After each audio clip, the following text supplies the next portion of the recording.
Chapter 465. 6 years ago, Thales, who had yet to become a prince, was told by Gilbert in Mindy's Hall. The history of Constellation has never lacked blood. Blood. Is this the real blood? Thales stared at the agitated Samuel. The man reminded him of the Duke of the Northern Territories' almost hopeless roars in Renaissance Palace a long time ago. The same hatred. The same pain. The same desolation. Similarly, he would stake everything on a single throw. The atmosphere in the storage room reached its peak. Even Belden, who stood in front of Thales, put down his weapon in a daze. Samuel's panting was filled with anger that had not subsided for a long time. Nalji bit his lower lip tightly. Barney Jr. was like a lost traveler who fell into the fog. He raised his head in confusion. As for Zachriel, he only pressed his hand against his forehead and lowered his head. He did not say a word.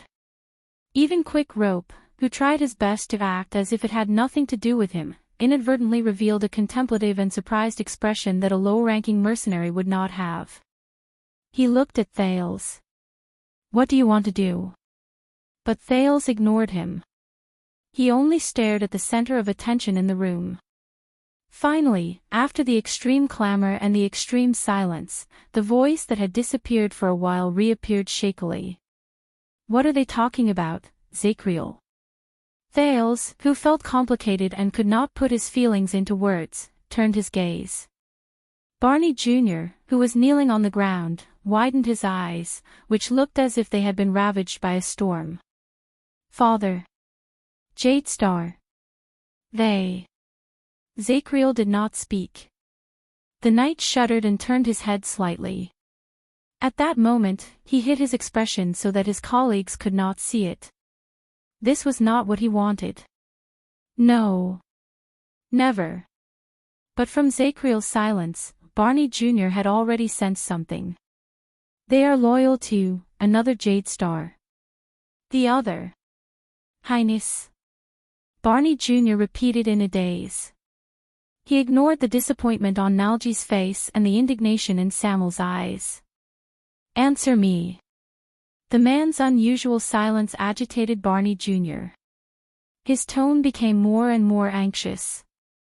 Nalji snorted. Barney Jr. turned to him for help. "Go and ask your father." "Ask our respected vice-captain," Nalji said softly. The sarcasm and reproach in his voice still lingered. "He is the instigator who appeared in secret, followed orders from his superiors, and made promises to his subordinates.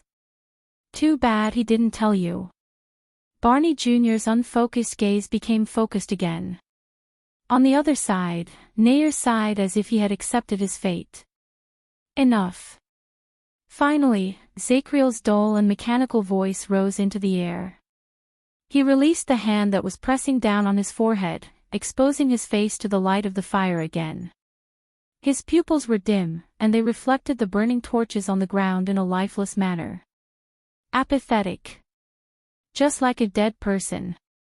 "Why can't you just let go?" The Knight of Judgment asked absent-mindedly. "Let go of everything in the past. Keep everything in its original state, no increase, no decrease, no more, no less." In the end, there was still a slight fluctuation in his calm and hollow voice. "Let them end here." "Why not?" His words caused the expressions of many of his colleagues to change. Nalji's shoulders trembled. He looked at Barney Jr. and flashed a sarcastic, bitter smile. "Yes, why not?" Asterisk rumble. Asterisk Barney Jr. got up from the ground abruptly. His senses, which had been ravaged by the alchemy ball, made him stagger for a second before he managed to regain his footing. "Because."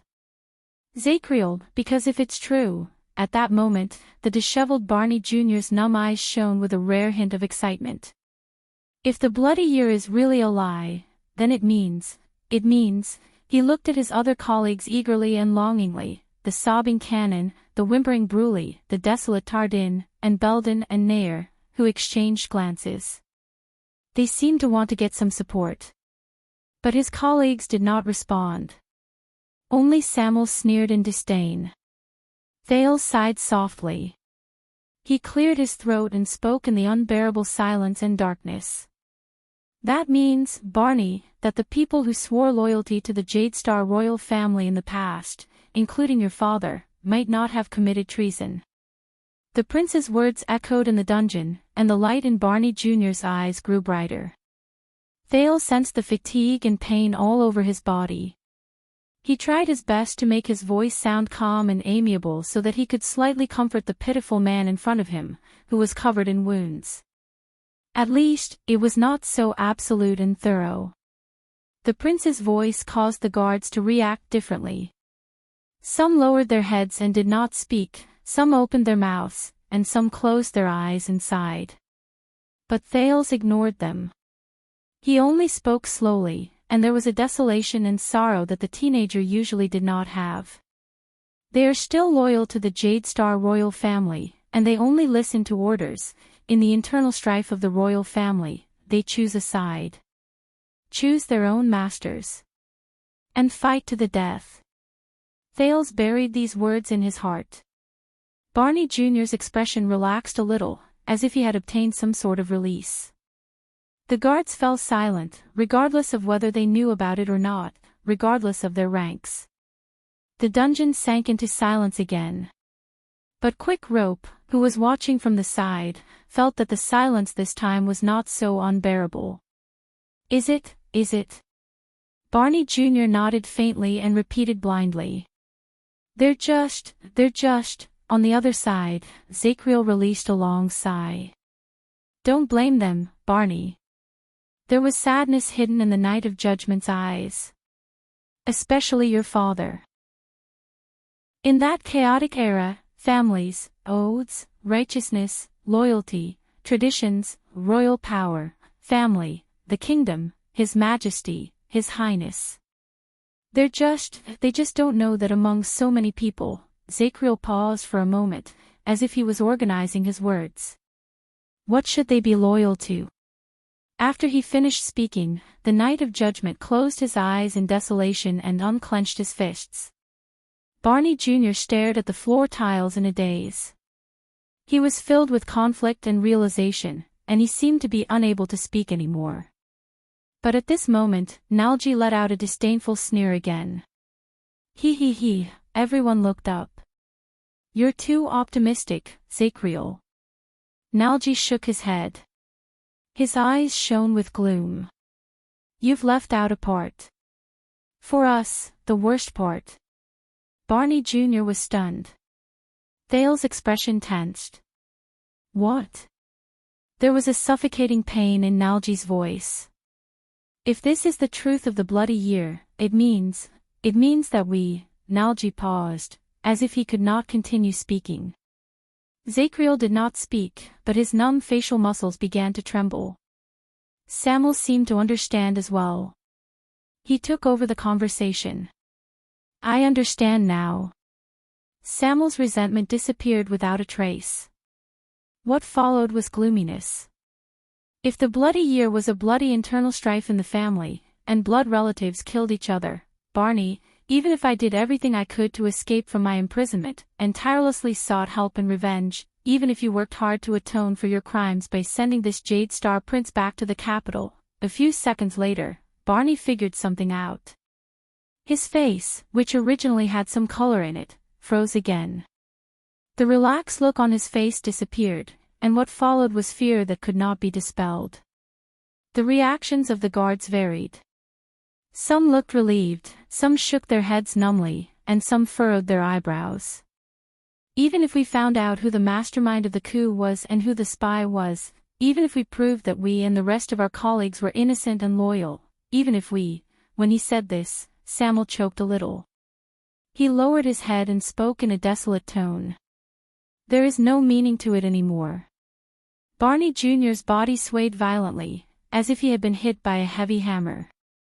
For the stability of the reign, for the reputation of the royal family, and even more so for the authority of Renaissance Palace, whether it is King Kessel or his successor, or all of Constellation, they will never allow the ugly truth of the bloody year to be revealed, let alone make it known to the world. Samuel glanced at Thales from afar. There were too many things contained in that glance: hatred, indignation, desolation, despair. It made Thales feel even heavier. On the contrary, the people we swore allegiance to will do everything in their power to bury the truth, conceal it, and distort justice. Because the people's impression of the noble and wise Jadestar family cannot be the ones responsible for the bloody year. The true culprit of that year will always be the rumored mysterious mortal enemy of the Jadestar royal family. It will only hide behind the curtains and never show itself. Barney Jr. listened to Samuel's words in a daze, as if he was a walking corpse. As for us, our comrades who died in battle will never receive justice. The 37 people who died in battle will never receive justice. The survivors can only bear the stigma of injustice for the rest of their lives.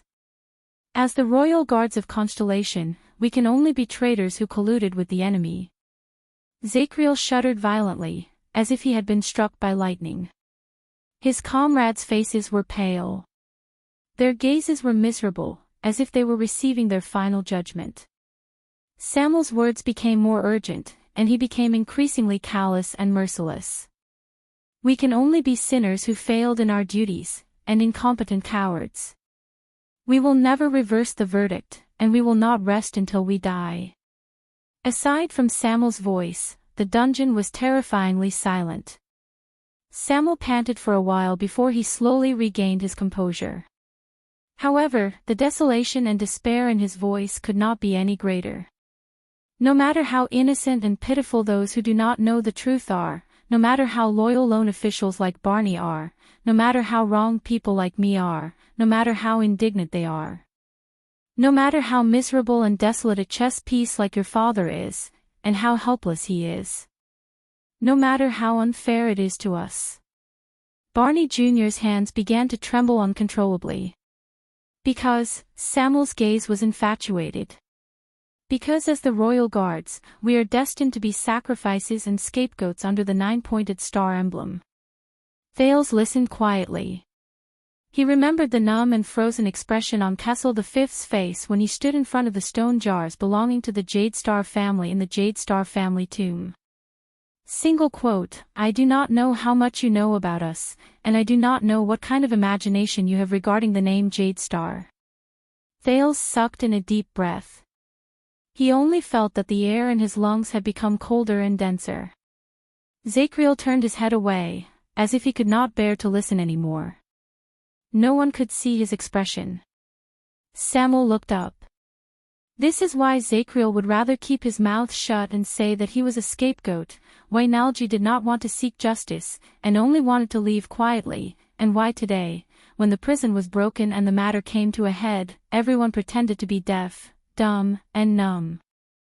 Samuel said mournfully, because they knew that it was meaningless. Barney Jr. looked at his other comrades in disbelief. Many of them lowered their heads in shame when they met his gaze. Zachriel still did not speak. Barney, for the past 18 years, the things that kept us alive, whether it was clearing our names of injustice, restoring justice, or even the laughable so-called revenge, were all fabricated. All the struggles we did, all the hopes we embraced, all the wishes we placed on ourselves, all the answers we sought, justice, justice, truth, innocence, freedom, Samuel's words were accompanied by panting. They were intermittent, and there was pain in his words that could not be resolved. All of it was in vain. Barney Jr. turned his head around mechanically. The expression in his eyes became more and more stiff and numb. Samuel sucked in a deep breath and stared at the dark, bottomless corridor. He smiled brokenly and ended his speech. In the corner of history, we, the former royal guards, are destined to be buried in dust and never see the light of day. Thawed. The few words were light, but they seemed to contain a great force that Barney Jr., who had just stood up, fell to the ground again. Nair exhaled softly. Belden did not move. Tardin, Bruley, and Cannon seemed to have sunk into an eternity of stiffness and silence. Silence returned to the underground prison. Nalji stared at a torch beside him with the ghost of a smile on his face. He turned his face away in an unaccustomed manner as the light from the torch shone on him. He made a muffled sound in his throat. "Do you know what I am most jealous of and hate about you, Barney?" Nalji said in a low voice. "For 18 years, even though you foolishly lived in a lie. But at least, you still lived in the hope you weaved for yourself. In this bottomless underground prison shrouded in darkness, you lived in the only place where light shone." As a soft, muffled sound rose, the torch on the ground was extinguished. Nalji's figure was once again engulfed in the terrifying darkness. Thales closed his eyes gently and did not look at Barney Jr.'s pale face. Constellation's history has never lacked bloodshed. In the past, Thales' understanding of the word bloodshed was still superficial. The scenes he could think of that word were the child beggars in the abandoned houses in Lower City District and the fights between the gangs in the underground world. As his identity changed, his journey became arduous, and his knowledge broadened. Whether he wanted it or not, Thales gradually felt the pulse of the bloody year from a different angle. The dead silence in the Jade Star family tomb, the Duke of Northern Territory's desperate roar in Renaissance Palace, the wordless mourning at Raymond Pass, the nostalgia in the eyes of the veteran Janet for the old days, the cheerful yet somber gaze of the Fortress Flower, Willow's absent-minded look when he talked about his dead sister, the lonely figure of the kingdom's wrath under the setting sun, the cold and lonely Ghost Prince Tower, and Marina's pale and trembling face when she confessed her feelings. Too many people were trapped in it and could not extricate themselves. Thales thought that he was beginning to understand the cruel side of the bloody year. Until now. Until the members of the Royal Guards, whom he met again in the Prison of Bones, and the cruel and merciless suspicion and confrontation between them. This was the true bloody year. It was an eternal nightmare that engulfed everything, and it was as if he could never wake up from it. Ha ha ha ha. Barney Jr.'s forlorn laughter broke Thales' heavy thoughts. Unexpectedly, Barney Jr.'s face was no longer gloomy and sad. Only a smile remained. Ha ha ha ha ha, a numb, still, fake, and cold smile. Just like a clown in a circus. Just like the smiling faces they painted on with paint. A smiling face that made people feel slightly uneasy. No one knew what was hidden under the curve of that smile. Thales felt a stab of pain in his heart when he saw it. "I see," Barney Jr. said loudly and desolately as he laughed. Alan, Walker, Bobby, Morian, Larray, King, Skeleton, Rogo, he mumbled the names that Thales found unfamiliar in a neurotic manner. He did not even spare a glance at the people beside him. He only extended his arms towards the dark ceiling and laughed madly. 18 years of imprisonment, so much bloodshed, so much persistence. So, it was all meaningless. Barney Jr. laughed so hard that the brand on his face curled up a little. What exactly did we fight for? What did we live for? What did we die for? No one could answer him. Nalji stared at him coldly. Samuel snorted softly through his nose. Zacriel seemed to have turned into a statue. He remained silent during Nalji's accusation, Samuel's confession, and Barney Jr.'s questioning. Tardin and the others looked dispirited. They lost hope. Thales shook his head and gave a negative answer to Quick Rope's questioning gaze. Barney Jr.'s laughter slowly became sluggish and difficult to understand. He fell to the ground again. For what? Belden stared at his former chief vanguard with a dumbfounded expression. Barney, he spoke in a troubled manner, as if he wanted to comfort Barney Jr., who seemed to have completely lost his composure. But when the words reached his mouth, he found it hard to speak. But in the next moment, Barney Jr.'s actions caused his heart to tremble violently. Asterisk clatter. Asterisk Barney Jr., who had had his fill of laughing, stopped smiling and grabbed the long sword he dropped on the ground. Everyone was shocked. Even Zacriel looked up. Barney Jr.'s eyes were bloodshot, and his entire body was trembling. He placed the blade on his palm. He stared at the blade, which had gone through several battles, and had a curl and a chipped edge. Then, he turned the blade towards his neck. Chapter 466. Barney. Belden was the first to cry out involuntarily. "What do you want to do?" While everyone was in disbelief, Barney Jr. laughed bitterly. He looked at everyone as if he had been freed and resigned to his fate. "What do I want to do?" "Nothing." Barney Jr.'s gaze slowly calmed down, and he looked even more ominous. "My father, you, and all of you," Barney Jr. snorted and shook his head slowly. "Samuel was right. Everything we did was meaningless." Samuel lowered his head in anguish. "Nalji was also right. We already belong here. We can't leave." Nalji snorted coldly. Even Zacriel was right. Some things should never be mentioned. Zacriel's expression was complicated. "In this prison, the only person who is wrong and stupid has always been me." Under everyone's horrified gazes, Barney Jr. laughed coldly and said loudly, "I should be buried in the ground for all eternity." Once he finished speaking, his arm moved. Thales sucked in a sharp breath. However, before everyone could cry out in surprise, a figure pounced on him and seized Barney Jr.'s sword-wielding wrist. "No!" Under Thales' astonished gaze, Nair, the former second logistics officer, grabbed Barney Jr.'s chest and wrestled with him while his arm trembled. "No, Barney, no." Nair pursed his lips and shook his head fiercely. He struggled to speak through gritted teeth. Barney Jr. pushed against Nair, who refused to budge an inch. "Let go, Nair. I don't want to hurt you." Belden gritted his teeth and took the chance to sneak behind Barney Jr. "I am the logistics officer of the guards, you know." Nair seemed to be trying to be humorous, but his gaze was almost pleading.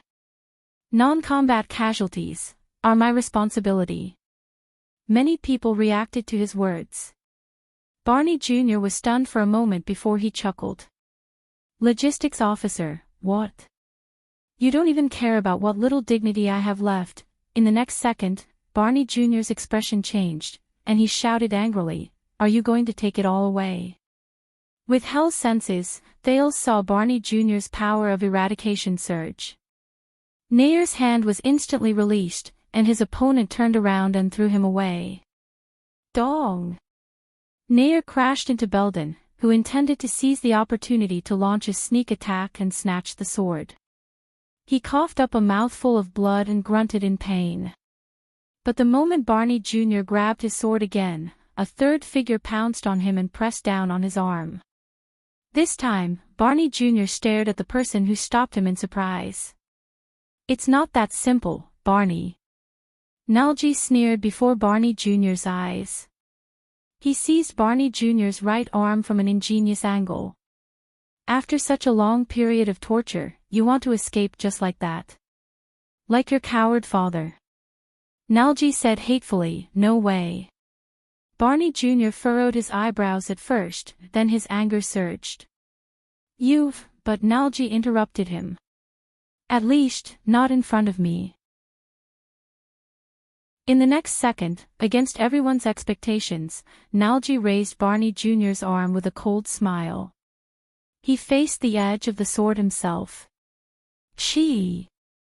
There was a ripping sound. It was the sound of steel tearing through flesh, a sound that Thales had heard countless times. "No!" Thales cried out in surprise with his eyes wide open. "No! It shouldn't be like this. It shouldn't be." He was not the only one who reacted this way. Most of the royal guards cried out in surprise. Asterisk clang. Asterisk the long sword fell to the ground. Asterisk thud. With a languid smile that he had not shown for a long time, Nalji slowly let go of Barney Jr.'s arm. Endless blood gushed out from his neck. It reflected the light from the fire, and it looked like lava in a volcano.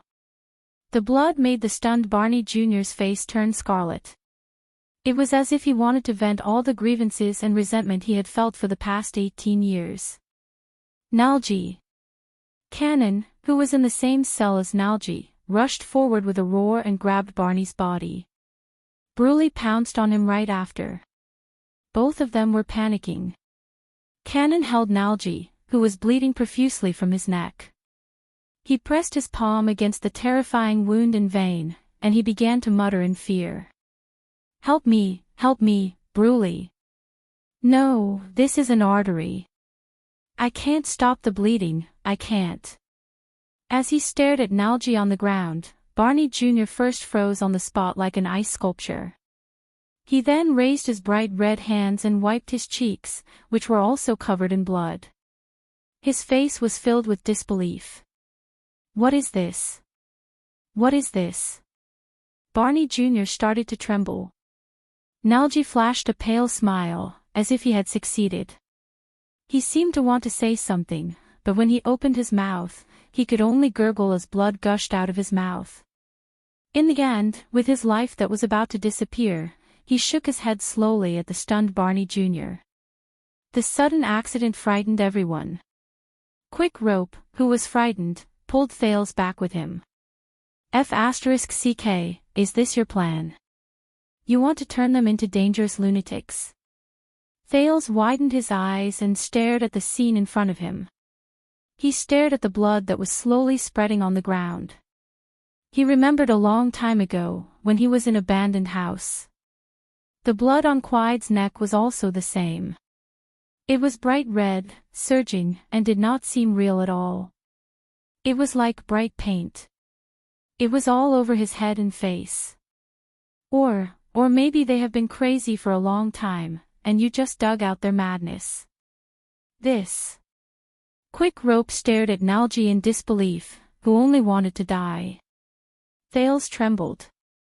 No, this isn't what I want. But, they want to commit suicide. Thales thought in a daze. No. Maybe, Mr. Wu. She took you for a ride that day, maybe she went to. At that moment, the terrifying red blood seemed to have surpassed the ground. It rose like a tidal wave and surged towards him. It swallowed him whole. In the dark dungeon, Samel, Tardin, and even Zakriel were shocked. They stood dumbfounded on the spot, not knowing how to react.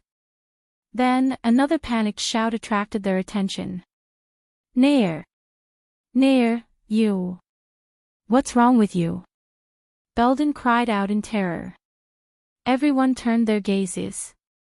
Nair, who was thrown over by Barney Jr. earlier, was lying in Belden's arms and coughing in pain. His chest was covered in bright red, and the color deepened as he coughed up mouthfuls of blood. Ahem. It's not him. Nair forced a smile and shook his head. It's just that. I was slightly injured when I fought against those mercenaries just now. Belden hugged him tightly and watched in anguish as the blood in Nair's mouth flowed deeper and deeper, and the amount of blood that flowed out of his mouth decreased. This. No. Belden's expression slowly became one of despair. Don't worry. It's internal bleeding caused by a heavy blow. Nair shook his head in anguish. There was a man who used a sledgehammer. I couldn't dodge it. At that time, I felt that something was wrong. Tardin walked forward in disbelief and knelt down beside Nair. Thales' mind was blank. He could only stare at the two lives that were about to disappear before his eyes. No, Nair, Nalji. Why? Barney Jr. looked at Nalji, who was lying in a pool of blood on the other side, then at Nair. His face was contorted, and he could not help but retreat. His words were filled with sobs. Why? Nair smiled bitterly and coughed up another mouthful of blood. You know, after all, we are, not like before. Not like before. Before. Barney Jr. groaned in pain. He bent down and held his head in his hands. Ha! Now. On the other side, Nalji, whose life was continuously draining away, tried his best to speak. With a languid smile, he could only mutter a few words. Even now, Barney Jr. trembled and knelt on the ground. No, no, you can't do this to me. You can't. Under the sorrowful and terrified gazes of all the guards, Barney Jr. roared and grabbed the long sword on the ground again. You can't. However, in the next second, Barney Jr. staggered. He tried his best to regain his footing and tried to find the thing that affected his balance just now. But Barney Jr. did not manage to react. He only stared at his hands in a daze. The long sword had mysteriously disappeared. How? Where's the sword? Where's my tool to free myself? Asterisk clang. Asterisk the dull sound of metal clashing against metal rose. The long sword fell on the ground in a strange manner, attracting everyone's attention. On the other side, Thales panted non-stop. He withdrew his right hand with a pale face. The intense pain in his body spread again. No, never. Never. His body went limp. Quick rope held him tightly so that he did not fall. But in the next moment, before everyone noticed that something was off, a figure who had not moved for a long time rushed forward. Asterisk thud. Asterisk there was a loud explosion. The attacking figure punched the side of Barney Jr.'s face with a right hook. He then tripped Barney Jr. with his knee and tripped him on the ground. The figure knelt down abruptly. He pressed his arms against Barney Jr.'s shoulders and pinned him to the ground. No, no. The attacker hissed. When he saw the person in front of him clearly, Barney Jr.'s pupils shrank. He roared in indignation, Zacriel. Barney Jr. roared and broke free from the grip on his shoulders. He straightened his upper body desperately, grabbed the back of Zacriel's neck, and delivered a fierce elbow strike. But the Knight of Judgment did not dodge. He only raised his left arm and took the elbow strike head-on. The clear sound of bones cracking rose from Zacriel's left arm. The Knight of Judgment shuddered slightly. In the next second, the bloodless Zacriel seized the opportunity to grab Barney Jr.'s right arm. He exerted force with both hands. Asterisk crack. Asterisk there was another clear sound. With his broken right arm, Barney Jr. lay on the ground again with a cry of pain. Barney Jr. held his useless right arm and hissed in pain. He could no longer pick up his sword. Zacriel held his badly injured left arm. He swayed for a moment, then fell backwards with a pale face. Everything happened in the blink of an eye. In just a few seconds, the battle was over. Even Samuel, who had picked up his weapon at the first moment, could only stare at the scene in front of him in a daze. Why? Barney Jr. pounded the ground with the back of his head in pain and asked in agony, why? Why did you do this to me? Why? While Barney Jr. screamed in pain, Nalji lay on the ground with little life left in him. He flashed his signature languid smile. Nair, who kept coughing up blood, breathed in pain. He wanted to straighten out the blood that choked his lungs. At that moment, asterisk slap. Asterisk a crisp slap to the face. It sealed Barney Jr.'s screams in his mouth. It also attracted everyone's panicked, pained, sad, and helpless attention. Barney Jr.'s teeth chattered. He raised his head like a dying patient. 11 times, no, it was Zacriel. With wounds all over his body, he lay beside Barney Jr. He gritted his teeth and squeezed out a few words. 11 times, no more, his words trembled, and his tone was sorrowful. Barney Jr. seemed to have sobered up a little. He stared blankly at Zacriel, who was convulsing. What, 11 times? Zacriel inhaled laboriously and exhaled even more laboriously. Then, he slowly raised his head. He exposed his face to the light of the fire. Asterisk drip. Asterisk a tear rolled down from his wrinkled eye socket. It was silent, but it could not be ignored. Zacriel knelt on the ground and raised his empty hands. His face was covered in tears. Enough, he said in a daze. At that moment, the dying Thales, who was tortured by the after-effects of mystic energy, was stunned. Zacriel. The Night of Judgment. Strong. Steady. Determined. Callous.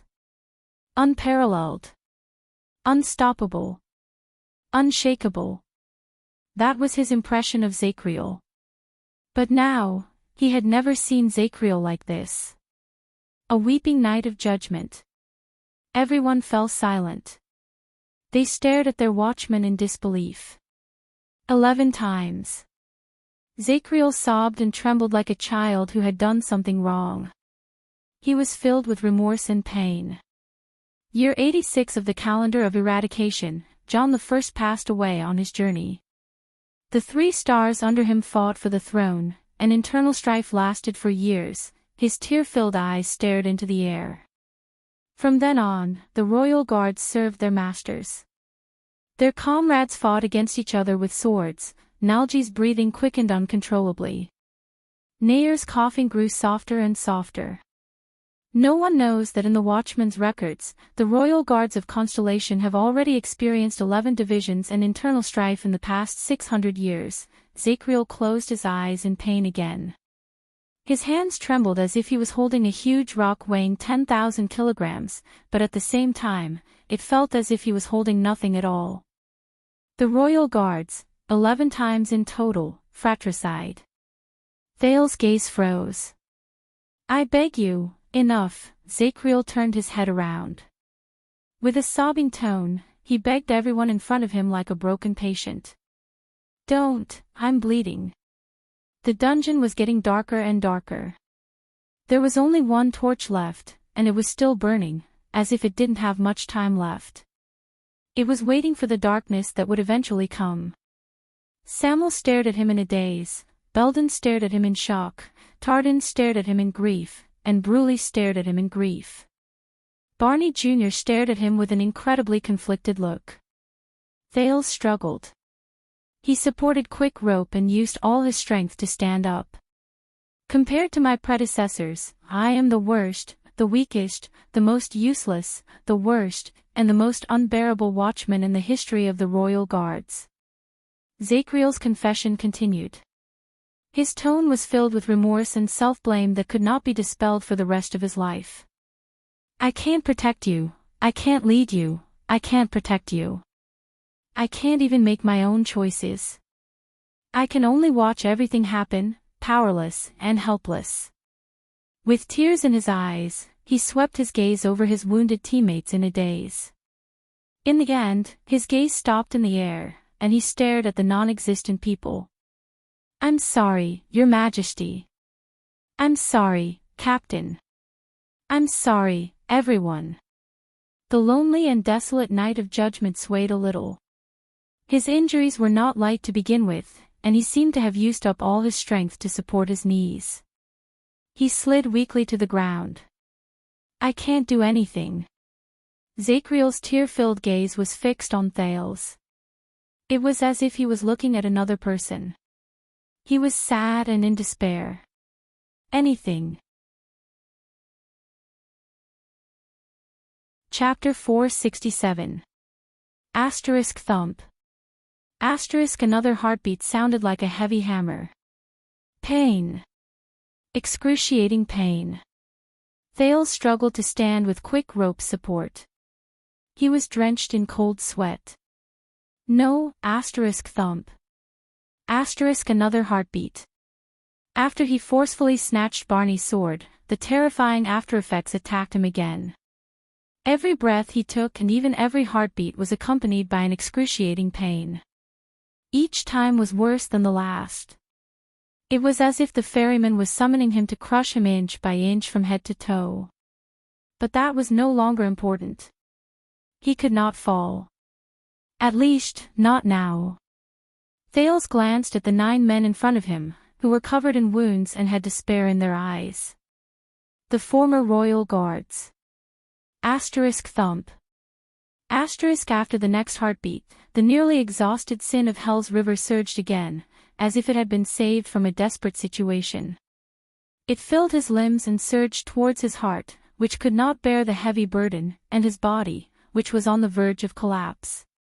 An unfamiliar yet familiar fluctuation attacked him, and the scene of him fighting against the Star Killer on the night of Dragon's Blood appeared again.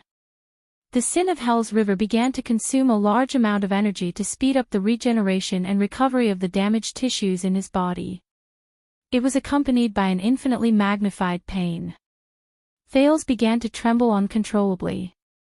But unlike before, when he listened to Zachriel's confession, Barney Jr.'s sobs, the sound of Nalji gulping down blood, and Nayer's increasingly chaotic breathing, Thales suddenly realized that he could ignore the pain that had once made him wish he was dead. Zachriel's words rang in his ears like it was a lifetime ago, but they were incredibly clear. The royal guards served their masters, and comrades fought each other with swords, a total of 11 times, they fought against each other. Thump. The Night of Judgment stared blankly into the darkness in Thales' increasingly dim vision. I can only watch as everything happens, powerless and helpless. I'm sorry, Zachriel said emptily. I can't do anything. Thales subconsciously tightened his grip on Quick Rope's arm and closed his eyes. The sin of Hell's River was like a beast that had found its prey. It continued to roar in his body. But at that moment, Thales seemed to have returned to that night in the abandoned house. He lay powerlessly on the dilapidated floor. He heard Quide's maniacal laughter. Kellett, Ned, Ursula, and the deceased child beggars floated in the air, looking at him expressionlessly. He watched as Quide walked past Thales and walked towards the weak and trembling Coria. And he could only watch helplessly as everything happened. Nothing could be done. Thales clenched his fists. Can't do anything.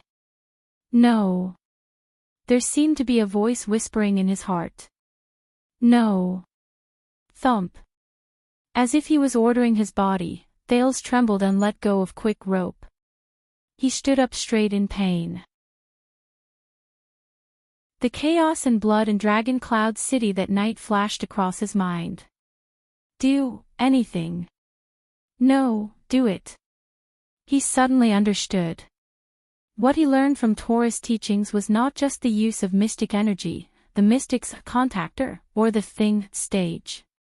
It was something more important. Thales' eyes flew open. No. The youth's calm and resolute voice attracted everyone's attention. Quick Rope stared in surprise at the Prince of Constellation, who had relied on him to stand steadily just a second ago. At that moment, he was drenched in cold sweat as he walked forward. This has nothing to do with what we can or cannot do. Thales staggered over Barney's sword and picked up the extinguished torch from the ground. He swung it in the air so that it could burn fully again. The light illuminated the dark storage room. Zachriel looked at him blankly. Barney Jr. was still lying on the ground, sobbing silently. Nalji, who was hovering at the edge of death, gradually lost focus. Nayer's coughs became soft and silent. Instead, it depends on whether we have made the right choice when the time comes. Thales inhaled with all his might and forced himself to lock the after effects of mystic energy and the pain from the sin of Hell's River's treatment outside of his consciousness.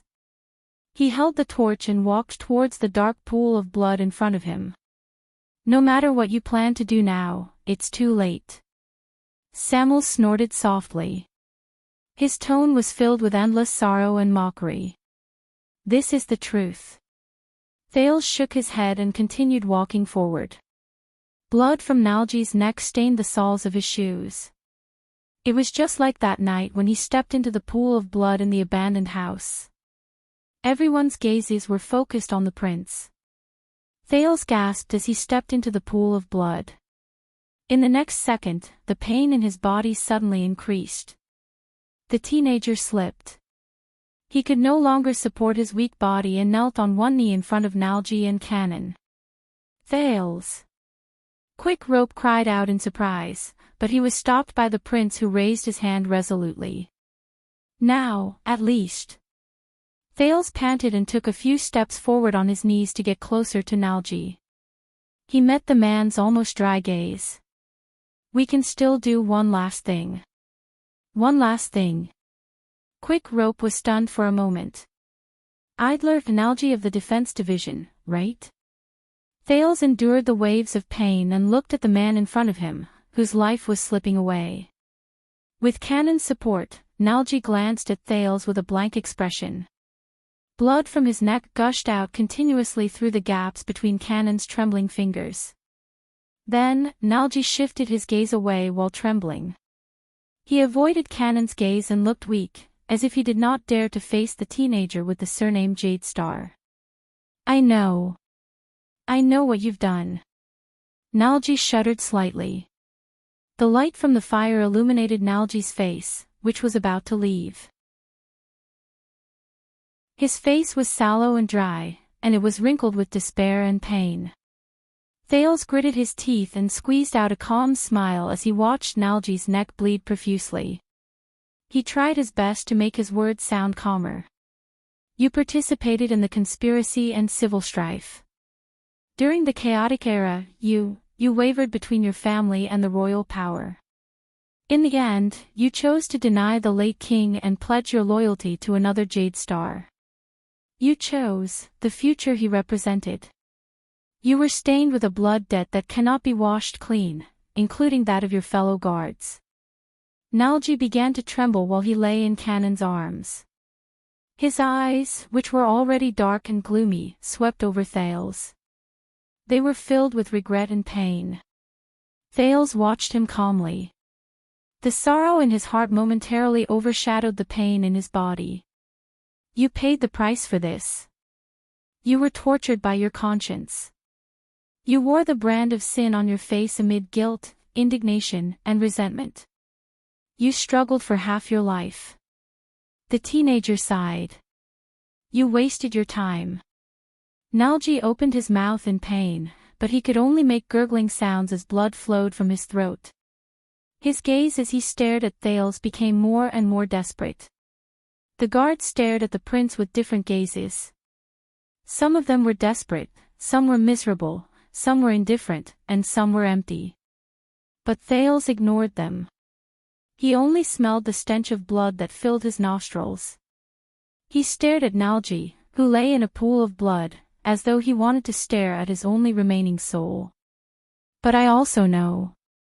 Thales forced out a weak smile. I know that you refused to plead guilty and were imprisoned because of your own selfishness, but because you wanted to carry out your choice and cover up the Jade Star royal family scandal. That might have been a sad but respectable choice. When he finished speaking, the guards' expressions changed slightly. Cannon, who was still holding Nalji, even raised his head in surprise. Nalji's dirt-covered face struggled for a moment. He looked at Thales in disbelief and clenched his fingers into a fist. In the next second, Thales sighed. But those are not important anymore. The teenager stared at Nalji seriously. His bruised and disheveled face was calm and indifferent in the firelight. Because 18 years later, at the moment when you were about to escape from prison, when freedom and relief were within your reach, you chose to give up on hypocrisy and luck. You faced the nightmare, the pain, and the ugliness head-on. You faced your past self. Zacriel, who was listening quietly, swayed a little. Barney Jr. also calmed down. As he listened to Thales' words, Nalji's breathing, which had worsened due to his bleeding, started to become chaotic. Perhaps what I'm saying now is insignificant, and I came too late. The weak Thales extended his left hand while trembling. He gently caressed the ugly brand of sin on Nalji's face. It was carved with the letters of the ancient empire. His touch seemed to have some sort of magic that made Nalji gradually calm down. Thales clenched his teeth gently. But at least, I want you to know. Even if the world does not know, even if the kingdom refuses to admit it, even if it will never be cleared up, at least I know in my heart. Thales took a deep breath and smiled. I don't think you are a bad person, Nalji. At that moment, Nalji's pupils shrank abruptly. The way he looked at the prince changed, just like his expression. You are not a selfish, simple, and evil traitor. The teenager's voice was very soft, and it could only cause the dust to tremble. But it traveled in the dungeon, and it was incredibly clear. It traveled into everyone's ears. On the contrary, you are a respectable person. You made your own choice, and then you bore the consequences without any complaints or regrets. You carried out your own principles. Nalji's breathing began to speed up, and it drowned out the sound of blood flowing out of his neck. He looked at Thales. His lips opened and closed, and he let out intermittent grunts. But his slightly agitated words were buried in the surging blood. Thales smiled. I know, Nalji. I understand. The prince pressed gently against Nalji's forehead and closed the distance between them. Nalji's grunts continued, but they became weaker and weaker. So, at this moment, during the last breath of your life. Thales realized that his voice was trembling, and it was even more than the trembling Nalji had when he was dying. Thales Nalji. Thales breathed in a daze. Nalji's haggard face began to blur in front of him. In the name of the second prince, Thales Jade Star, the legitimate descendant of the Jade Star family, the only heir to the 9-pointed star crown. The teenager heard himself speak in a trembling voice. I forgive you. At that moment, the dungeon was terrifyingly quiet. Everyone stared blankly at the teenager who held the injured man and spoke softly. I forgive you for all the sins and wrongs you have committed, may have committed, and did not commit. The prince's voice faded away. At that moment, it was as if nothing had happened. The dungeon was as quiet as ever. But a few tenths of a second later, Nalji's chest began to rise and fall violently, as if he was struggling to get up. Ugh! Finally, like a dam that had been holding up for a long time, Nalji collapsed at the last moment. His eyes had lost focus, but he still stretched out his powerless left hand while trembling violently. He scratched the air in vain. His lips twisted and twitched. He let out violent sobs and whimpers at Thales, as if he wanted to say an endless number of things. Ugh! Nalji's violent reaction caught Kanan off guard while he pressed down on Nalji's wound. He could only try his best to control Nalji so that his helpless situation would not worsen. Thales put down the torch and ignored the blood all over his body. He held Nalji's empty and helpless palm tightly and bent down to hug the man who was about to die. No matter who you betrayed, no matter who you were loyal to. No matter what your heart is, no matter what your body is. No matter how you treated yourself in the past and today. He pressed his cheek against Nalji's forehead so that Nalji's struggles gradually calmed down as he spoke. I hope that you will no longer be trapped in sin, conflict, torture, and guilt. Be free from now on. Thales panted and fought back the stinging sensation in his nose. I hope that your past will vanish into thin air, and that your nightmare will end now. Rest in peace from now on. No one made a sound. At that moment, the only sound in the dungeon was Nalji's slowly calming and weakening breathing. 1 second, 2 seconds, 3 seconds. After an unknown amount of time, Nalji's struggles finally calmed down. Thales exhaled, patted the frozen cannon, and let go of Nalji. He lowered his head in a daze. At some point in time, the person in his arms had already closed his eyes. He no longer moved. He's gone. Thales said to himself bitterly. After 18 years of torture, he's gone. But Thales immediately moved. An endless amount of crystalline tears slid down Nalji's lifeless face. Tears gushed out of his eyes, and they surpassed the blood flowing from his neck. Thales felt his heart ache. "Thank you, Your Highness." Canon sobbed while still holding his comrade's body. "Thank you, Your Highness." "Nalji." "Nalji." Thales raised his head and stared at him in a daze. Nalji's tear-stained face was contorted into an arc. He seemed to be suffering from intense pain. But Thales knew. It was not pain. It was something that Nalji had not shown for 18 years, a smile. Thales froze for a moment in his bewilderment. Then, he staggered to his feet and raised the torch again. It was only then that he realized that at some point in time, everyone in the dungeon was staring at him. They were either surprised, excited, worried, or sad. It was as if the teenager was the main character on the stage at that moment. Even Zacriel stared at Thales in a daze. He did not move. Quick Rope was silent. There was a hint of meaning in his gaze as he stared at Thales. Thales took a deep breath and moved his gaze away from Nalji. He walked to the other side. He did not know whether the after-effects of his mystic energy had let him go, or whether the sin of Hell's River had finally recovered. The pain in his body began to become numb, and it was not worth mentioning in his current state. With weak steps, Thales approached Belden, who was still holding Nair. Nair coughed in pain. As he stared at Thales, his eyes reflected the light from the fire and brightened. "Your Highness, we..." As he watched Nalji, who was no longer breathing, Belden suppressed the emotions in his chest. He was just about to speak when Thales raised his right hand and stopped him. "Wait." The teenager shook his head. Belden immediately closed his lips. He did not show any objection. It was as if this was his duty. Perhaps they were affected by what happened just now, but no one wanted to interrupt Thales. Just like before, Thales knelt on one knee in front of Nair. He stared at the man who was still smiling at that moment and coughed continuously. A large amount of internal bleeding after a blunt blow. "As a logistics officer, I know this very well," Nair said with difficulty. His face was pale, and he was drenched in cold sweat. Belden, who was beside him, could not bear to watch. He closed his eyes.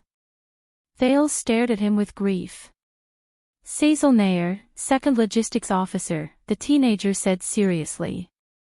Nair subconsciously pushed Belden, who was holding him, and puffed out his chest. He seemed to want to be more appropriate. The prince spoke softly.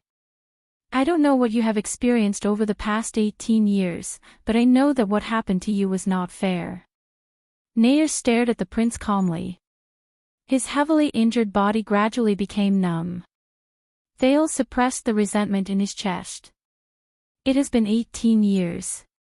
You have suffered injustice and pain, and you have borne the consequences that are not commensurate with what you have done.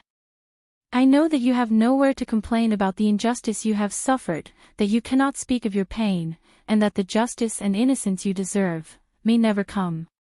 As he listened to the prince's words, Nair's gaze gradually became unfocused, and grief filled his eyes. But Thales held his palm. Nair's palm was very cold, as if his blood had never flowed through it. "But you, logistics officer.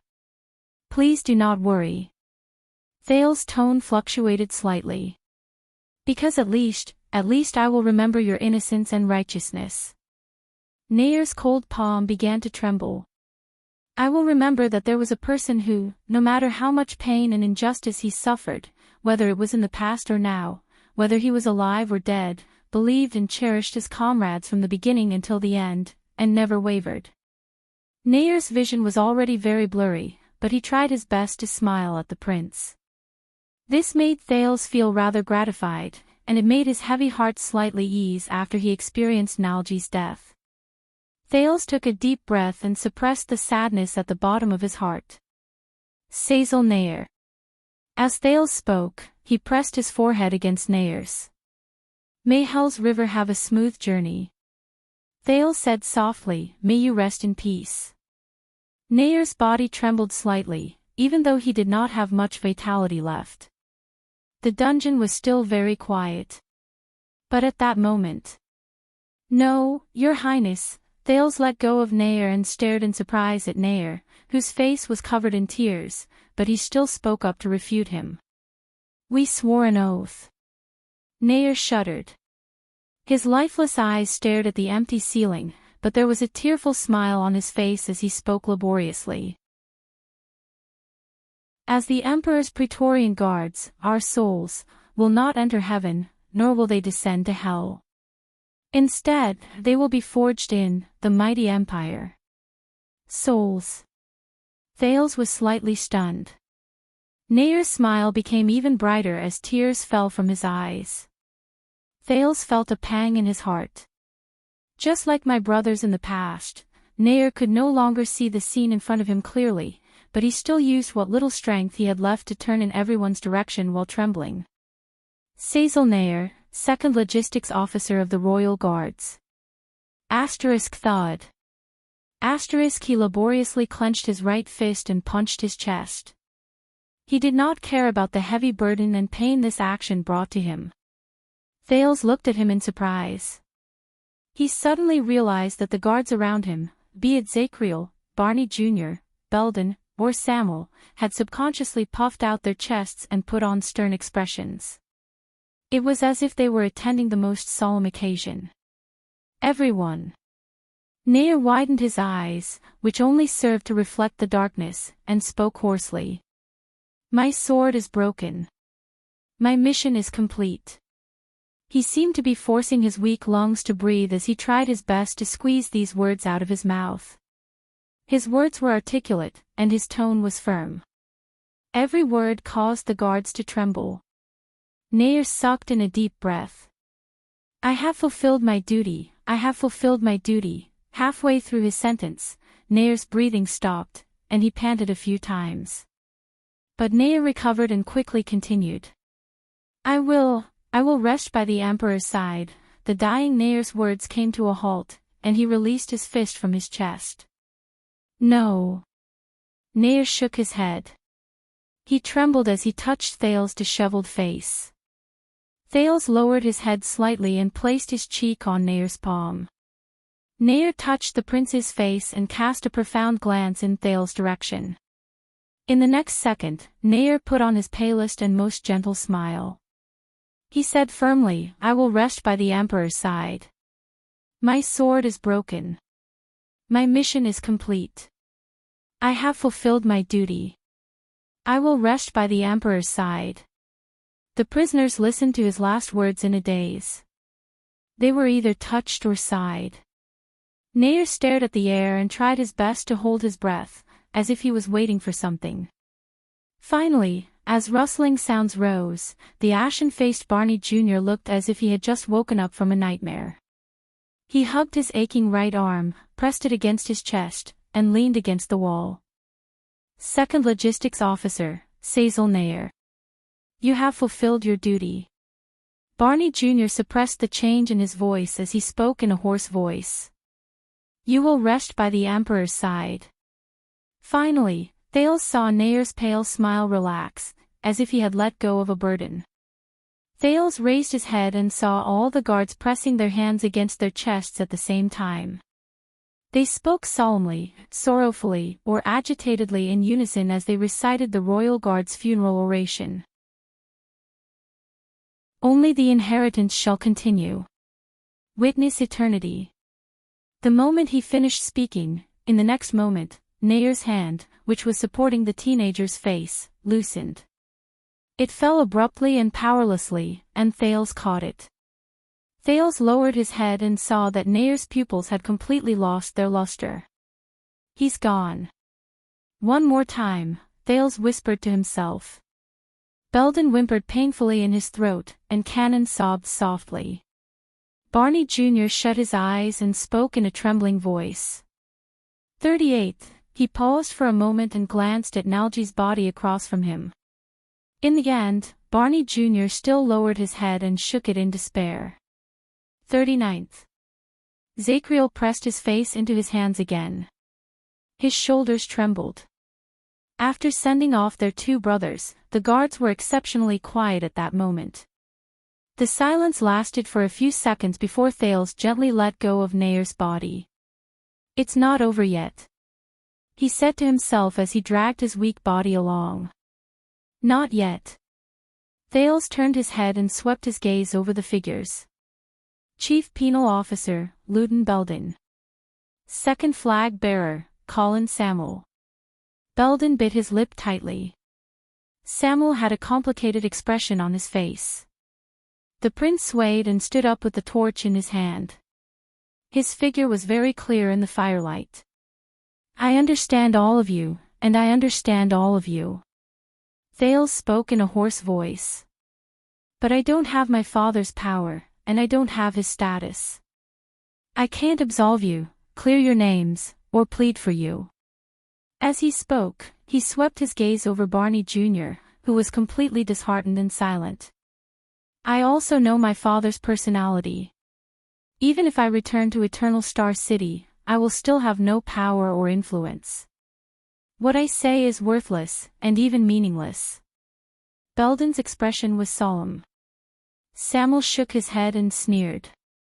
"I can't erase your brand, clear your name, change your circumstances, or mend your wounds." Thales sucked in a deep breath. "But at the very least, I can, and can only speak to you as Thales Jadestar." He lowered his head and said quietly, "I'm sorry." Belden and Samuel moved at the same time. "Just like Nayer, I know of your grievances, I know of your pasts, and I know of your innocence." Thales tried his best to make his tone sound calm and sincere. "I also know of your persistence. And I will remember it for the rest of my life. No matter what others are like." At that moment, Belden tried his best to squeeze out a miserable smile and shook his head. Samuel's eyes sparkled, and he stared at the prince with an indescribable gaze. "Just like Nayer, your names have long since been cleared from my heart." Thales tried his best to get rid of the sadness in his heart and curled up the corners of his lips. "You are excellent royal guards." "Thank you." Belden's voice froze, and he could not speak. "Your Highness." Samuel turned his head away and sank into the darkness. His expression could not be seen. Thales forced himself to smile, and with his weak body, he turned to the other three people again. The cavalry scout of the Vanguard Division, Jonah Cannon. The guard of the Defense Division, Sol Bruley. And you, Gutty Tardin, who comes from a noble family. When his name was called, Cannon shuddered while he held Nalji's body. He did not dare to raise his head. The huge Bruley whimpered in pain. Tardin even turned his head away in shame. "You were involved in the conspiracy and chaos that year. You even participated in it. You participated in the blood war that year, and caused the royal family to suffer an unexpected disaster. The kingdom suffered a great disaster, and your sins cannot be erased." The three of them became even more dejected.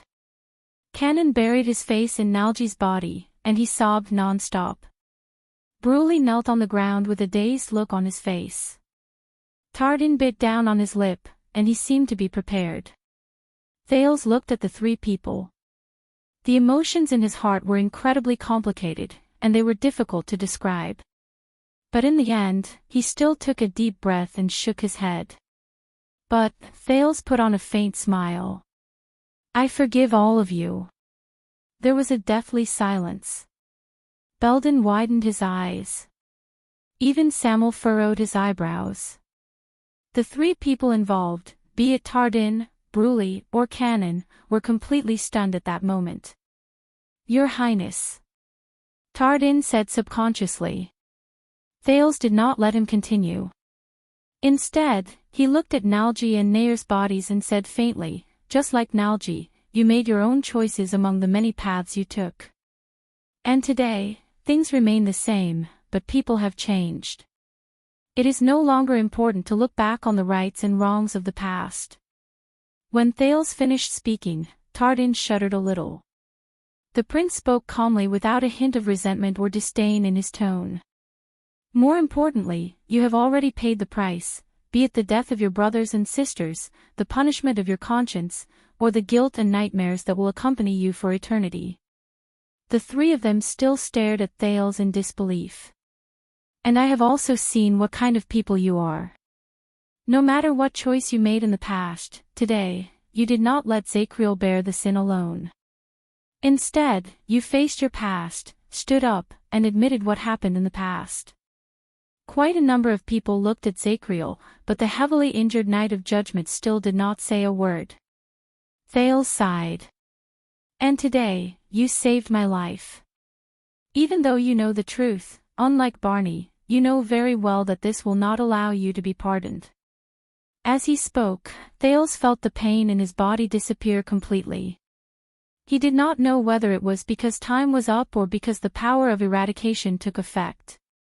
Only weakness, absent-mindedness, emptiness, and an unprecedented sense of relief, as if a heavy burden had been lifted. Thales looked up and tried his best to smile. His voice was hoarse. So, I forgive all of you. I forgive all of you. I forgive all of you. I forgive all of you from the torture of the past, and I forgive all of you from eternal guilt. I hope that all of you will be reborn at this moment. This is my choice. The voice in Thales' heart whispered. Compared to power and status, this is what I should truly cherish, care about, and hold on to. This is my true anchor. Silence. The silence lasted for a few seconds. Only sparks and breathing could be heard. Finally, Cannon was the first among the three of them to break down. He placed his hands on the pool of blood on the ground and cried bitterly. Cannon's reaction seemed to have opened up something. Then, Tardin knelt on the ground and covered his face in pain and regret. Your Highness. He sobbed uncontrollably. Brulee's lips quivered, but he did not make a sound. He only shut his eyes deeply and lowered his body and head as low as possible in Thales' direction. Sam'l sighed. Belden put down Nayer's body and stared at Thales. Thales smiled at them. I'm sorry, I can only say these words in my own name. After all, I am not the king. This is all I can do. He added dejectedly. Belden shook his head and met the prince's smile with his most grateful and restrained one. No, what you did was far more than that. More than that. Once he finished speaking, Thales sucked in a breath and looked at Barney Jr. on the other side. Quick Rope, who stood by the side, watched everything in a daze. Two bodies lay peacefully on the ground in the dark dungeon. Zacriel knelt on the ground in a daze and stared at Thales. Barney Jr. leaned against the wall indifferently and did not move. The other 5 prisoners were in a sorry state. They were either agitated, sad, weeping with their hands on their heads, or sighing while kneeling on the ground. Only the teenager who held the torch stood among the crowd with a relieved smile on his face. His thin and weak figure, under the illumination of the fire, seemed tall and strong. What is he doing? Sam'l, who stood by the side, mumbled to himself in a daze. Belden heard what he said. He did nothing. The penal officer watched Thales walk towards Barney Jr. He spoke softly, and at the same time, there was anguish and hope in his voice. He just raised the torch. Then, Belden stared at Thales from afar and said quietly in his heart, "Light up the darkness around us." In the next moment, Belden could no longer control himself. The warrior, who was tough and fierce on the battlefield, turned his head around abruptly. He covered the tears that gushed out of his eyes. End of this chapter. Chapter 468. Thales did not feel good. Very bad. The rising and falling soreness in his body, the cold that caused his joints to tremble, the hunger that seemed to burn through his stomach, the pain and numbness from his old and new wounds, and the dizziness and fatigue that caused him to use up all his energy, all sorts of negative feelings assaulted him like a flood. The royal guard's sobs and gasps seemed to echo faintly in his ears. It was so stimulating that Thales' vision began to fluctuate. The sin of Hell's river, which had always been restless and unruly, was now lying dormant like a seriously ill beast, refusing to give him any more help. Thales knew that this might be the side effect of the sin of Hell's river's recovery ability, or the side effect of abusing mystic energy, or even the alchemy ball exploding. He had already tortured this young body too much. But he had no choice. No. Under Quick Rope's worried voice and Belden's nervous gaze, the teenager used all his strength to stand firm. But he could not fall down. In his daze, Thales, whose body and mind were equally heavy, waved his hand and rejected the other's help. Not yet. He bit down hard on the tip of his tongue a few times, causing himself to shiver. It was as if he could absorb enough strength from the almost numb pain and focus his mind. In a different kind of silence, Thales turned around laboriously with the torch in his hand. He looked at the man who sat against the wall with a desolate and dejected look on his face while he held his injured arm. Following Thales' gaze, the others also turned to the pitiful man who did not say a word and only stared blankly at the two corpses. Belden's bloodshot eyes were fixed on the man, as if he was expecting something. Cannon and Tardan's expressions were filled with shame, as if they did not dare face the man. Samuel's gaze contained an indescribable meaning. But the closer Thales got to the torch in his hand, the more the man shrank back. He even turned his head to avoid it, as if he was filled with fear towards the light. Quill Barney. Chief Vanguard. Thales' tired sigh rose. I know that you have been through a lot today. The indifferent figure seemed to have felt something and subconsciously shrank back. Thales stopped moving. In the teenager's blurry vision, Barney Jr.'s figure gradually became clear. Not long ago, it was this man who extended his rough, calloused palm to him. But at this moment, the vigor in his eyes was long gone. Instead, it was replaced by darkness. It was filled with despair, self-blame, pain, and perplexity. No, Your Highness. Barney Jr.'s head was pressed against his shoulder and the wall. Half of his face was immersed in the darkness and could not be seen clearly. No. His words were filled with hatred, which made the brand on his face even more obvious. Don't use those emotional tricks on me, don't comfort me, and don't forgive me, Barney Jr. did not continue. He hugged his injured arm and curled up in the corner, hiding from the light. He was like a trapped beast that had lost its vitality. It was a dead end. Only the walking dead remained. What took him away? What took this man away from her? The warrior who resolutely and fiercely brandished his sword and shield and charged into the enemy's formation. The Lemaitre who had never changed his expression even when he was in a desperate situation, drenched in blood. Thales inhaled softly and threw away the torch in his hand. The dim and blurry light and shadow flickered. Without the stimulation from the torch, Barney Jr. finally turned his head slightly. Of course not. The teenager had a gentle smile on his face. And I am not prepared to do that. Thales stared at Barney Jr., and his tone became steady. Because you did nothing wrong. The trembling Barney Jr. was stunned for a while. The underground prison became quiet. Then, Thales continued to speak. Since 18 years ago, as the loyal vanguard of the Royal Guards, Barney, your path has always been clear, straight, one way, and unique. You live in the purest world. You only need to be yourself and protect your companions. You never need to choose between two difficult choices. Barney Jr.'s gaze slowly froze, but he did not move. The teenager turned to the other people in the underground prison. His tone was deep, and he seemed to sigh. Unlike them. Zachriel stared at the two corpses on the ground. His gaze was unreadable. Samuel lowered his head deeply, as if he was indignant. Unlike Nalji, who was filled with remorse and guilt. He yearned for peace in his heart, but could not find it. Cannon, Bruley, and Tardin each had a troubled look on their faces. Unlike Nair, who felt like there was a fishbone stuck in his throat when he learned the truth. He was tormented by hesitation and could not speak. Thales stared at Barney Jr.'s expressionless face.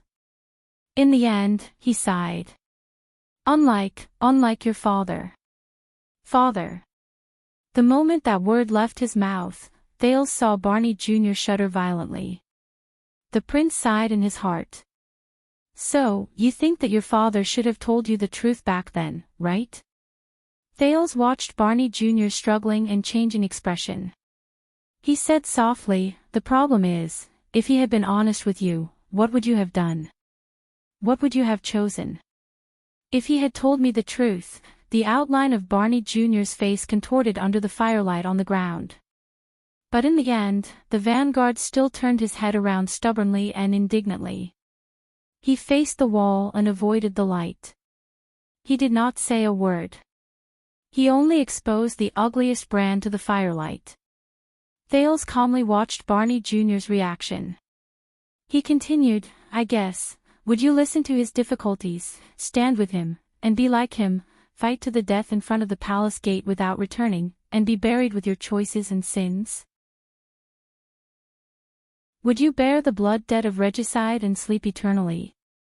Barney Jr. still turned his head away without saying a word, but the brand on the side of his face twitched inexplicably. Thales' tone became heavier. Or would you be loyal to the late king and stand against him?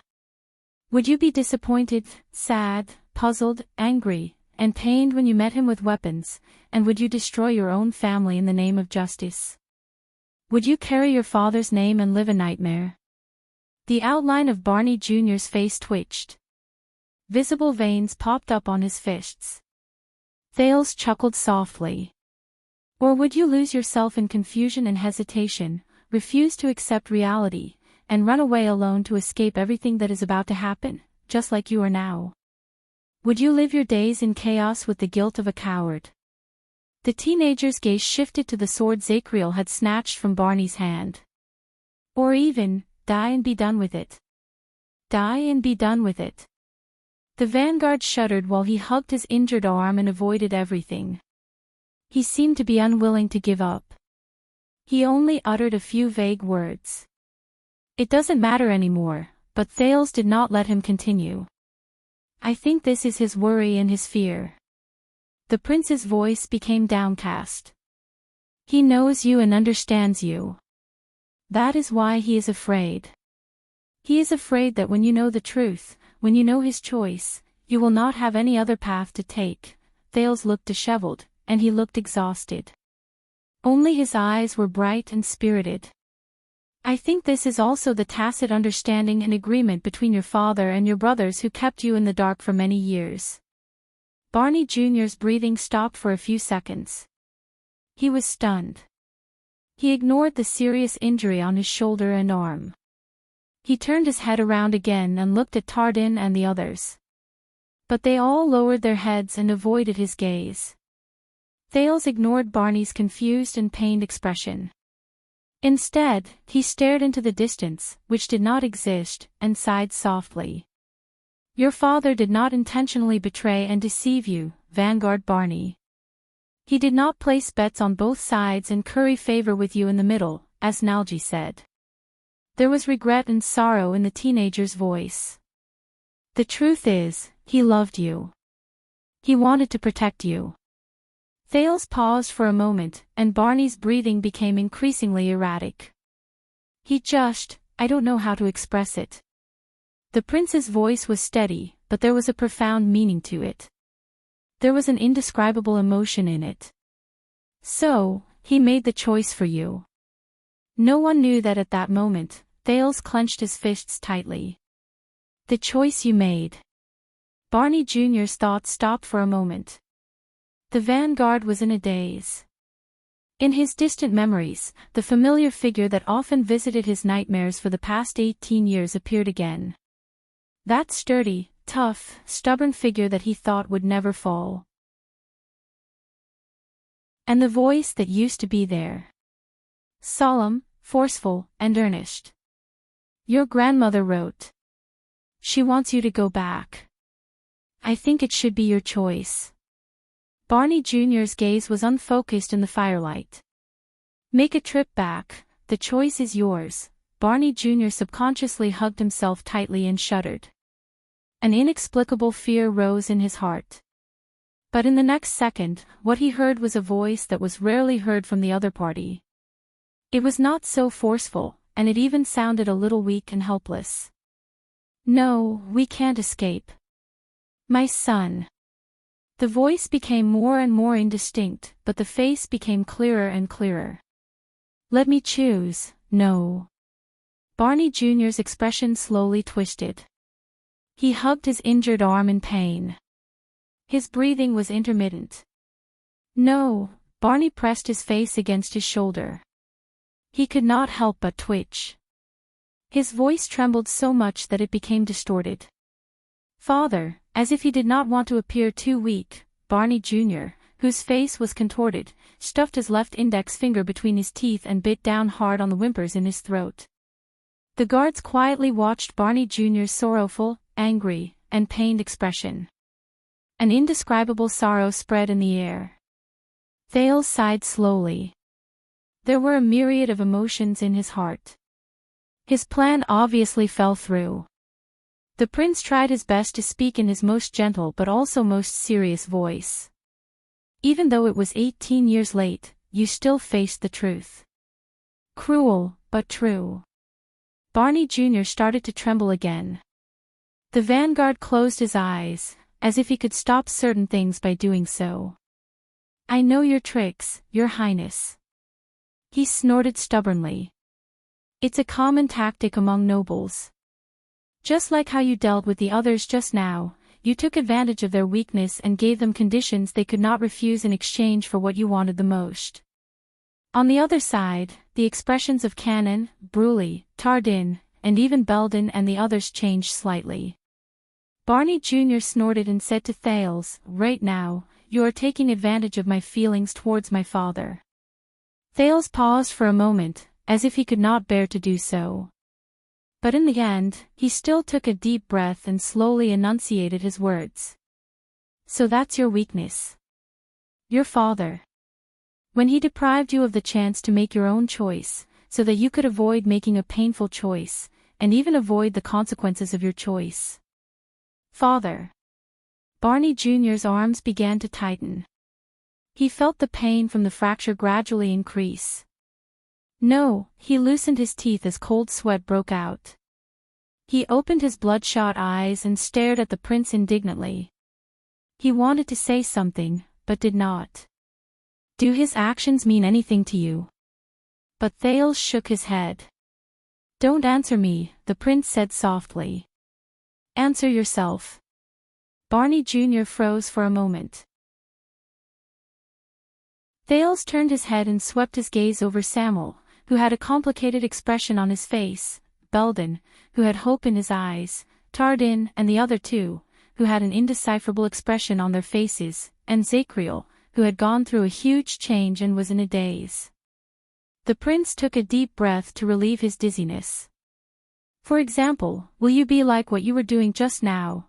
Thales turned around, stretched out his hand with great difficulty, and picked up the long sword on the ground. Just like what your father envisioned, worried, and feared. Will you become that cowardly veteran, Quill Barney, who lost his life, sank into despair, and only wished for death after he learned the truth? Barney Jr.'s gaze was fixed on the long sword in Thales' hand. His whimpers gradually became softer, and his trembling stopped. Thales sighed softly. Will you? The prince lowered his head. His voice was low, and there was sadness in his voice. If you do that, then it will only mean one thing, that your father is right. Barney Jr. shuddered violently. Because regardless of whether you admit it or not, you have confirmed your father's worries and confirmed his judgment. You will not be able to withstand everything he faces. Thales took a step forward. He endured his dizziness, inhaled, and spoke. You have acknowledged your father's idea, agreed to the choice he made for you, and followed the path he paved for you. The vanguard gritted his teeth. His expression became more pained, and his face became more contorted. His gaze moved back and forth between the prince, who was determined and could not be refuted, and the long sword on the ground, which was covered in blood. You used your actions to prove that your father should never have told you the truth, that he should never have shared his choice with you, and that you, who are weak, should never have known the secret. Thales' words were tough, and his gaze was fierce. Belden and the others behind him looked at each other at a loss for words. But Thales continued speaking, and his tone became stronger. Because of you, Vanguard Quill Barney, because you cannot endure that kind of pain, and you cannot bear the consequences. You do not have the right to make your own choice. Barney Jr. clenched his fists subconsciously, and his breathing quickened. The Vanguard and the prince stared at each other in silence. One of them struggled and hesitated, while the other was firm and cold. Unexpectedly, in the next second, the prince's tone became softer, and he became tired again. But, are you? Thales sucked in a deep breath, turned the long sword upside down, and handed the hilt to Barney Jr. while trembling. Are you? Barney Jr. froze. Your grandmother sent you a letter. She wants you to go back. A familiar voice echoed in his ears. Very well, then I will not go back. His gaze, which was fixed on the sword, changed back and forth between confusion, pain, and indignation. Then, Thales gently lowered the hilt that no one took from him. The underground prison became quiet again. Only the sound of breathing could be heard. It felt as if a century had passed. Finally, Barney Jr. opened his mouth and took a deep breath in the dull underground prison. He tried his best to calm down. But what if? Barney Jr.'s next sentence was filled with sarcasm and disappointment. What if I am the one? The one who cannot bear the truth after it was shattered. Barney Jr.'s voice was nasal, dull, and hoarse. What if I am that kind of coward and do not have the right to choose for myself? But Thales smiled. He gently threw the long sword away and let it whine on the ground. You said it before, Barney. The prince's voice was gentle and hoarse, as if he was afraid of waking up a person who was asleep. Those brothers that you cherish, they are the reason why you have been struggling in the darkness and persisting until now, aren't they? When they heard this, the breathing of the guards became disorderly. Barney Jr.'s body trembled slightly under the firelight. The man followed Thales' gaze and swept his gaze past the two corpses of his comrades in a dazed and numb manner. The prince looked at Nalji and Nair's bodies, which were gradually turning cold, with sorrow. Thales sighed softly. But I feel that it is the exact opposite. Barney Jr.'s fingers tightened slightly, and his breathing became more erratic. Thales raised his gaze and glanced at the underground storage room in the prison of bones. It was covered in dust and a mess. The guards noticed that the prince's expression became unfocused and perplexed. Nalji said that in this dark, bottomless dungeon, everyone has been tortured. But there is one and only one person. He lives in the only place where light shines. Barney Jr.'s gaze froze for a moment. All the royal guards were stunned. Thales' voice was very soft and careful. In there, he has what they have lost, and what they desire the most. The disheveled teenager with a bruised and swollen face lowered his head and flashed a relaxed and light smile at Barney. Barney Jr. was stunned. Compared to the others who have a tacit understanding or have their own secrets, you are able to maintain the purest persistence, the purest loyalty, and the purest sincerity. Belden lowered his eyes in a daze, Tardan lowered his head in pain, Samuel placed his hand on the hilt of his sword, and Cannon and Bruley did not say a word. Thales spoke in his brightest and most regretful voice. This is what they have lost a long time ago. This is what they envy the most, are jealous of the most, look up to the most, desire the most, but are unable to touch the most, and the most precious thing. This is what your father saved for you at the cost of his own downfall, and it is what your brothers and sisters paid the price of eternal guilt. It is what makes them feel ashamed of their inferiority, what they yearn for the most, and what they dare not look at directly. His enunciation was clear, and his voice lingered for a long time. Barney Jr. did not speak anymore. He just stood there in a daze. The remaining royal guards had different expressions on their faces. Some were confused, some were indignant. Thales glanced at Nalji and Nair, who had their eyes closed on the ground, and smiled. The truth is, Quill Barney, before I came here, you were the light in the dark for your brothers and sisters. You were bright, hot, painful, and piercing to the eyes. You represented the brightest and most beautiful side of you that they could not accept, did not dare to think about, and did not dare to destroy. Every word Thales said made Barney Jr.'s chest heave. The others lowered their heads and sighed. Even Zacriel was no exception. Do you admit it or not, Quill Barney Jr.? Thales bent down with great difficulty. His palm stopped above the blood-stained, broken sword for a second before he slowly moved it horizontally. He picked up the torch beside him. You are the only existence that they still hope to remain loyal to in this despairing world where betrayal is everywhere. You are the only coordinate that they can see when they are immersed in self-blame and guilt, and when they doubt themselves in a meaningless future. You are the only light that they can see when they raise their heads and are covered in wounds while they struggle in the darkness that reeks of blood.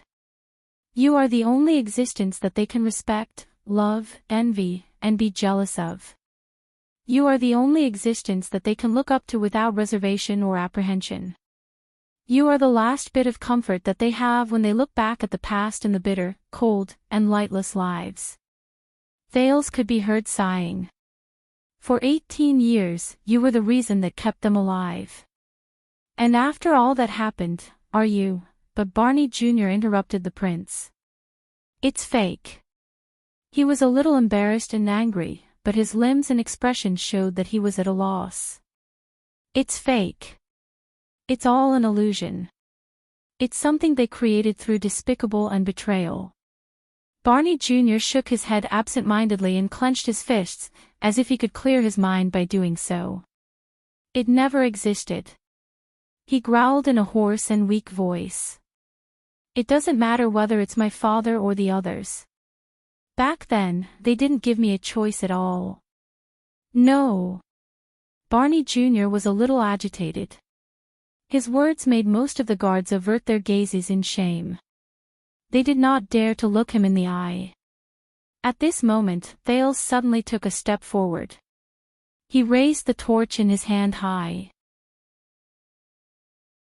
The light from the torch approached him and flickered continuously, causing Barney Jr. to subconsciously raise his hand to avoid it.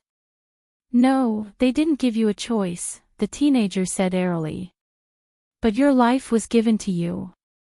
Thales spoke very slowly, and the agitated Barney Jr. subconsciously calmed down as well. Thales sighed softly again. However, compared to the others, your choice came later, but it was more crucial and important than theirs. At this moment, right here. 18 years later. Thales turned around and looked at everyone, including Zacriel, who was also immersed in darkness. Yes, Barney, when the truth comes to light, when all pretenses are torn apart, and when a brutal confrontation occurs, Thales said faintly. You will understand that everything you've experienced before is for today, and what kind of choice you will make. Thales turned his head around and stared resolutely at Barney, who was dodging his attacks. And this choice is, he said softly. When you face all the darkness in this world, when you are angry because of betrayal, resentment because of deception, pain because of hatred, despair because of failure, when everything you have fought for has left you? What kind of person will you choose to become?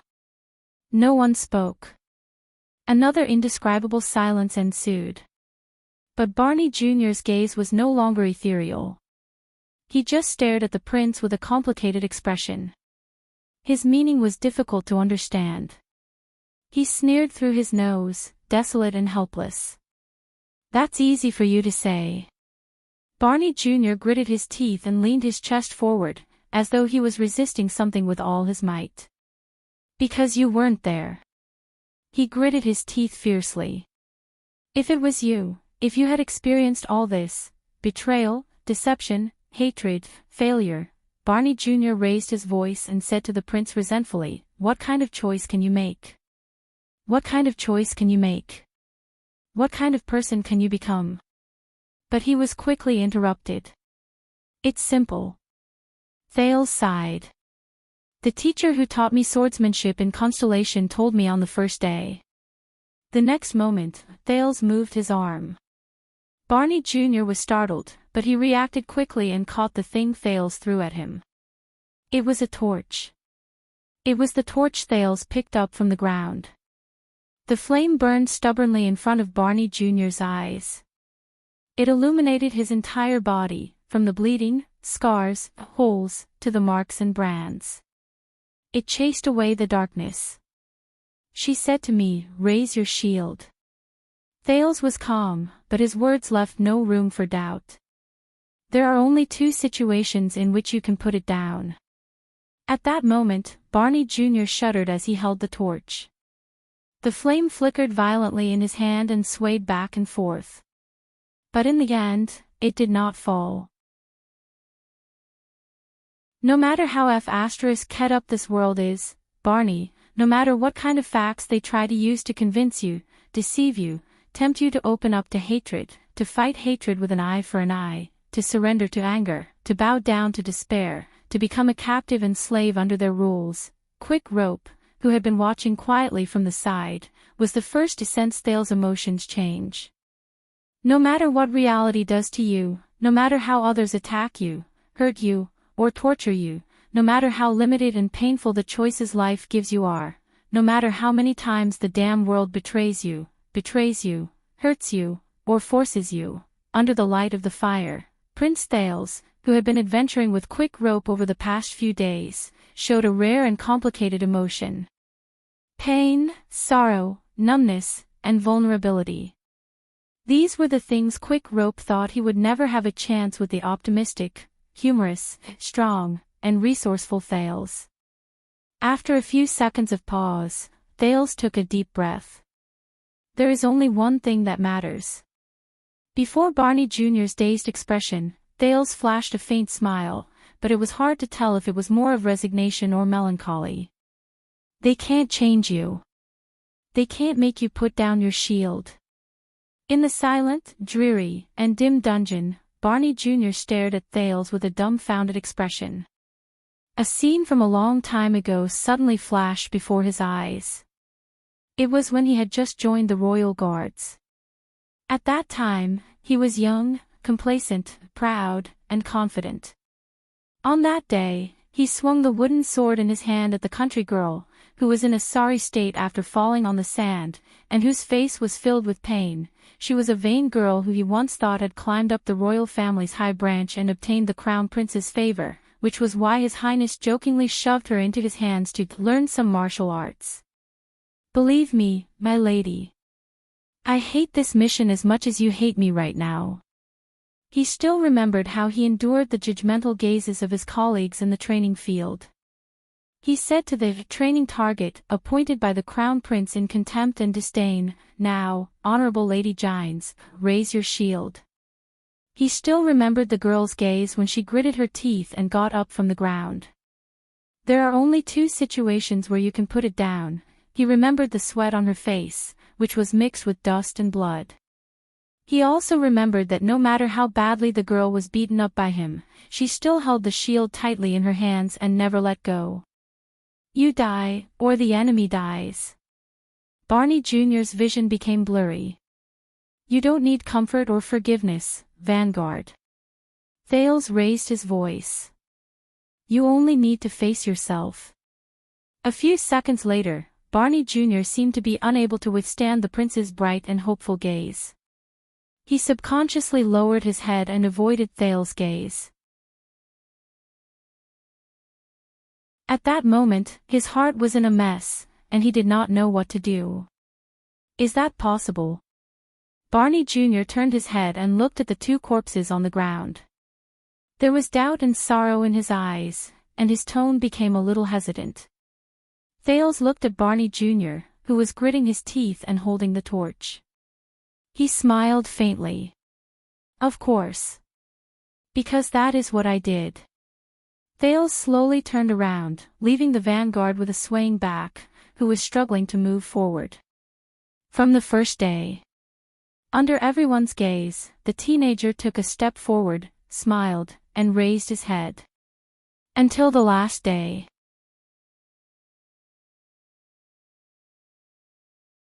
Chapter 469.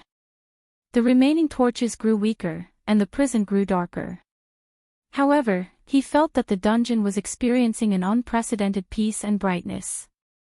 Even though Barney Jr. was still in a daze behind him, Thales knew that he no longer needed to worry about the former vanguard's condition. And the only problem he had left was, Thales shook his head. He endured the pain and walked towards the last figure. It was the long-faced man who had been kneeling on the ground. His body was covered in wounds, and there was despair on his face, as if he had lost his soul. The Knight of Judgment silhouette slowly appeared in his dim vision. His left arm, which had been badly injured by Barney, hung stiffly and powerlessly on his shoulder like a snake shedding its skin. So, you're the only one left, Thales said softly. The moment he finished speaking, the Knight of Judgment seemed to still be immersed in his own world. He did not react to Thales' words and let him approach him slowly. But the moment Thales was 10 steps away from him, Zacriel sprang up like a cheetah who had suddenly been startled awake. He instinctively picked up the chipped axe beside him. Your Highness!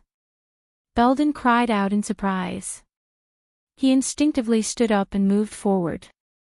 The others also reacted to the situation. Samuel frowned and pressed his hand on his weapon. Tardin, Bruley, Cannon, and the others stood up nervously and surrounded Zacriel. Even Barney Jr. snapped out of his daze and raised his torch. But at that moment, Thales suddenly raised his hand behind him. Wait! The prince's voice was hoarse and weak, but everyone subconsciously stopped moving. In the extreme silence, Thales quietly observed the long-faced man in front of him. Zacriel did not move. He only breathed in a daze and in a daze. The weapon in his hand was pointed at Thales from a distance. It was as if it was instinctive. The air froze again. Quick Rope asked with an awkward expression from behind. Hey, W.H. Thales. Belden cast a glance at Zacriel, who looked dazed but still instinctively vigilant. He spoke hesitantly. Your Highness, you'd better. Before he could finish speaking, Tardin interrupted nervously, you can't go any further. It's dangerous, said the slightly neurotic Cannon. Everyone reacted differently, but they all stared warily at Zacriel, who seemed to have just woken up from his ravings. But Thales laughed. Thank you, Belden, and all of you, Tardin, Cannon. The teenager endured the discomfort in his body. But I need you to wait for me a little longer. Thales turned around and flashed a tired smile. He raised his index finger. In a while. He turned around, took a deep breath, and continued walking towards Zacriel. Belden's expression changed when he saw that they were getting closer to each other. Your Highness, but an arm stretched out from the side and held Belden back when he wanted to move. He did. Barney Jr. had stood up at some point of time. He spoke coldly to the stunned Belden and Tardin. Let us wait. He seemed to still hold a grudge against Thales. When he said this, he seemed to intentionally lower his head and did not look in the prince's direction. Barney Jr.'s rhythmic and forceful tone snapped Zacriel out of his daze. His gaze gradually became clear, and he focused on Thales. Belden stared blankly at the vanguard, then at Thales. He wanted to say something, but stopped himself. But in the end, he did not say or do anything. She just stood where she was and watched worriedly as the prince walked forward step by step. Just like the others. Then, Thales was only 3 steps away from Zacriel. Zacriel panted in a daze. He stared at his former comrades, who wanted to rush up to him immediately, but forced themselves to hold back their footsteps. Something's different. That was what he thought. Zacriel looked around him. He saw that Barney, who was used to giving orders, looked unhappy, but he did not say anything. Belden, who had always been calm, so much so that he was a little stiff, also let Zacriel do as he pleased. Even Samuel, who did not like to listen to orders, pursed his lips and said nothing. As for the rest, be it Tardin or Cannon, these comrades he was once very familiar with, they stood quietly behind Thales. Aside from giving Zacriel a warning look, they practically watched from the sidelines and allowed the prince to walk step by step towards him, who was covered in blood. These people, Zacriel turned his head stiffly. His mind was in a mess, and his mind was in a daze. But he subconsciously tightened his grip on his weapon. Zacriel looked away from his tired and gloomy gaze. He stared at Thales in puzzlement, as if he was getting to know the teenager again. What did you do to them? He asked absent-mindedly. It was as if he was asking the teenager, but also as if he was asking himself. Thales sucked in a deep breath and forced a smile. Nothing. The teenager said slowly, just some things you want to do, but can't do. Zacriel was stunned for a moment. He felt dizzy. Things I want to do, but can't do. A few seconds later, the heavily injured Knight of Judgment shook his head forcefully. Is that so? He snorted softly and lowered his gloomy gaze. He seemed to have understood something. The Knight of Judgment let his empty left arm swing. He gritted his teeth and raised the weapon in his right hand. You know, before I came here, I was Constellation's permanent hostage in Axtet. I ran all the way back from Dragon Cloud City. The teenager's voice rose into the air. Zacriel's axe blade froze. Dragon Cloud City. Zacriel's dazed mind stirred slightly, as if he was stabbed by something. Thin and chaotic memories once again filled his overburdened mind. Is that so? The Jade Star royal family's hostage in Dragon Cloud City. Zacriel tightened his grip on the axe blade. So, in the years after that tragedy, the kingdom I met a lot of people on the way. Thales' tone was very calm, as if he was talking about family matters. One of them especially touched me deeply. He said that after more than 10 years of disguise, when he looked at the mirror again, he no longer recognized the person in it. Zacriel's axe blade trembled slightly. Thales averted his gaze from the crossbow of time in quick rope's hand and sighed. He has forgotten why he put on that mask in the first place. He let the mask capture him, occupy him, and control him. Thales stared at the man in front of him seriously. Just like a warrior who forgot his duty to protect, and became a slave to victory. Just like a king who forgot his duty to rule, and succumbed to the vanity of achievements. The Knight of Judgment's body began to sway slightly. Thales stared straight into Zacriel's eyes. He had seen this gaze before. More than once. In Vine Manor, when the Phantom Wind follower dragged his crippled body and struggled in pain. In Renaissance Palace, when Valarun shook his head desolately and revealed the conspiracy.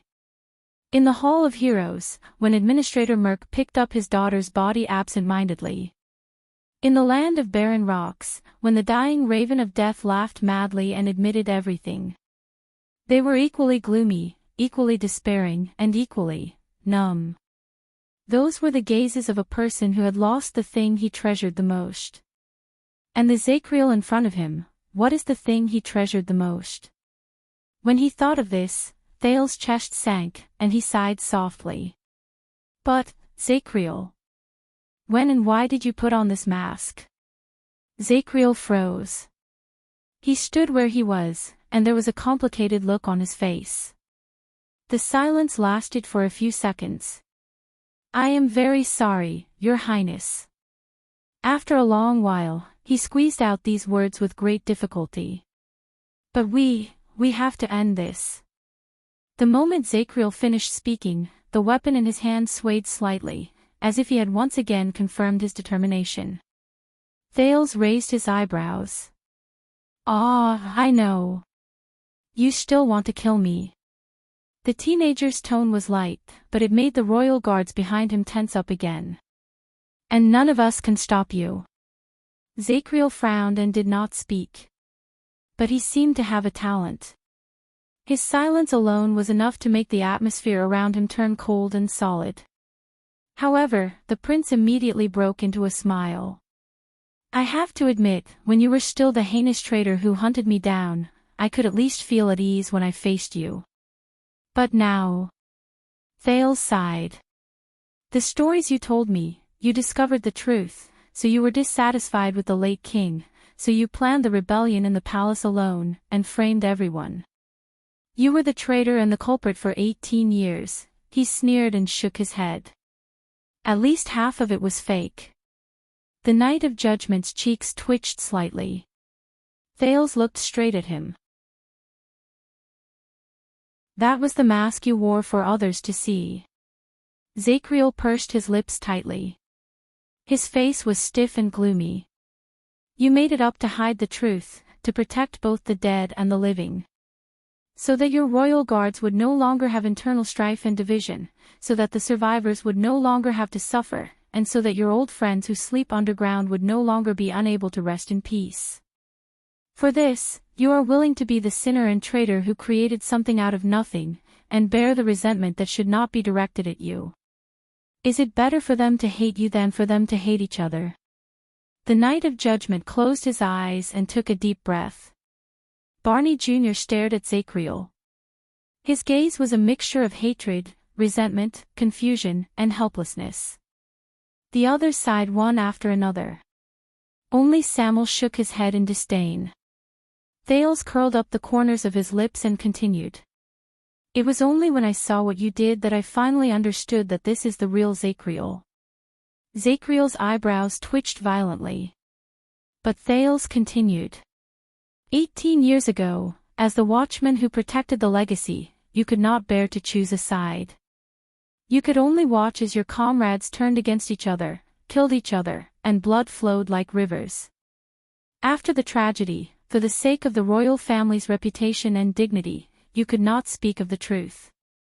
You could only watch as the innocent royal guards were imprisoned. But in the face of their misfortune and tragedy, you could not forgive yourself for not doing anything and keeping your mouth shut. You voluntarily isolated yourself from the outside world and buried yourself deep underground as punishment for yourself. Thales stared at Zacriel with sorrow. Every time he finished speaking, the pain and conflict on the knight's face deepened.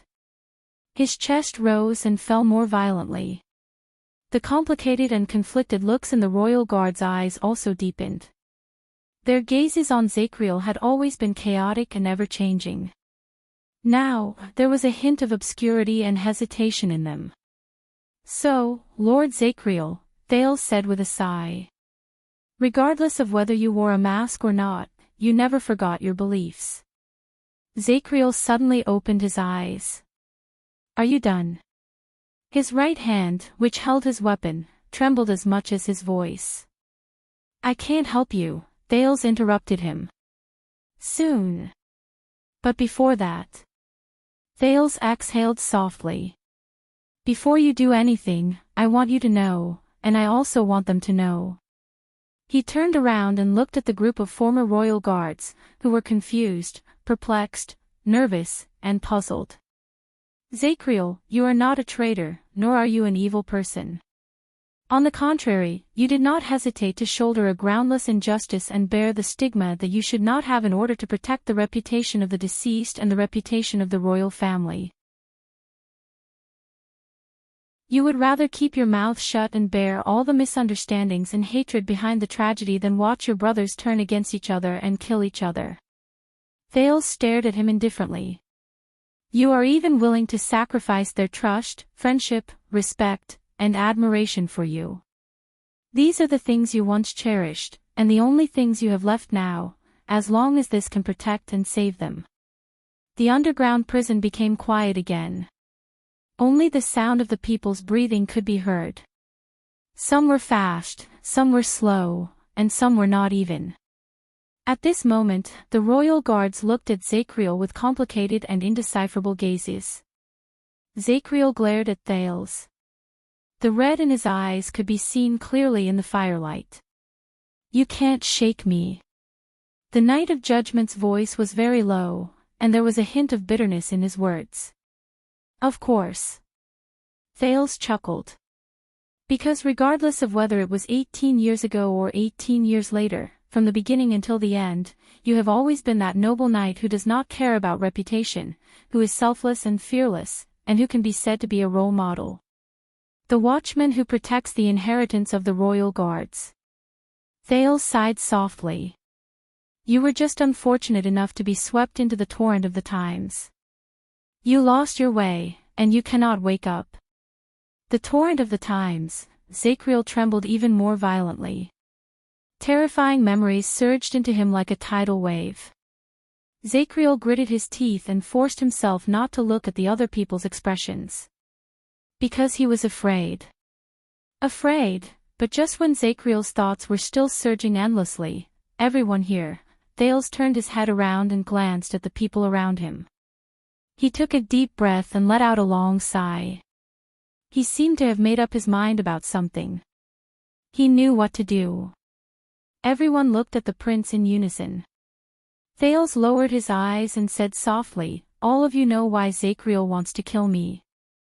Do you know why Zacriel wants to kill me? At that moment, Zacriel's erratic thoughts were instantly cut off. What? He was completely stunned. He was not the only one who had such an expression on his face. Everyone in the room was also stunned. From the still awkward Barney Jr., to the worried Belden, to the vigilant Samuel, as well as Tardin, Cannon, and Bruley. Confusion, puzzlement, doubt, and all sorts of other emotions filled everyone's hearts. Only Quick Rope's expression changed drastically when he realized something. Thales calmly adjusted his breathing and raised the corners of his lips. Because he knows. Because Zacriel knows what I am. What I am. The prince was very calm and at ease, as if this was an extremely ordinary answer. The silence in the underground prison lasted for a few seconds. Wait. Zacriel's expression slowly melted. He stared at Thales, who looked extremely ordinary, and an indescribable surprise appeared on his face.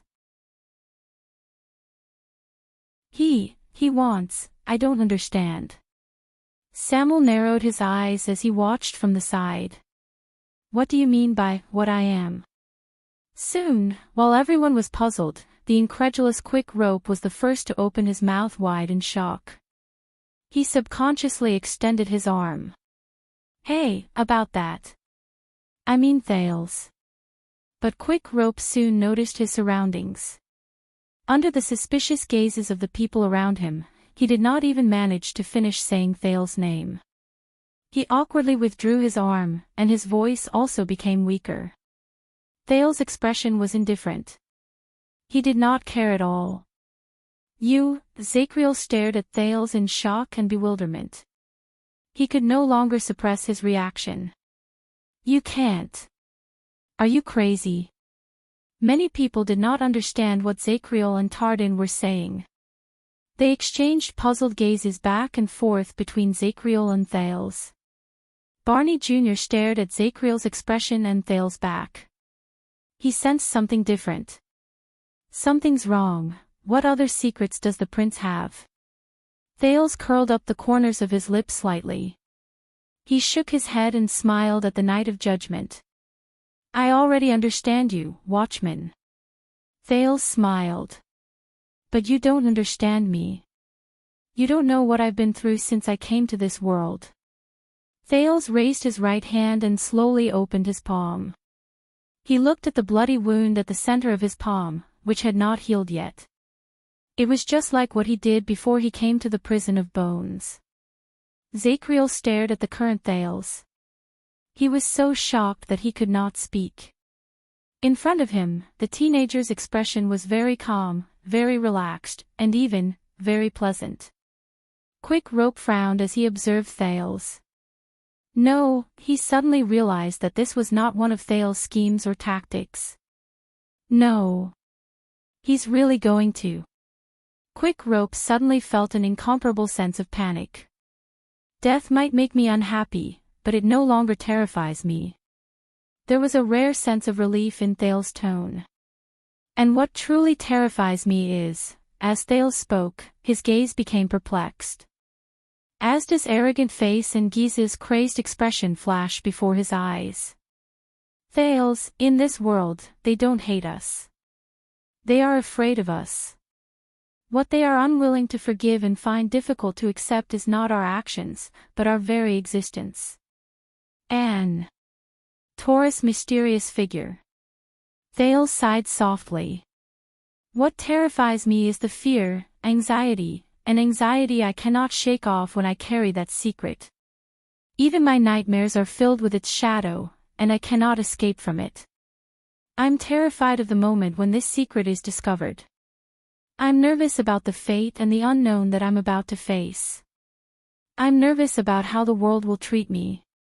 I'm terrified that everything I'm familiar with might leave me. Thales slowly raised his head. His gaze slowly focused. Today, that moment has arrived. Thales turned around and found Quick Rope staring at him in a daze. The young man smiled back at him, and then let out a long sigh. Thank you. And that is not that bad. As he stared at Quick Rope's dazed expression, Thales clenched his fists tightly and felt the pain in his palms. On the contrary, the moment I truly face it and face the consequences, I truly understand. Thales turned around and calmly raised his gaze.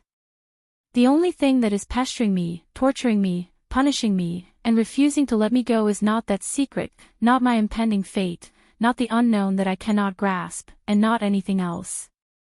And it is me. What I need is not to trap myself in shackles. Thales clenched his fists and pressed them against the spot on his chest that was once burned by the silver coin. I need to let go of my past self. To be reborn, from the ashes. Zacriel was completely dumbfounded. Your Highness. Belden seemed to have realized that something was wrong. His face was filled with worry and puzzlement. He spoke as a reminder and a warning at the same time. In the face of the group's puzzlement, Thales only smiled in relief. That's right, everyone. He closed his eyes and tried not to look at the reactions of the people around him.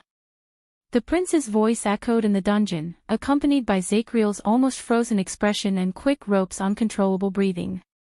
I, Thales Jade Star, am one of the greatest taboos in this world, which has been passed down by word of mouth for generations. I am the same as the culprit who Zacriel believes caused trouble in the kingdom in the past. In the next moment, Thales took a deep breath in the dead silence and opened his eyes. I am a mystic. The teenager used the calmest, most indifferent tone in his life to say the answer that made Zacriel, Quick Rope, Barney, and everyone else suck in a sharp breath. A calamity. I know that I have not finished writing Rebirth, but I promise you that the next chapter will really be the last. End of this chapter.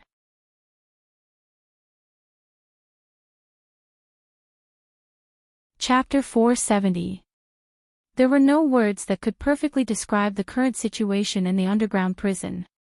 After a few seconds, only the people's heartbeats could be vaguely heard in the air. It was as if even breathing loudly had become a luxury.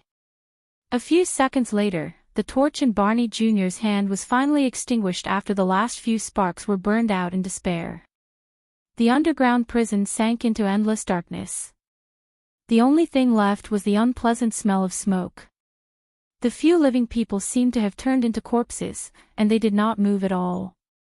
It was as if he had returned to the former black track. Hence, in this silence and darkness, Thales spent the most special few seconds of his life in a daze as he sensed the barely discernible sounds of breathing in front of him and behind him. At that moment, the darkness seemed to have become his shield. It buried his fear, numbed his pain, and blocked all sorts of gazes. Finally, with a few rustling sounds, someone in the guards fumbled around with his trembling hands and lit another torch while the sound of flint was heard. Thales narrowed his eyes and got used to the firelight.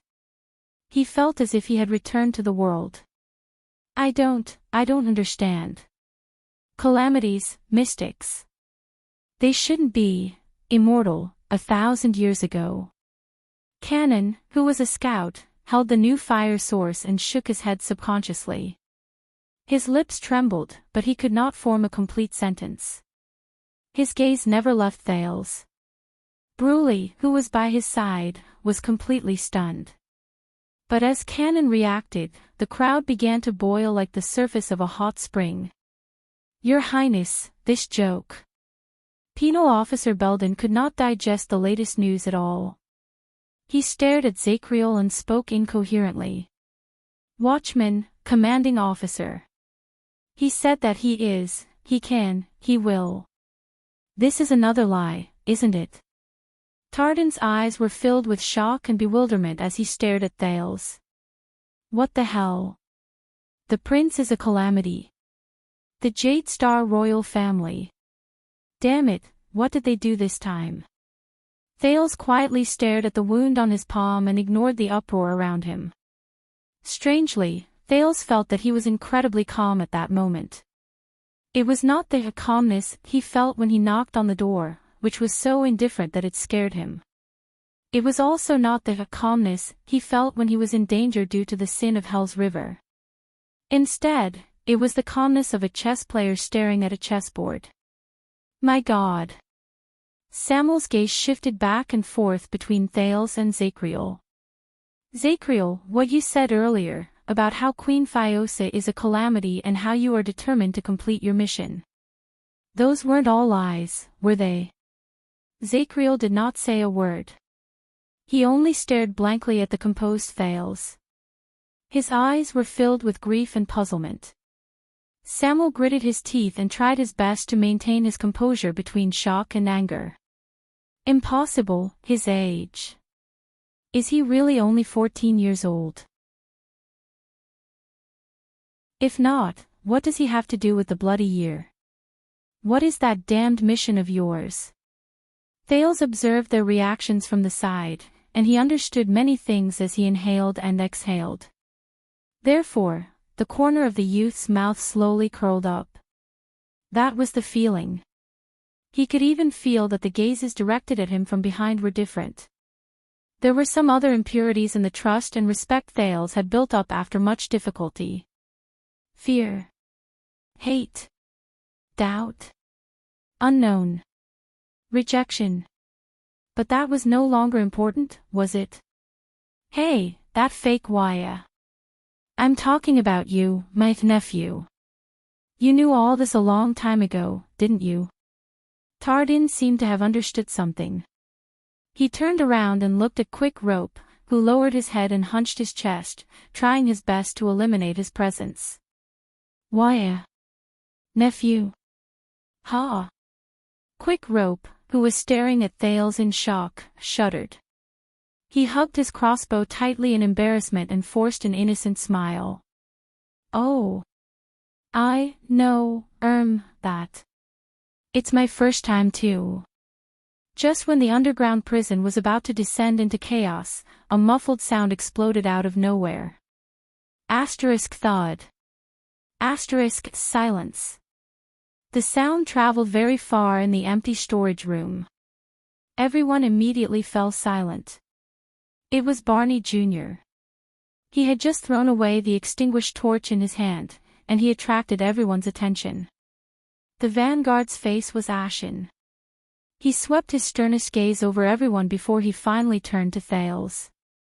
Thales sucked in a breath, smiled, and turned his head to meet his gaze. My sword slipped from my hand. After a long while, Barney Jr. finally spoke with a conflicted expression. Just now, he looked at the broken sword lying behind Thales. As Barney Jr. spoke hesitantly, everyone began to recall their previous memories. That wasn't a coincidence. It was you. Thales paused for a few seconds and pursed his lips. Yes. The prince said in a low voice. Barney Jr. opened his mouth and stared at him in disbelief. A few seconds later, he turned to the two corpses on the ground. Why is it me? Barney Jr. stared at the dead Nalji and Nair. His expression became very complicated. Why didn't you save them? Thales paused for a moment. At that moment, the scene of him using mystic energy while he was still a contactor after Taurus teachings flashed before his eyes. It was an absolutely unreasonable indifference. And the blood all over the ground. It was as if the underground prison had entered a strange stage. Everyone was filled with astonishment and questions, but under the strange atmosphere and tacit agreement, no one spoke. They only stared at Thales in unison. I want to, but I can't.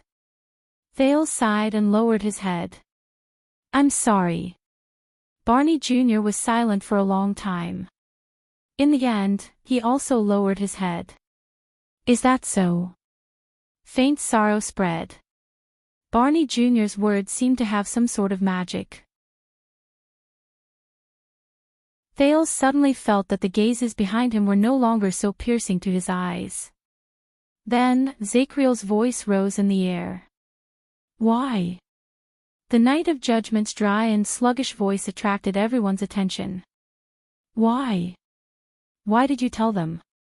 Zacriel raised his head in the darkness and stared at Thales. There was a mixture of hesitation, pain, sadness, disappointment, and sorrow on his face. You may not be afraid of death, but at least, you don't have to bear this. Zacriel's gaze suddenly became very sad. You can die amidst their admiration and respect, and not, under the Knight of Judgment's sad question, Thales sighed. But they will hate you. The Knight of Judgment froze for a moment. Them. Thales stared at Zacriel quietly. He looked at the blood and dust all over his body, the obvious fatigue on his face, and the fact that he was enduring the pain with great difficulty. He looked at the conspicuous and ugly brand on his forehead. Zacriel. This powerful, almost invincible warrior. I wonder how heroic he was when he was young. Thales smiled. I know that for a certain reason, you will not tell me my identity even if you die. And you are already prepared to keep your mouth shut after this, and then willingly die in their hands. Thales turned his head and glanced at the royal guards behind him. Many of them were still immersed in shock and doubt. Barney Jr. was stunned. Us? Thales ignored him. Instead, he turned around and sighed at the knight. They respect me. So, yes, they will hate you. One more time. Zacriel was stunned. If I don't tell you, then after I die, the misunderstanding that you solved after much difficulty will deepen again. Thales' expression was a little gloomy when he said this. Once again, you will be abandoned by the companions you once valued the most. You will hate them, and you will be seen as a madman and a traitor. You will die with their hatred. Barney Jr. and the others watched the conversation between the two in shock and bewilderment. Zacriel was completely frozen on the spot. After a while, he panted and said, I don't understand. Thales snorted softly, as if he had figured something out. Zacriel, in order to serve the kingdom, protect the royal family, protect your companions, and protect your beliefs, Thales said sadly with a heavy heart. Over the past 18 years, you have shouldered so many things in the past and paid such a heavy price. Thales raised his head and stared at the air. A dazzling silver figure seemed to appear in front of him. The hero that was forgotten by the world. There was also a voice that seemed to echo in his heart. I have been dead for a long, long time, so long that I don't even remember how long it has been. Thales was a little absent-minded. The silver figure stood in the bottomless darkness and faced countless souls of the deceased alone. The scene of him shining with a light that was both great and small seemed to appear in front of him again. That figure was alone for countless years. He sacrificed himself and shouldered the greatest and most selfless mission to protect the people and things he once loved the most. But no one knew about it, and no one understood it. But he still smiled. He held no grudges, did not ask for help, and remained calm. May the mountains tolerate your footsteps, and may the earth bless your journey. Thales took a deep breath and pulled his spirit out of the empty past. He tried his best to return to the present. He returned to the night of judgment. But you have never been understood. Never. It has been 18 years. From the beginning to the end, you can only bear the burden alone and face the price alone. Thales' heart sank, and his expression became a little gloomy. He was just like that lone hero who no one knew about. Even if he was buried deep underground, he did not hesitate to ignite himself to dispel the darkness in a place where there was no light and hope. Even if he could not get up, he tried his best to reach upwards and help those who fell and drowned to see the light again. Even if the past was gone, he was still stubborn and persistent. He kept to his initial promise to the past. No one knew. No one cared. There was no end. There was no forgiveness. Thank you for bringing her greetings. He looked at Zacriel seriously and watched as his eyes trembled slightly. The worst thing is that in the end, the night of judgment was still misunderstood, hated, detested, and ignored by the people he cared about the most and cherished the most. He was misunderstood as a traitor, a lunatic, and a villain by the people he wanted to protect the most, Thales said in a low voice. As Thales spoke in a low voice, the royal guards behind him reacted one after another, and their expressions varied. But all of them fixed their dazed gazes on Zacriel. Zacriel breathed in a daze. The story of your life is about other people, Zacriel, the kingdom, the royal guards, your brothers and sisters, responsibility, mission. You carry everything on your shoulders. When Thales said this, he paused for a moment. There was fatigue and sorrow in his voice that could not be hidden. But you are not the only one. Zacriel's right hand, which held the weapon, trembled slightly. Thales let out a long sigh and said dejectedly, no one knows what you have done, and no one is grateful to you. You can only sit alone in the countless cold nights and recount the past. The only comfort you have is the belief in your heart, even the final fall and death. Thales' voice was very soft. Although you do not care about it, Thales said faintly, this makes me a little sad. Zacriel gasped in a daze and stared at the teenager before him in disbelief. Zacriel. Thales paused for a moment before he said slowly, you have already shouldered too much. You should not continue to be misunderstood and hated. A few seconds later, it is meaningless. Zacriel's trembling and hoarse voice traveled into the air. Do you think you have done something smart? Pity me. Influence me. Sway me. The Knight of Judgment lowered his head slightly. His gaze was hidden in the darkness between his eyebrows. He tightened his grip on the handle of his axe and gritted his teeth. You are wrong. Zacriel suppressed his tone, but he could not stop his arms from trembling. He did not know whether it was because of pain or his emotions. Everything you're doing right now is meaningless to me. Thales exhaled and looked at the darkness between Zacriel's eyebrows. But it is meaningful to me. He lowered his head. There was sadness and lament in his voice. To us. Zacriel was stunned again. You? Thales nodded. His smile was a little bitter. My family, Jadestar. A second later, Zacriel's chest began to visibly rise and fall. Thales raised his head again. If my guess is correct, it was the late King Adi who appointed you as the watchman of the royal guards. It was also him who dragged you into his family's internal strife and ruined your entire life. And King Castle coldly and unfairly imprisoned you, causing you to be reduced to this state. Thales' eyes were gloomy. He sighed and tapped his chest. As for 18 years later, another Jadestar suddenly barged in and broke your peace, bringing back the nightmare you had 18 years ago. Thales tried to look at Zacriel with the most indifferent gaze. The tragedy that befell you, Zacriel, no matter what was right or wrong, whether it was right or wrong, all stemmed from the noblest but coldest bloodline of the kingdom. At that moment, Zacriel still did not speak, but his breathing became chaotic. And the most ironic thing is that even today, you still want to carry out your duty as a royal guard and protect our reputation. Even though due to various reasons, you will not have any complaints against the royal family, it must be very hard. Thales' voice was a little desolate. I think, the Jadestar family owes you too much. He saw Zacriel clench his fists tighter. But Thales ignored him. He continued to look at the corpses on the ground. He remembered the scene when the two of them left just now, and his voice was hoarse.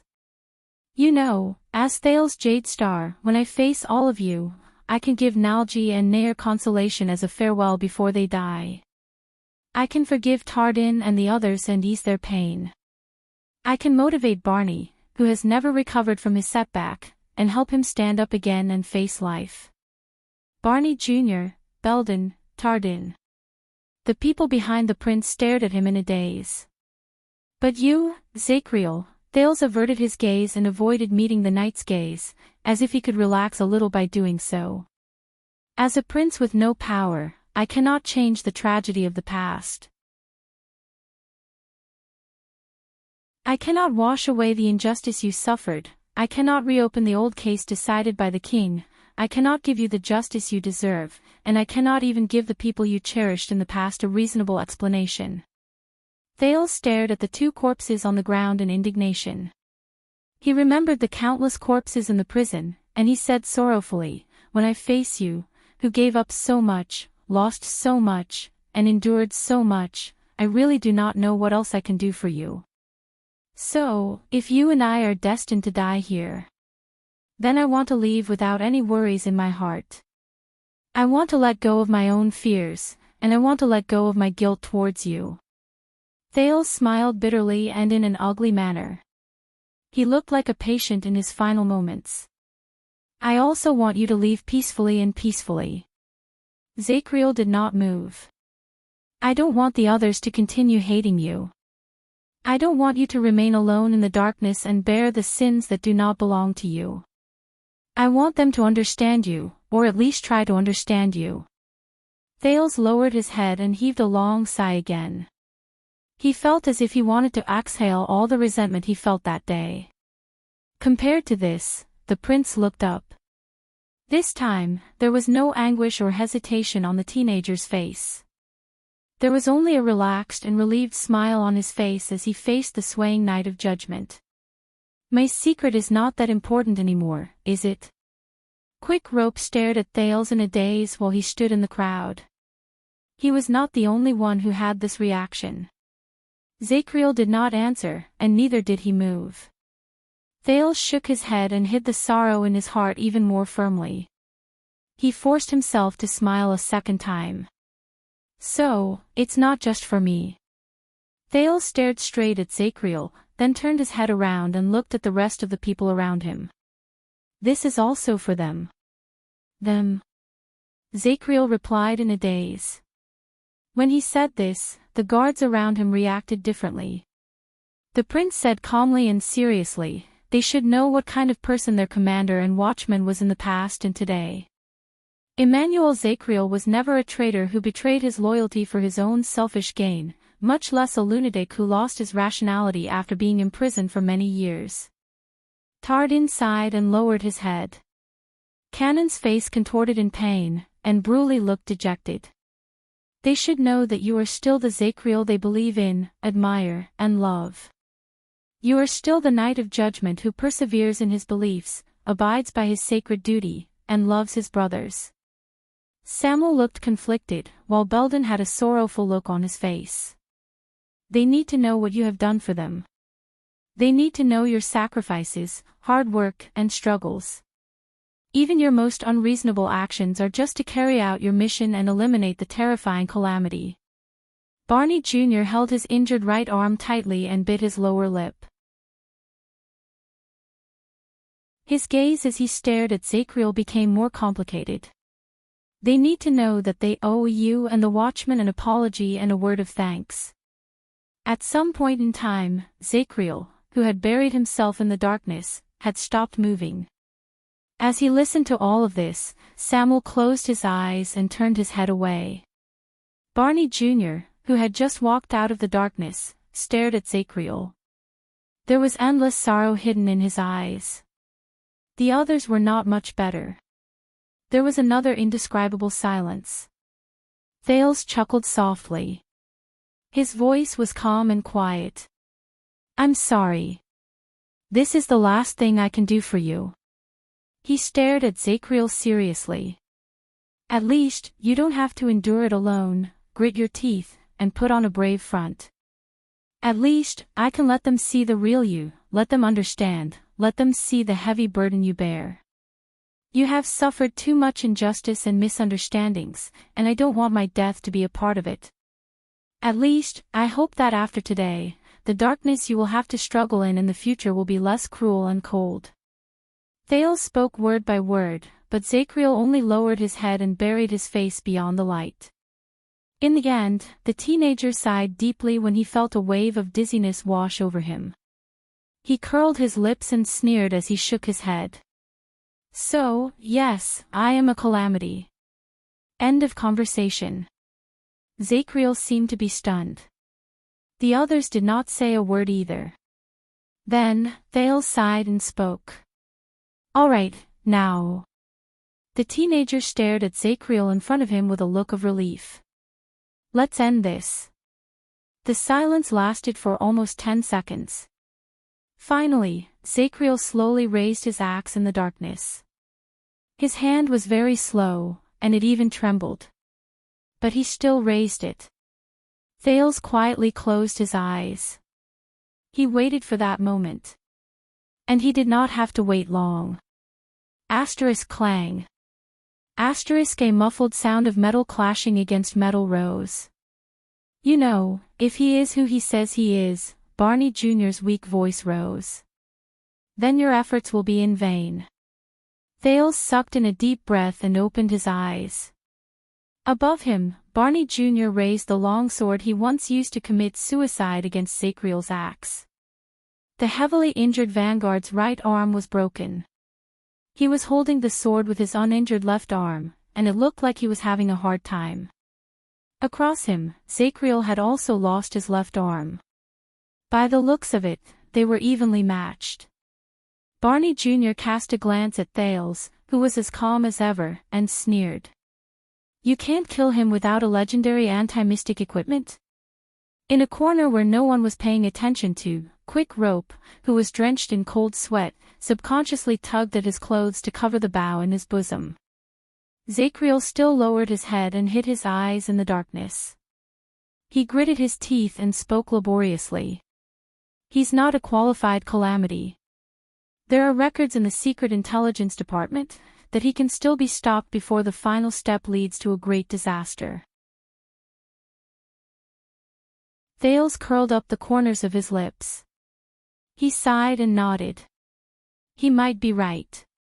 However, Barney Jr. replied bluntly, "That's right. I didn't ask you, young prince." Thales' expression froze. Barney Jr. turned to face Zachriel and shook his head. "Records in the Secret Intelligence Department? Qualified? So what?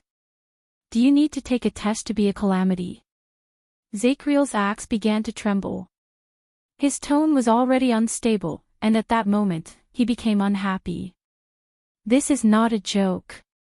Move aside, you already know who he is. But Barney Jr. suddenly shouted. So what? Based on what you said, the late king had sex with another one. Thales watched Barney Jr.'s actions in silence. He gritted his teeth and felt his chest sink slightly. The vanguard shook his arm.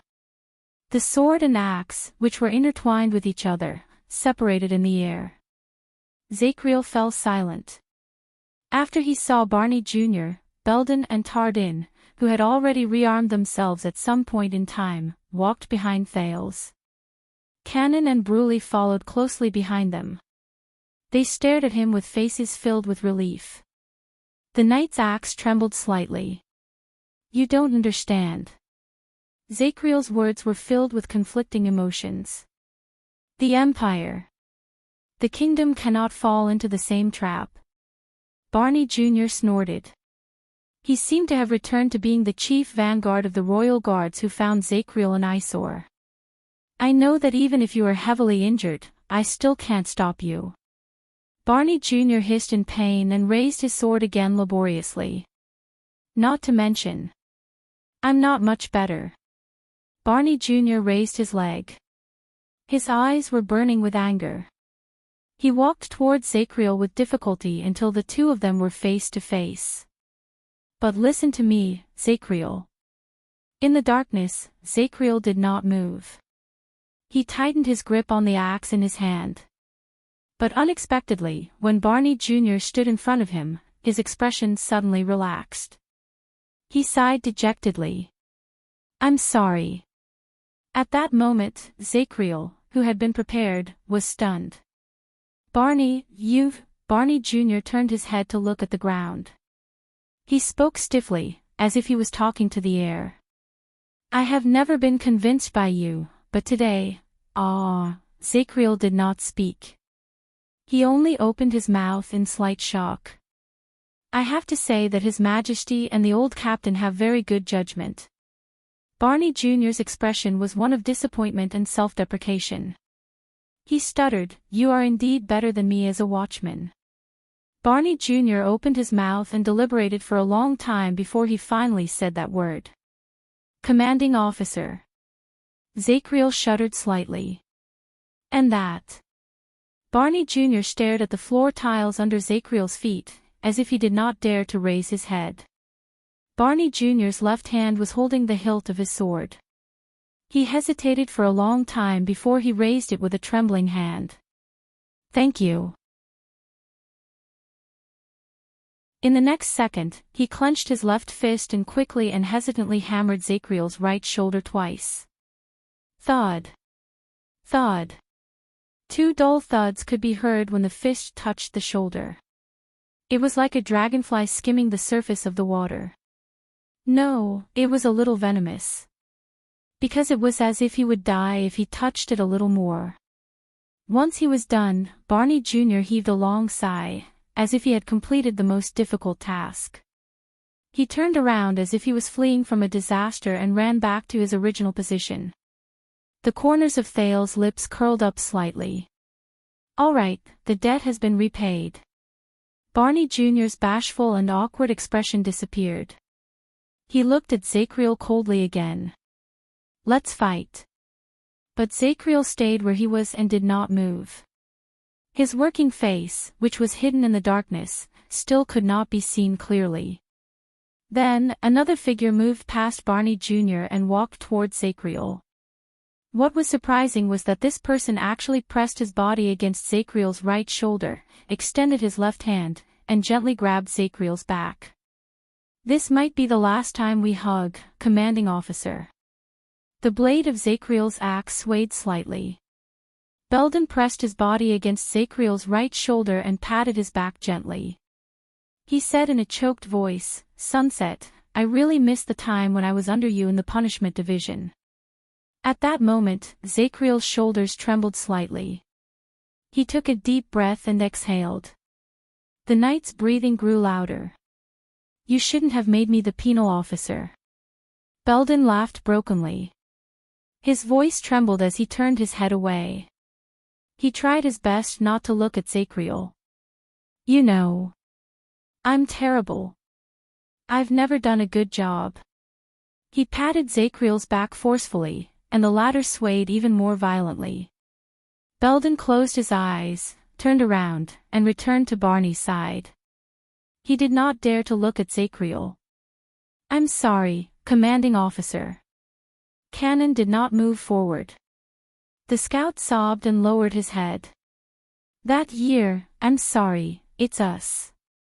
We messed up everything, it's our fault, Zacriel exhaled in pain. Sob, sob. Bruley, who was beside Cannon, made a muffled sound. Sob. Ah, he's probably saying that he regrets it. Tardin sighed and ignored Bruley's protests. He flashed a pale smile for the last time. But, we're the ones who dragged you and the others into this, commanding officer Zacriel. Tardin stared at the corpses on the ground in a daze. But at least, we can rest at the Emperor's side in peace, just like those 30 or so idiots. We will be reunited. Zacriel's axe trembled even more violently. Hey! It was Samuel. Even though I'm no longer a guard. But I owe you a word of thanks, commanding officer. The disaster sword snorted softly, as if he did not care, but he did not realize that his attitude was exactly the same as Barney Jr.'s. It was all thanks to you that I escaped. For the first time, Zacriel opened his mouth. He wanted to say something, but he hesitated. Samuel sighed, and his voice became softer. And if I hadn't escaped, you wouldn't have had to suffer the punishment of solitary confinement. In any case, I still owe you an apology. Samuel looked elsewhere, gritted his teeth, closed his eyes, and said, I'm sorry. I don't have any sense of duty as a guard anymore, but this child can't die, so... Samuel shrugged and did not say anything else. Zacriel did not react, but the veins on his hands twitched slightly. As Samuel's voice faded, the guards sighed in unison as though they had accomplished a great task. But Zacriel remained silent. Now. The corners of Barney Jr.'s lips curled up. He stared at Zacriel and said in a tone of relief, let's fight to the death. However, wait, a rather discordant sob rose faintly. I am sorry too. Thales turned his head around. He saw Quick Rope wiping his eyes and speaking in a dejected manner. Ha! A second later, under the strange gazes of the people asking, why are you crying, Quick Rope suddenly reacted, and his expression froze. His mournful expression disappeared in an instant. He subconsciously took a step back and smiled awkwardly. The atmosphere, but this time, no one scolded him, no one rolled their eyes at him, and no one stopped him. On the contrary, Barney Jr., Tardin, and Belden turned around at the same time. They dragged their weakest bodies and stood beside Thales with the deepest resolution. They raised their weapons at Zacriel. They faced their final battle head-on. I know that I was wrong. I haven't even finished writing Rebirth, and the word count has already exceeded the limit. It's fine. There's still the next chapter. After midnight, it will be published next year. End of chapter.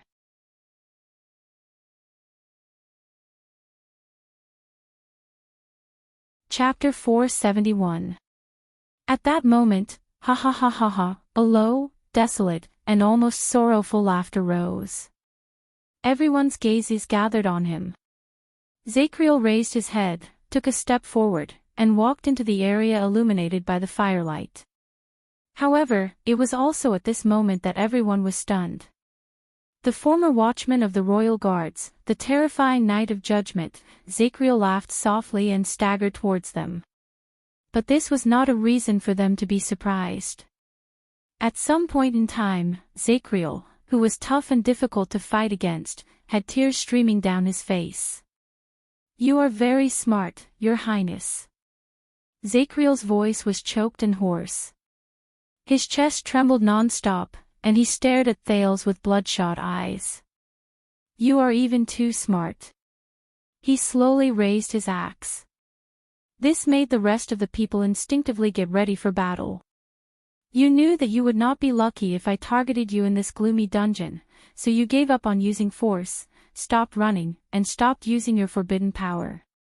Instead, you resorted to political tactics." Thales was slightly shocked. Zacriel's voice was very hoarse. It was filled with despair and sorrow, like a wounded person who had lost his last hope. "You knew my relationship with these people, so you deliberately let them out and had them confront me. You observed them, gathered information, and looked for opportunities while you lay low and made preparations." He swept his gaze over them one by one. He saw that every guard's gaze was filled with pain and conflicting emotions. "From the moment we met until now, you seemed to be fleeing in a pathetic manner and appeared weak. But in truth, you had a plan in mind, and you pressed on.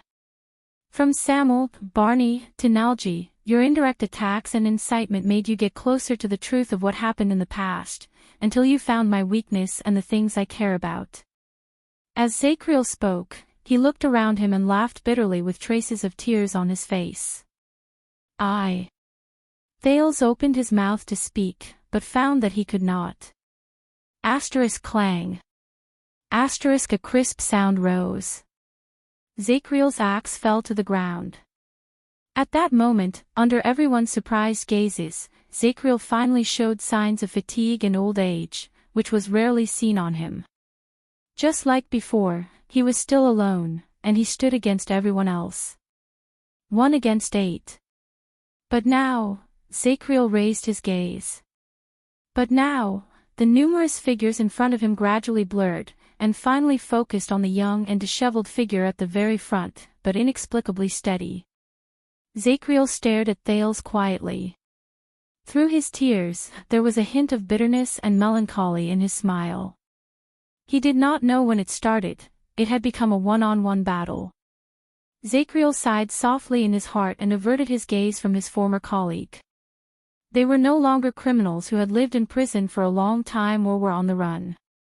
Instead, he became the proudest existence in the world again. Constellations, Royal Guard. At that moment, Zacriel did not know why he could not hold back the tears in his eyes. He also did not know why he could not fill the hole in his heart. He only stared at Thales in a daze. If he wasn't such a taboo existence, that's good. Zacriel's figure swayed in the air, but he did his best to stabilize himself. "You interrogated them for the truth sincerely and mercilessly, forcing them to reveal their true nature and dig out the details that were most valuable to you." The more Zacriel spoke, the more anxious he became. His expression became more solemn and desperate. "Then, like a saint who saved the world, you used your special status as a Jade Star to forgive them and relieve them of their burdens. More importantly, you've become their spiritual pillar. You've completely tied yourself to them." Thales felt bitter in his heart. He could only force himself not to look at the expressions of the people around him. Zacriel sucked in a deep breath and stared at Thales, who had a complicated expression on his face at that moment, in despair. To them, you are no longer just a prince they met for the first time. The Knight of Judgment continued to speak dejectedly. "You are Nalji and Nayar's mourner, the pardoner of criminals, the comforter of those serving their sentences, the Jade Star Prince they acknowledge, and the noble person who was willing to take the risk to clear up the misunderstanding for me. If I kill you, it will be the same as destroying all of them, both physically and mentally." Zacriel covered his tears and laughed bitterly as he trembled uncontrollably. "But all of this seems so logical, and I can't find any fault with it." "Ha ha ha." Thales sighed. Zacriel, but the Knight of Judgment did not give him the chance to speak. "Just now, when I was still an evil person, I could have broken their bones and torn their tendons without hesitation, and then killed you. Zacriel lowered his arm. When he said these words, there was a ruthlessness that made the others nervous. After the fact, I could bear their hatred as an evil person. I could live like that, and I could die like that. I have already lived like that for 18 years. 18 years. Zacriel growled in a low voice. His swaying body seemed to be unable to support itself anymore. He fell backwards and leaned against the wall. There was a sad silence in the dungeon. Zacriel's expression slowly turned gloomy. But the words you said just now, the words you said to defend me, were not for me to hear. You said them to hear. Zacriel raised his head and looked at each of his colleagues. For some reason, those who met his gaze felt an indescribable pain. You cleansed me of my sins. You made them respect me again. More importantly, you turned their feelings into weapons against me. The Knight of Judgment's voice became more anguished. He sounded as if he was pleading. Because you know, from this moment onwards, when I no longer see hatred for traitors on their faces, but regret and respect for their officers, Zacriel leaned against the wall and pointed at his chest, then at his head. His breathing was intermittent. And you know that this is my greatest weakness. Zacriel stared at the axe under his feet in sorrow. He lifted his head and opened his mouth. He let out a pained roar from his throat. You know, when I face them like this, I can no longer do it. Thales stared at the man in a daze. He was speechless. But why? The dying Knight of Judgment sucked in a sharp breath, as if he had regained his energy. If you don't expose all this, if you don't pursue the truth, then perhaps. At that moment, Zacriel looked at the bodies on the ground, at Barney Jr. Endless sorrow appeared on his face. Perhaps Nalji and Nair will still be alive and breathing. As for Barney, the one he hates is still me, not his father, not the late king. Zacriel closed his eyes. Barney Jr. turned his head away, trying his best not to look at him. Cannon sucked in a pained breath and threw down his weapon as well. The atmosphere became rather unbearable. Thales felt a heavy pressure on his chest that he had never felt before. If he did not say anything, he would explode. I'm sorry about Nalji and Nair, but the moment the teenager finished speaking, he was interrupted again. Zacriel held his forehead tightly with one hand. His face contorted in pain. I don't know, I really don't know. The words you said to them, the words you comforted them, the words you said to me when you were willing to reveal your identity, and even the words you revealed yourself as if you were telling the truth from the bottom of your heart, or was it a lie with ulterior motives? Did you do it to save them, or to save yourself? Thales was stunned. Sincerity. Hypocrisy. Saving others. Saving himself. Thales was lost in thought for a while. Perhaps. For some reason, the teenager felt an indescribable loneliness. Perhaps a little of both. Zacriel's breathing became more intense. It was as if he was having an attack again.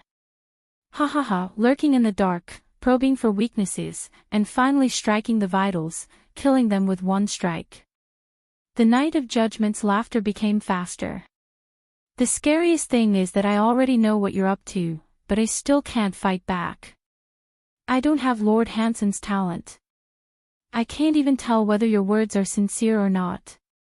Sincere. Fake. Thales stared at him, conflicted. He opened his mouth a few times, but in the end, he could only say in a desolate manner. A long time ago, I heard something from a one-eyed man. Thales sighed. If it's beneficial to Constellation, what's the difference between sincerity and hypocrisy? Zacriel shuddered slightly and froze for a few seconds. But soon, his tear-stained face contorted. Beneficial to Constellation. So you're saying that you deliberately pointed out your identity as a hostage in Northland as one of your tricks?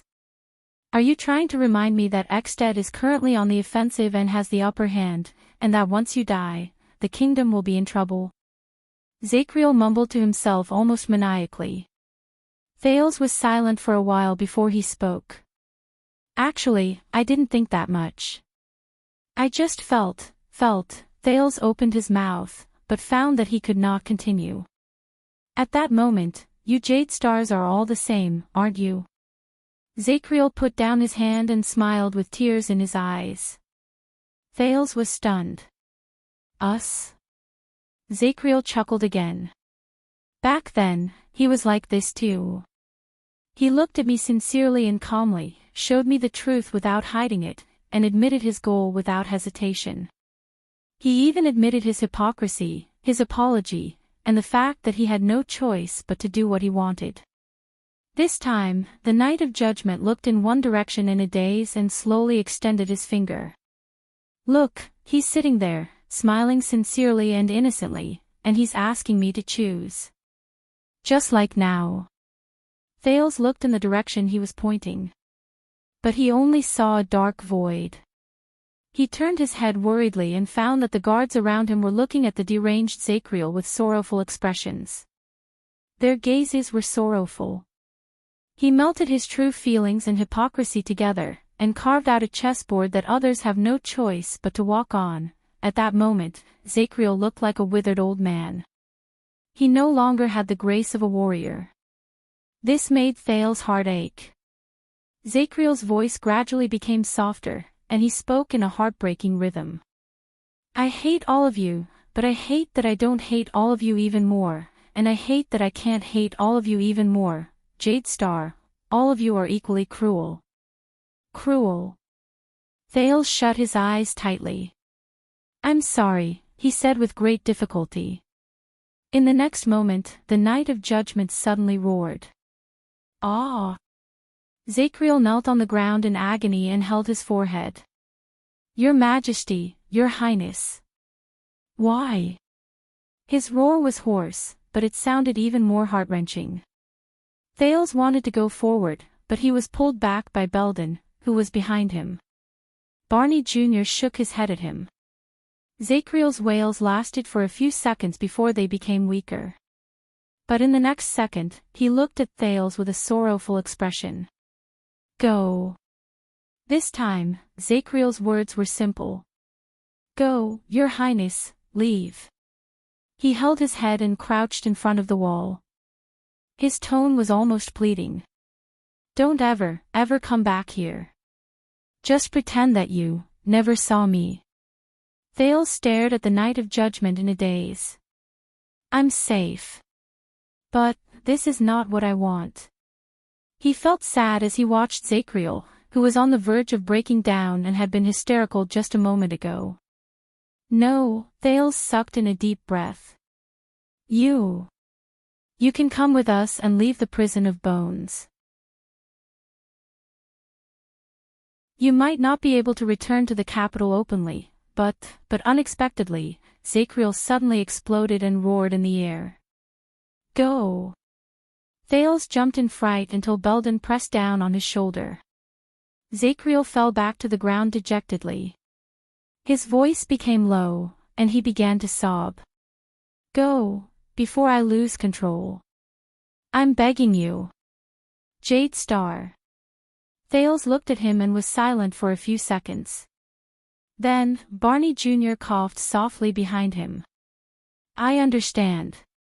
Thales sighed, turned around, and walked away. It's over. That was what he told himself. But for some reason, there was no joy in his heart. There was only a faint sadness. Wait. Everyone turned their gazes and saw Samuel looking in Zachriel's direction. He said loudly, Zachriel, do you intend to stay in the prison of bones and rot here for the rest of your life? The Knight of Judgment did not answer.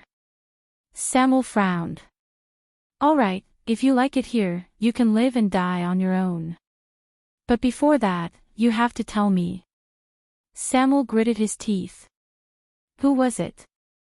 Who was the Jade Star who tried to usurp the throne 18 years ago? This sensitive question made everyone tense up again. But Zacriel only chuckled in a daze and shook his head nervously. It's not important anymore. It's not important anymore. Samuel's frown deepened. He was obviously indignant. He took a step forward. But another hand held him down. He's right, Samuel. Barney Jr. exhaled. His tone was filled with disgust towards the past and lies. No matter who did it, the result can no longer be changed. Samuel was silent for a while. In the end, he snorted angrily and flung Barney Jr.'s arm away. He no longer looked at Zacriel. Very well, then, now we. Barney Jr. sighed. But just when everyone breathed a sigh of relief, Thales exhaled deeply. As if he had made up his mind about something, he suddenly turned around and walked back. Without turning back, he walked towards Zacriel again. Barney Jr., who only had one arm left, could not catch him in time. His expression immediately changed. Your Highness. Belden even instinctively wanted to stop Thales. But Thales calmly raised a hand and stopped everyone from moving. I know what I'm doing. The teenager exhaled and slowly walked towards Zacriel, who was trembling non-stop with his hands over his head and mumbling to himself. He then squatted down. Do you know, Knight? Thales revealed a friendly but sad smile. During my journey, there was a period of darkness that made people despair the most. Zacriel stopped trembling. He put down his arm and stared at the teenager in a daze and perplexity. At that time, there was a lonely and selfless hero behind the scenes who gave me the most generous and sincere blessing. In the next moment, Thales did something that caused everyone to turn pale with fright. He extended his hand and gently held Zacriel's head. And now, in the name of Thales Jadestar, Thales said the most sincere words in his calmest and softest voice. I pass on his blessing to you. Blessing. Zacriel seemed to be stunned. He stared at Thales and did not move. Thales leaned forward and leaned against the knight's forehead. May darkness cleanse your soul, and may the torch guide your way. Thales' voice was hoarse, but there was an inexplicable emptiness to it.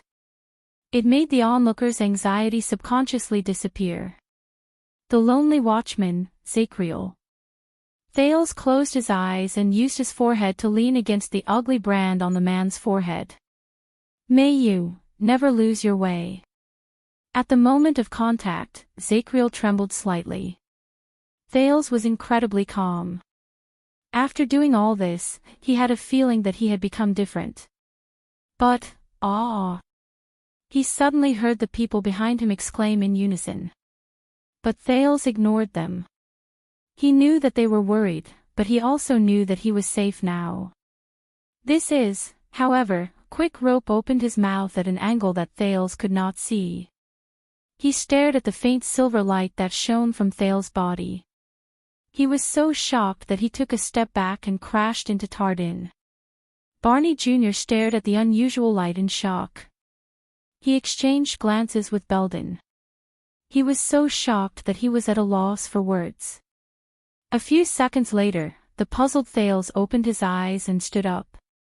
At some unknown point in time, the royal guards behind him widened their eyes and stared at him in a daze. This is strange. Thales was puzzled. The teenager cast a puzzled look at the man who seemed to have been petrified. What's wrong? Just now, Quick Rope covered his mouth in an exaggerated manner and spoke incoherently. He pointed at Thales and shook his arm non-stop. Oh God, bright moon, harvest, shepherd of the seas, desert god, could this be the legendary imperial family, the golden, shining, sparkling? In the next second, Tardin covered his mouth from behind him. It's nothing, Your Highness. Tardin said respectfully, he's just a little agitated.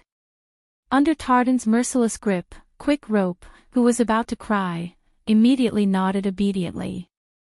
Thales shook his head, baffled. But he knew that it was not the time to pursue the matter. With his body covered in pain, he turned his head wearily and saw Zacriel, who was covered in wounds, sitting in a daze. He stared at Thales in disbelief and did not say a word. But at least, Thales thought quietly. The crisis is resolved. Thales stared at him for a while before he finally sighed. The prince strode towards the others. Barney Jr. and Belden made way for him in tacit agreement, then Samuel, Tardin, Cannon, and Bruley. Quick Rope stood where he was in a daze, and Tardin pulled him away. Thales staggered through the path. They made way for him respectfully. He suddenly had the illusion that he was walking in Renaissance Palace. He smiled in a self-deprecating manner. He did not know why, but he felt that these people's attitudes were different. They were more respectful than when they first met, but less cordial than when they forgave and comforted them. Thales did not think too much about it. He walked through the path the people made for him and went to Nalji and Nair's bodies. What are you going to do with their bodies? Barney Jr. paused for a moment. His expression was sorrowful. One day, he said softly and carefully, we will come back and retrieve everyone's remains. We will come back and retrieve everyone's remains. Thales nodded. These people's bloody year. It ends here. The teenager sighed. He endured the pain in his waist and bent down to pick up the green crystal key on the ground. The key to the prison of bones. Thales grimaced in pain and rubbed his waist, which was probably a muscle strain. He looked at the people in front of him. Are you ready to get out of prison? Everyone looked at Barney Jr. Barney Jr. was silent for a while before he averted his gaze from the bodies on the ground. He quietly picked up the long sword and walked to Belden's side, allowing the latter to support his body. Cannon tidied up Nalji and Nair's remains one last time. He sobbed, gritted his teeth, and nodded. Bree kissed the forehead of the deceased and stood up. Tardin released Quick Rope and tidied up his sword. Quick Rope flashed his white teeth, hugged the crossbow of time, and gave Thales an exaggerated, "You're awesome," gesture. Samuel quietly pulled out the silver longsword left behind by Thales from the ground and walked behind the group. The group of wounded soldiers silently assembled. Barney Jr. looked around and snorted softly. He nodded at Thales. Anytime. Thales lifted the corners of his lips, and his gaze suddenly froze. Oh, one last thing. While all of you are still here, the prince turned around and rubbed the key in his hand. He looked at each of the unkempt and wounded royal guards, and he seemed to be deep in thought. They're in Jarana. Does this name ring a bell? Everyone was taken aback. Thales swept his gaze over everyone's expressions. He didn't notice anything unusual. The youth frowned and asked, what I mean is, 18 years ago, and especially before the bloody year. The others looked at each other at a loss, and all of them looked stunned. Finally, Belden asked in puzzlement, they're in Jarana. Who is that? Thales looked at their expressions and could only sigh in disappointment. My mother. He shook his head and finally gave up on the idea of looking for witnesses from many years ago. It is said that she is. The group looked at each other in shock. It's okay, I was just trying to ask. But since you don't know. Thales did not hesitate. He walked straight to Samuel and raised the key in his hand. With the most complicated and strange emotions, he sized up the ancient but lonely, dark dungeon for the last time. Come, find your secret exit. We have stayed enough in this stupid dungeon. Samuel extended his hand, but he did not take the key immediately. Are you sure you want to go out? Thales was slightly stunned. What do you mean? Samuel shook his head.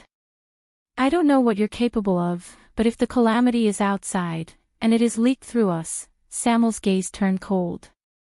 Whether you are a prince or not, there are plenty of people who want you dead. Samuel.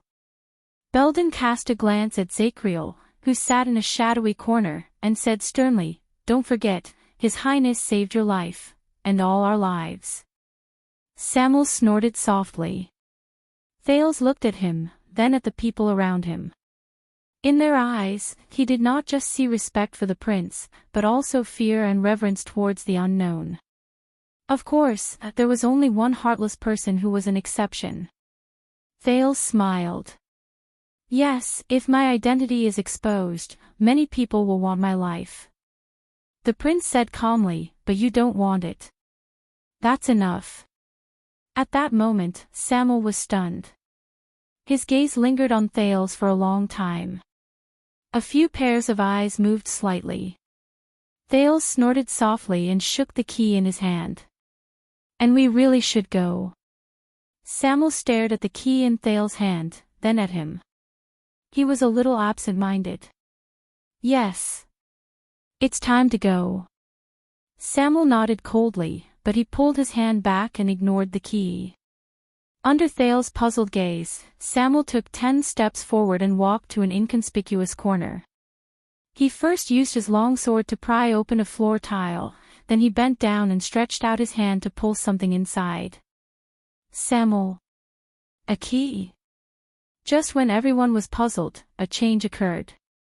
Asterisk rumbled, asterisk the ground trembled slightly, and the dust that fell from above made Thales and the others' expressions change. "What is this?" Before Barney Jr. could finish speaking, Thales, who had covered his mouth and nose, discovered the key. As the dust continued to fall, a dark hole suddenly appeared in front of them, where the ceiling was connected to the wall. Asterisk rumble, asterisk while everyone was in shock and bewilderment, the tremors continued, and the area of the hole above them continued to expand.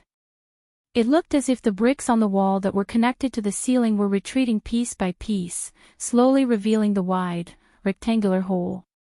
What was even more amazing was that the bricks seemed to have agreed to it. They retreated from the top to the bottom at different distances. When they retreated to the bottom, they formed a stone staircase that led upwards. It was the width of 8 to 9 people, and it led to the dark, unknown hole. Cold wind continuously surged in through the expanding hole, causing Thales to shiver. More than 10 seconds passed. When the tremors completely disappeared and the hole above them was completely revealed, everyone was already dumbfounded. Thales stared at the stone staircase that seemed to move backwards on its own and went upwards step by step. "I know, it's very shocking, right?" Samuel stood by the newly formed stone staircase inside.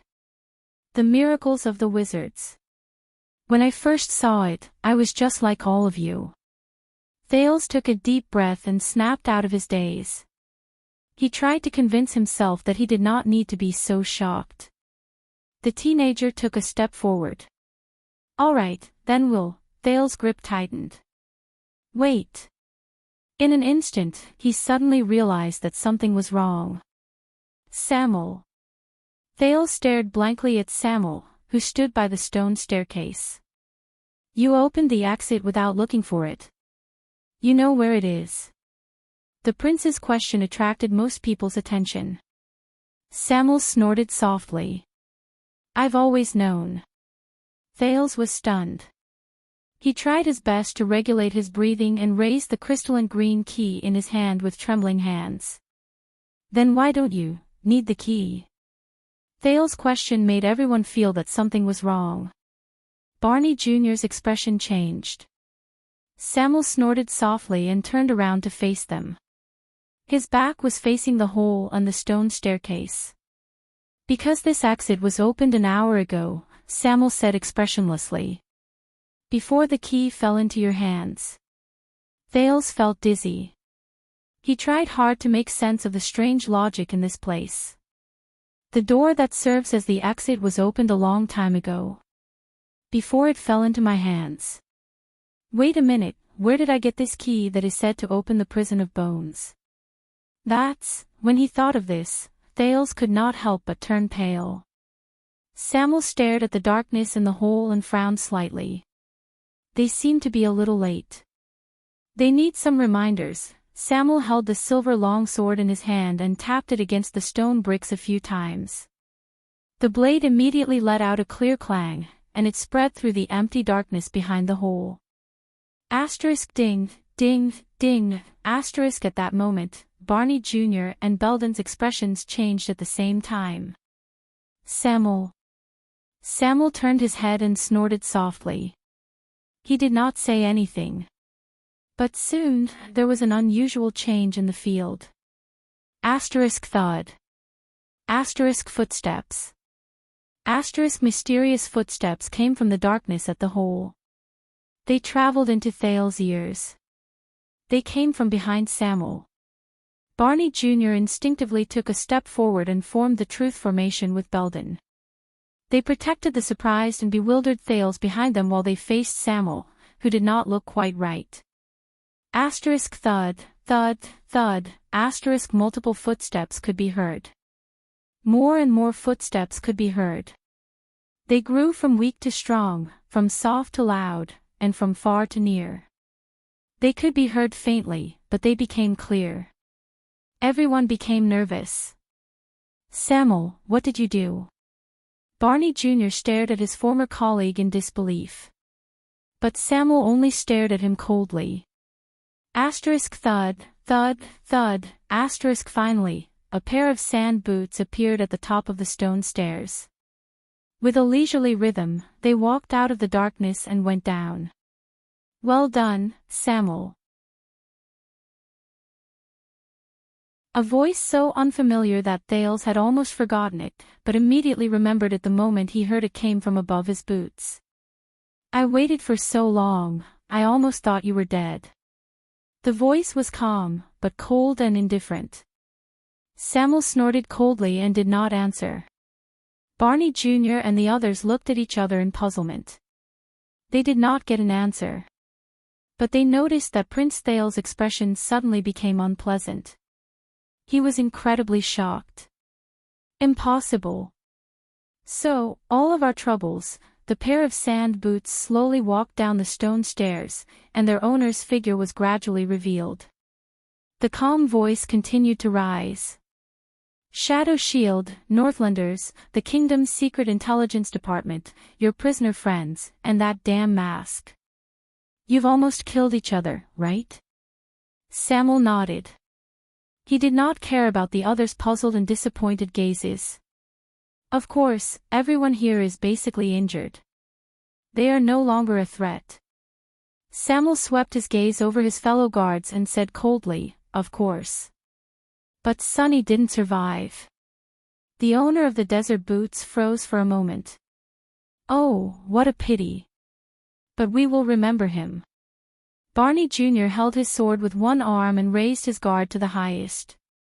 Belden protected Thales' flank with all his might, while the others solemnly rearranged their formation. But Thales was completely frozen on the spot. Impossible. The owner of the sand boots finally stepped down the stone stairs and revealed himself in the firelight. No, no. Thales stared blankly at the newcomer. I saw it with my own eyes. You were clearly pierced through. The person in sand boots sighed slowly. He did not seem to be in a good mood. Yes, I know. He was like a librarian who had explained the library rules to people countless times but still encountered violations every day. His words were filled with laziness and impatience. You saw it with your own eyes, I died. While the guards were in shock and bewilderment, Thales glared at the person who should not be here. Impossible. So, why don't you take a guess, Prince Thales? The person spread his arms in a relaxed manner. With the same polite smile as before, he revealed his undamaged neck and chin to Thales. Just what kind of existence is there in the world? The person paused for a moment, as if he enjoyed Thales' reaction. Unkillable, he chuckled and continued. Every time you are reborn. The person's laughter seemed to contain magic, and it brought out the deepest fear in Thales' heart. Unkillable. Every time you are reborn. Thales stared at the person on the stone stairs stiffly. He felt as if his thoughts were about to come to a halt. In this world, an existence that cannot be killed, that is, by the way, thank you for keeping everlasting truth safe for me. Under Thales' shocked gaze, which was almost frozen, the person calmly and politely took the silver longsword from Samuel. But I remember that you did not understand the inscription on it. It's Ricky. Thales said to himself in a daze. It's him.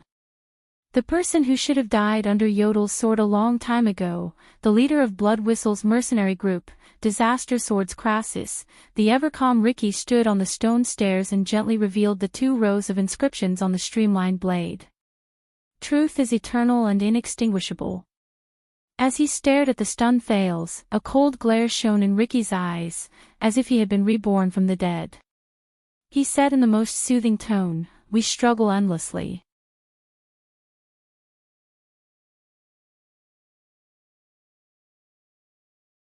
Chapter 472. I remember this guy. He's one of the traitors of the Tower of Eradication.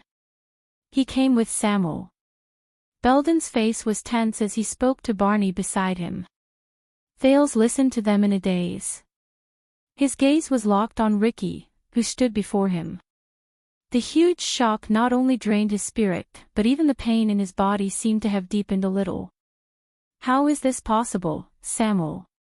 Barney Jr. stared at Samuel, who stood among the disaster swords. "You deliberately lied to us that this was the exit and lured us here, just for this?" Barney Jr.'s words made the prisoners gnash their teeth in anger. Samuel stared at Barney for a second, snorted softly, and shook his head. "I did not lie to you." Samuel paused for a moment. His voice was cold. "This is the only way out. If you leave the gate, you will die." Barney Jr. snorted angrily in response. The aggressive swordsman in front of them clearly did not come with good intentions, but on their side, Barney glanced at his right arm, which was still in pain, and at the people who had suffered a serious setback in the alchemy ball. He instantly felt that this was a thorny problem. "Let's talk about the past later." Ricky interrupted Samuel's exchange of glances with his former colleague in a confident and polite manner. "Now, everyone, we should go home." As Ricky's voice faded away, the people beside him, the Northlander swordsman Klein, who wielded an incredibly fast sword, and Joseph, who was sent here as a spy, slowly reached for the sword hilts at their waists. The prisoners of the royal guards tensed up. Not in their best condition, they raised their weapons with great effort and got into a fighting stance. "We are in a bad condition. We cannot fall into a chaotic battle or encirclement. There is a problem with their power of eradication, and we cannot be entangled with them for too long."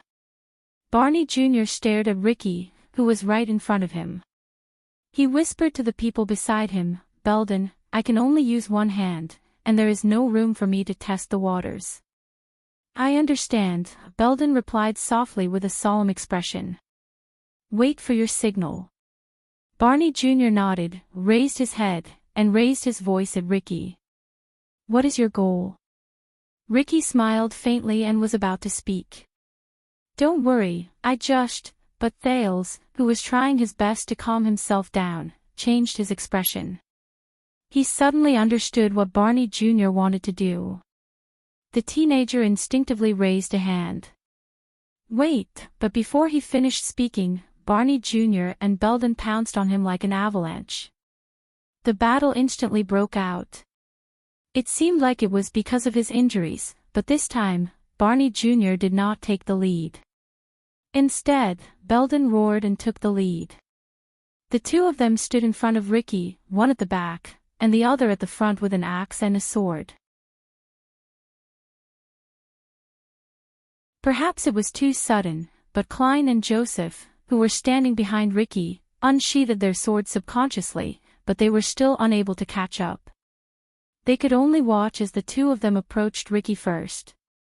Whoosh! At the same time, Ricky's silver longsword, Everlasting Truth, drew a beautiful arc in the air, bringing with it the sound of wind as it enveloped the two attackers. Ding! With a soft sound, Everlasting Truth hit Belden's axe in midair. He was in the lead.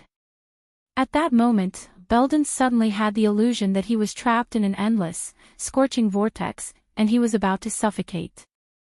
What was worse was that even though he had expected it, the disaster sword's power of eradication still affected his arm, making it even more unstoppable than before. Scorching, oppressive, heavy.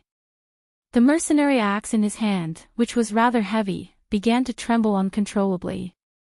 As Ricky smiled, Belden could only watch helplessly as his attack deviated by more than an inch. It barely grazed past Ricky's wrist. Ricky sneered in his heart. He knew that Belden's attack was no longer a threat. He turned his long sword around and charged at the other person. But at that moment, Barney Jr., who was one step behind, finally arrived. What surprised Ricky was that Barney Jr., who only had one usable arm left, did not attack him. Instead, he straightened his body and charged at Belden. Thud. A muffled sound rose. Belden grunted and let go of the axe handle, which seemed to be out of his control. He used Barney Jr.'s charge to change his direction. He wrapped his fist in his palm, bent his elbow, and charged at Ricky. Ricky, who had been calm and composed, finally changed his expression.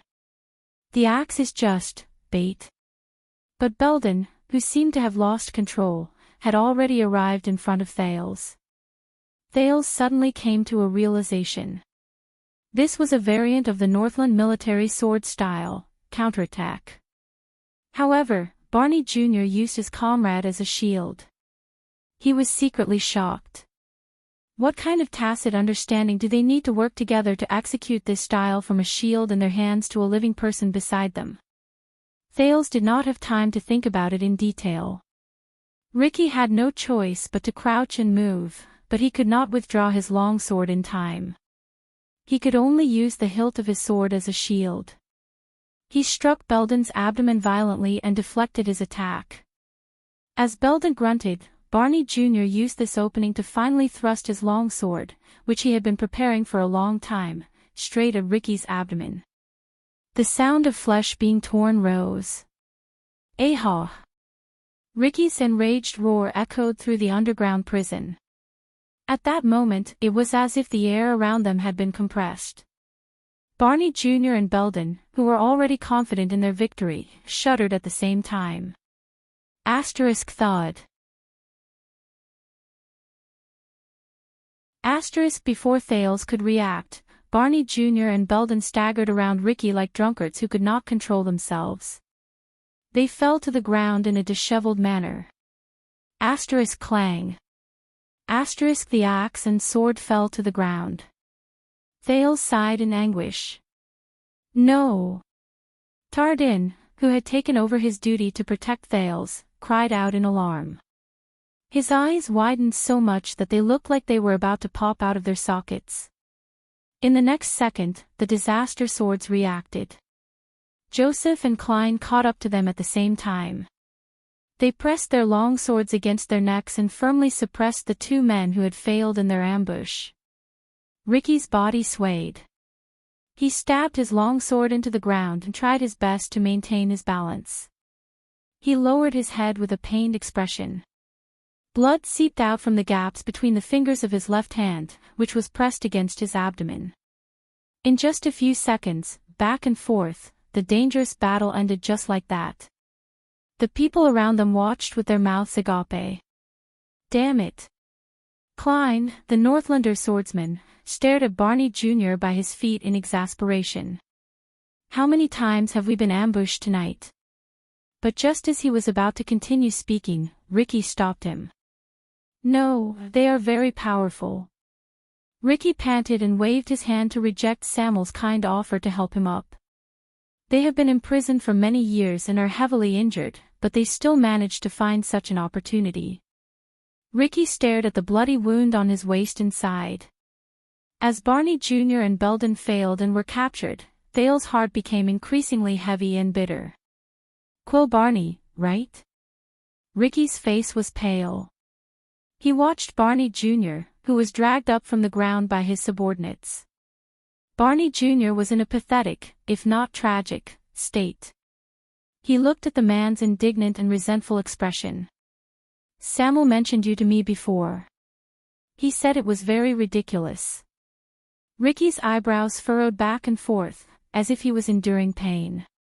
"He told me that no matter how bad Barney Jr.'s condition is, as long as you are alive, even if you only use your teeth, you can still deal the most fatal blow."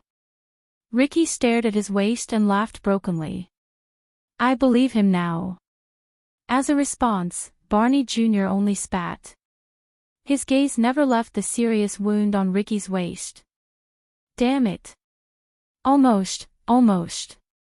Normally, you would definitely be a worthy opponent. But not today." Ricky's panting gradually subsided. He turned to Thales, whose expression was incredibly unpleasant. "I am very surprised, and also very impressed. Your Highness, in such a short time, you found yourself a team of top-notch guards. Now, we can wrap things up, right?" As he spoke, a few mercenaries tightened their grip on the hostages' swords, as if they were demonstrating their strength. Thale's expression tensed. Ricky waved his hand with a tired expression. "Take down the others. We are going out." The mercenaries, led by Klein and Joseph, received their orders and moved forward. "Your Highness." Tardin watched the disaster swords who surrounded them nervously. "Please stand back," but at that moment, Thales suddenly stepped forward. "Wait." Under Tardin's worried and puzzled gaze, the prince walked past them with an unpleasant expression and stood at the forefront of the team. "I have a question." Klein and Joseph frowned slightly as they held their swords in their hands. Knowing the teenager's importance, they turned around to look at Ricky. Ricky took a deep breath, pulled out his saber from the ground, and stood firmly. He took a step forward with his saber in hand. "Come, Your Highness. I believe that you are very tired. Let's talk after we get out of here." Thales ignored Ricky's words. He only stared at him, trying to find out the difference in every detail of Ricky's body. But he was disappointed. Although Ricky was heavily injured at that moment and looked tired, compared to the corpse that was once submerged in a pool of blood, he looked like a brand new person. Thales took a deep breath. He felt the pain and fatigue in his body become more obvious. Even his thinking seemed to have slowed down by half a beat. But he had to persevere. Especially when he was facing, "I saw it with my own eyes. Your head was pierced through." Thales braced himself and stared at Ricky with suspicion in his heart. "But how did you do it?" As they listened to the conversation between the prince and Ricky, all the guards were shocked. "What do you mean?" Tardin whispered to Cannon, who was beside him, "Pierced through the head." Cannon and Bruley just stared at each other. They could not understand. Ricky smiled again. It was a very natural smile. But it made Thales nervous and agitated. His head started to hurt again. "Didn't you have the answer a long time ago?" Ricky stared at the teenager with a smug look on his face. "Once you think it through, you will understand that you are powerless to resist." "I have the answer a long time ago." Thales suddenly realized something was wrong. "That's right." Thales was surprised to see that the pain on Ricky's face had disappeared. Ricky straightened his body and released his hand from his abdomen. At some point in time, his wound had stopped bleeding. Ricky returned to his indifferent image as a leader. He rubbed the blood that had coagulated on his hand and shook his head with a smile. It was as if he had never suffered such a serious injury as having his abdomen pierced through. All that was left was the armor that had been cut open, telling the story of what had just happened. Thales felt a chill in his heart. What does this mean? And he said, Ricky's faint smile suddenly became mysterious in Thale's eyes.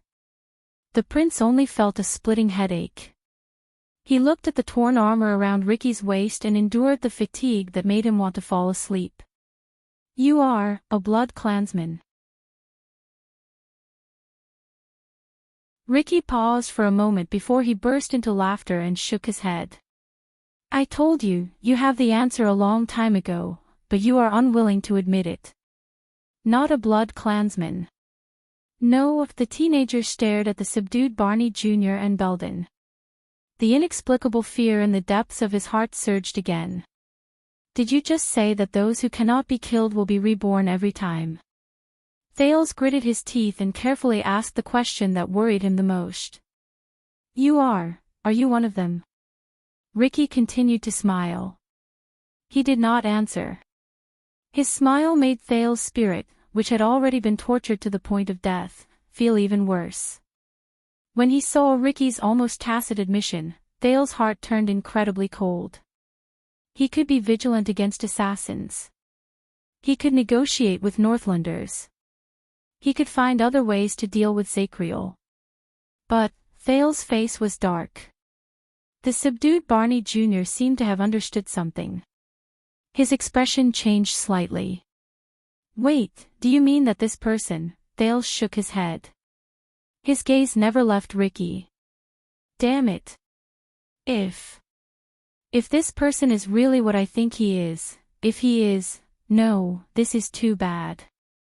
First it was Zacriel. Now it's this. The teenager's tired gaze circled the area and stopped at the silver longsword he once held. If he is really, then there is no hope in fighting him head-on. Unless, Thales felt like his head was about to explode. He had to think about a way out. He thought about Asda, Giza, and even Taurus. He thought about what he should do when he faced them. Thales sucked in a deep breath and said with a trembling voice, if that's the case, then Disaster Sword is indeed an organization of calamities, just as its name implies. Just like Blood Bottle Gang, they exist for you and serve you. Everyone was stunned. Including the people from the Disaster Swords. Ricky raised an eyebrow. When he saw his expression, Thales thought of something. You said that your sword is called the Everlasting Truth. The truth. This isn't a coincidence, right? Thales made up his mind and gritted his teeth. So, your leader is the Truth Brother. Against Thales' expectations, his tactic of stalling for time and finding an opportunity worked. The Truth Brother. In that second, Ricky's expression changed. He was originally smiling, but when he heard this, his face instantly turned as cold as ice. Thales' legs were sore. He saw hope, and he had to support Barney Jr. by his side to stand firmly. Or are you the Truth Brother, B? Or L? Should I call you the Truth Sword from now on? The prince's words stunned almost everyone present. Except for one person. Standing in front of everyone, Ricky's expression became extremely cold. There was a murderous glint in his eyes, and Thales could not help but tremble. Ricky stared at Thales coldly, as if he wanted to find some secret from the teenager. Say that again.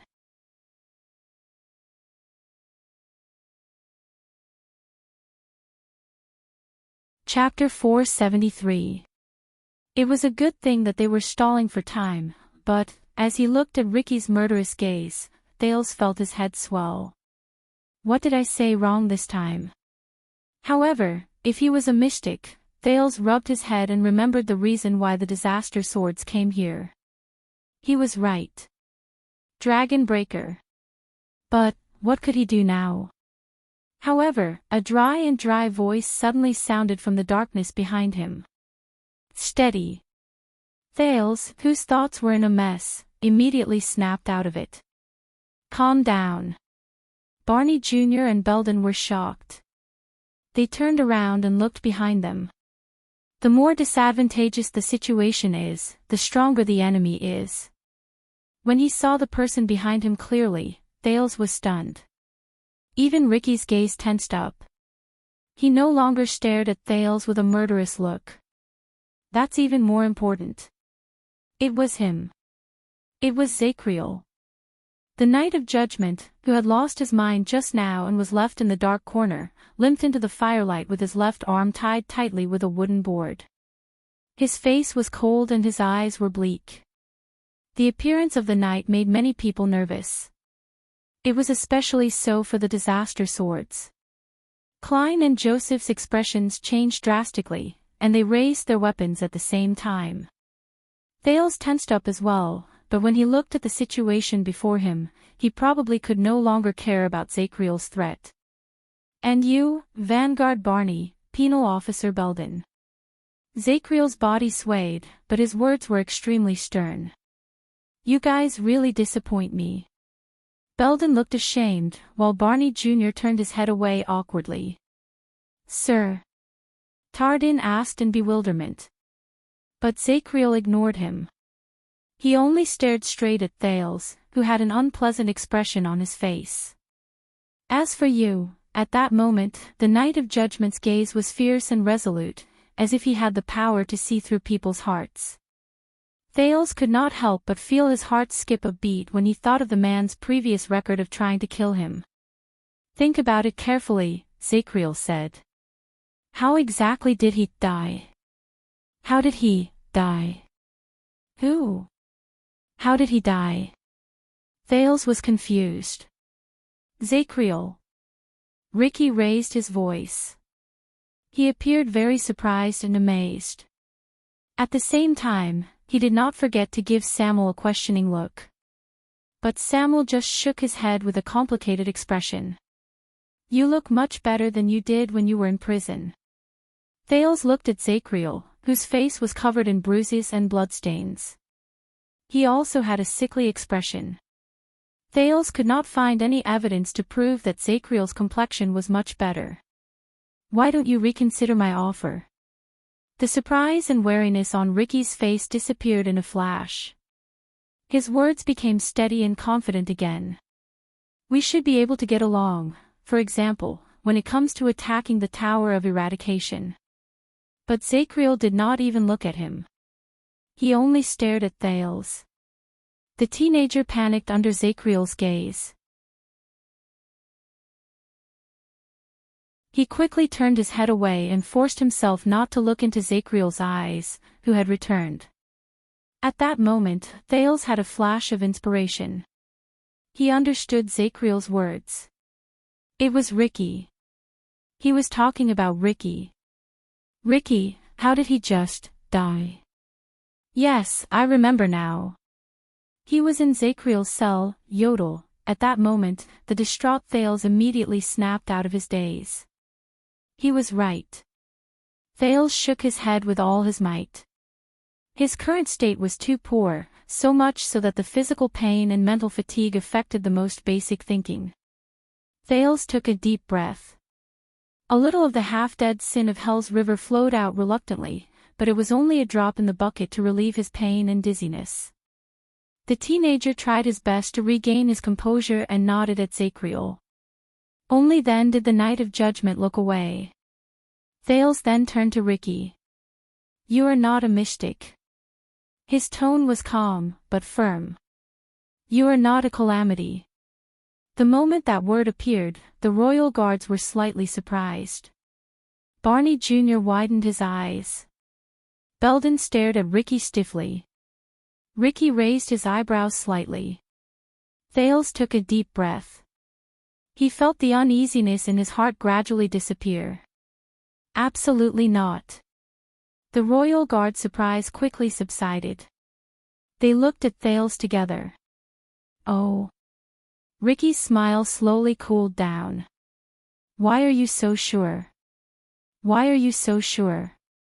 As if to continue convincing himself, Thales, who had just breathed a sigh of relief, subconsciously blurted out, because you are a man. Ricky frowned. He was puzzled for a while. A man. But his expression immediately relaxed. I see. Ricky looked enlightened. Because I am a man. So, you heard what we said about the Magic Empress, right? This time, it was Thales' turn to be stunned. The leader of the mercenaries smiled faintly. He looked around, and his eyes sparkled. Your Highness, where is your masked friend? Thales' heart tensed up. He instinctively wanted to look at Zacriel, who was the last to see Yodel, but Ricky's words forced him to divert his attention again. So, the sword he used to kill me, should be a legendary anti-mystic equipment, right? Thales' arm froze. Ricky was still as calm and composed as ever in front of him. His eyes were fixed on Zacriel. So, the legend is true. Other than the 4 weapons in the hands of the 3 marshals and the King of Constellation, there is another one in Renaissance Palace. By the looks of it, it is a sword.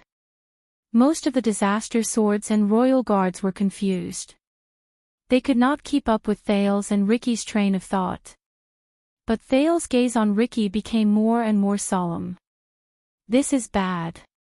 He believed that Ricky was not a mystic based on the clues Zacriel gave him and the fact that Ricky died to the Supreme Sword. But Ricky quickly grasped their logic. He deduced that the sword in Yodel's hand that killed him was a legendary anti-mystic equipment from Thales' baffling words of, "You are a man." Thales subconsciously glanced at Zacriel behind him. But the man did not even look at him.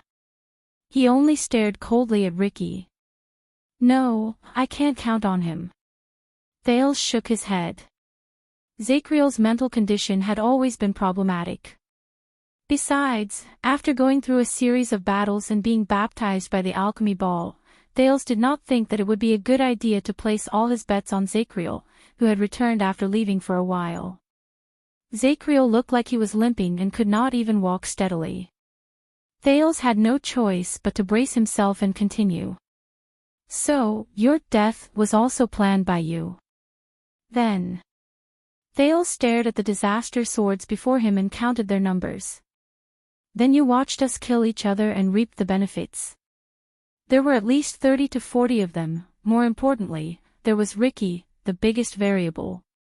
But if he's not a mystic, Thales thought of Ricky's magic of resurrection. He felt that after he got rid of his fear of mystics, he had sunk into a deeper layer of the unknown.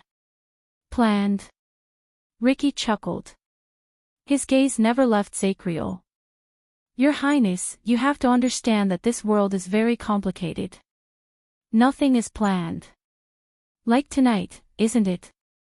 Nothing is planned. Thales clenched his fists.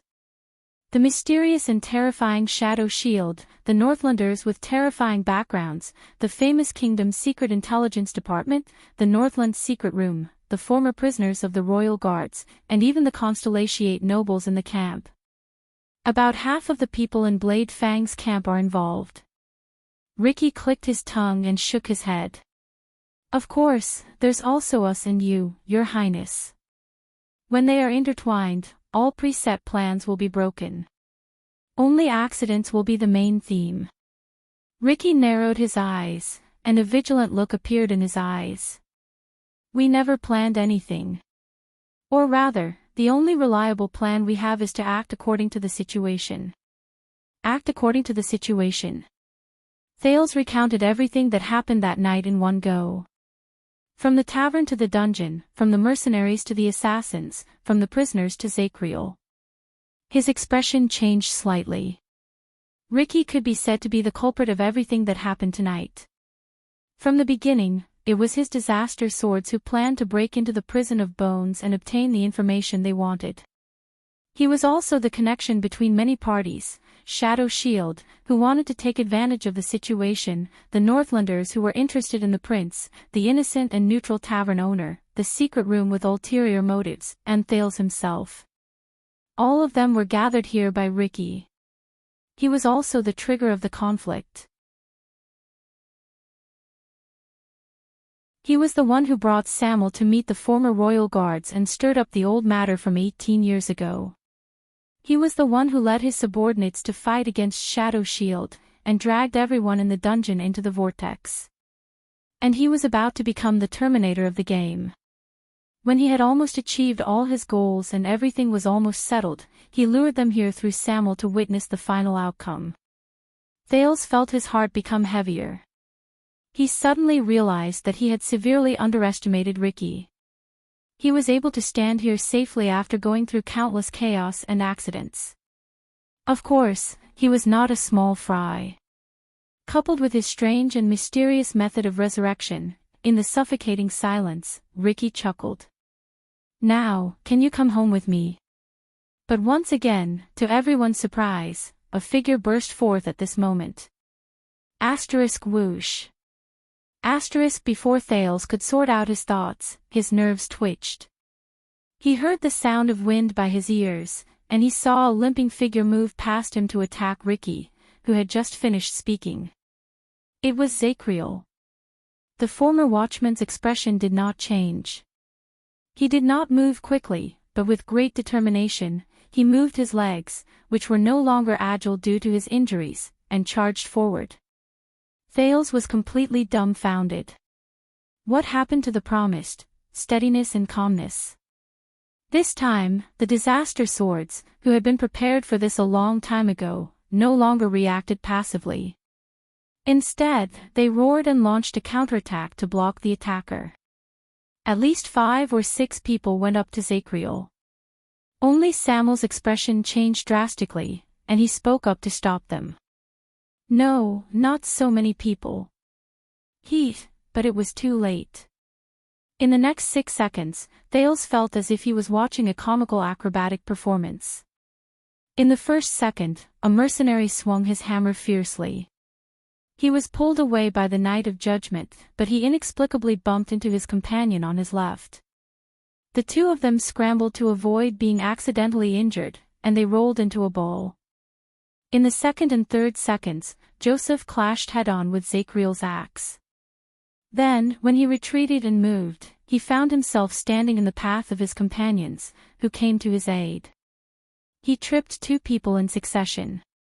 In the 3.5 seconds, Klein thrust his unparalleled sword accurately, and it miraculously helped Zacriel, who had his head lowered, block another attack. In the 4th second, the last mercenary who stood in front of Ricky cleverly chose not to engage with Zacriel. Instead, he shot 3 darts. Zacriel nimbly dodged 1 dart, and it pierced the foot of a pursuer behind him.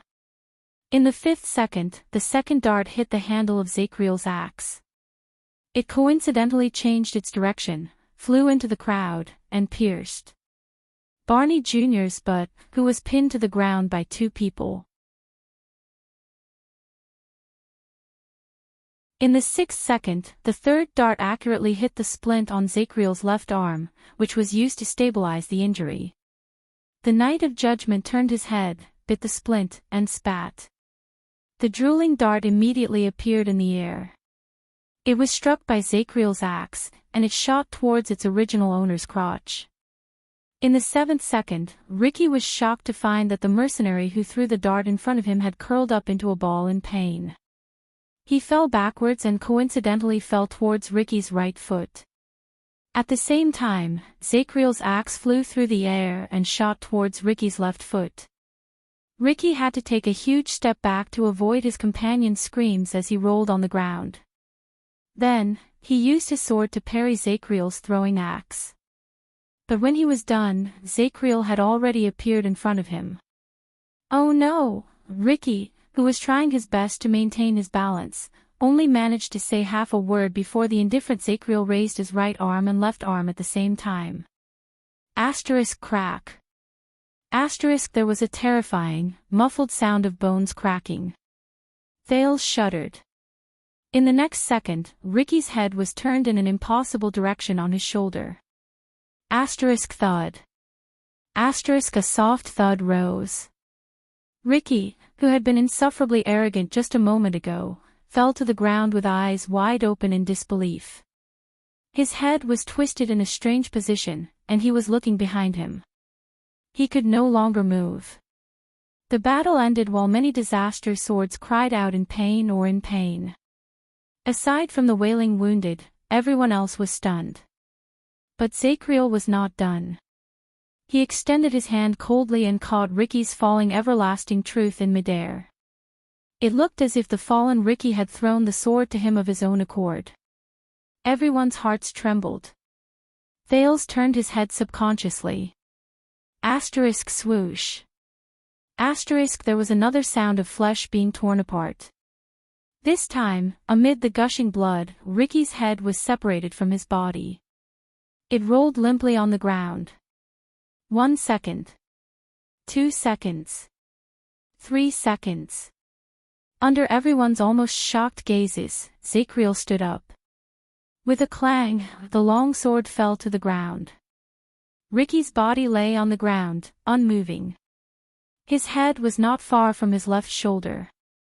His eyes were wide open, and he stared at his neck. Once he was done, Zacriel grunted. He covered his chest and hunched his back. Obviously, he was not unscathed. The mercenaries around him reacted and were about to step forward. But Zacriel only took a deep breath, turned his head, and swept his gaze around him. The mercenaries all froze and retreated one after another. They retreated like a tide. Or a flock of sheep that ran into hungry wolves. On the disaster sword side, Klein supported Joseph, who was coughing. He stared at the ghost-like warrior in front of him in shock and fear. Damn it. It wasn't a coincidence that we were in the prison, this guy can really. The people on Thales' side were also dumbfounded by what they saw.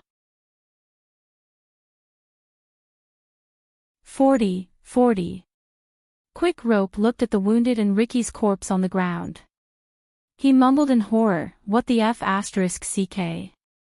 F***ck, could it be true? The Knight of Judgment ignored the others.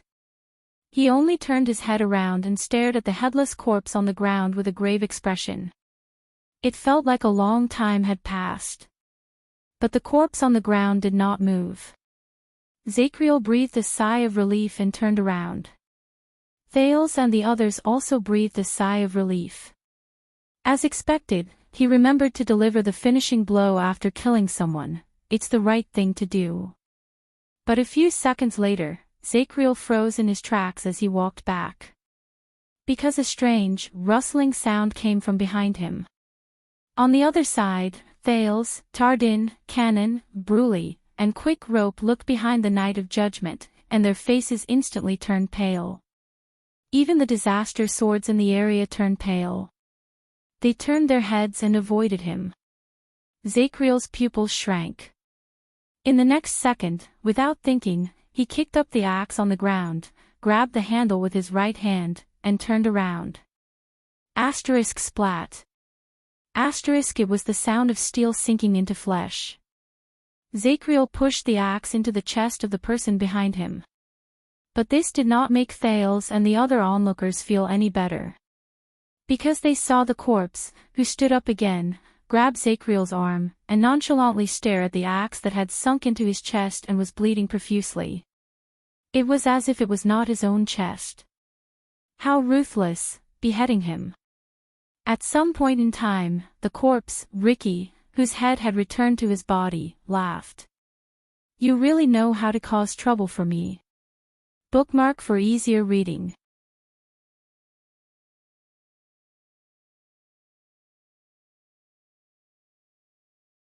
Chapter 474.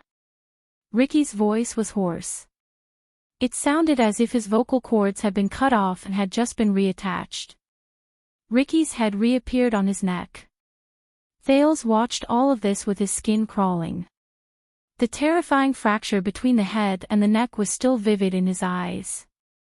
Above the fracture was a pale face that was devoid of blood, and below the fracture was the bright red skin of the neck.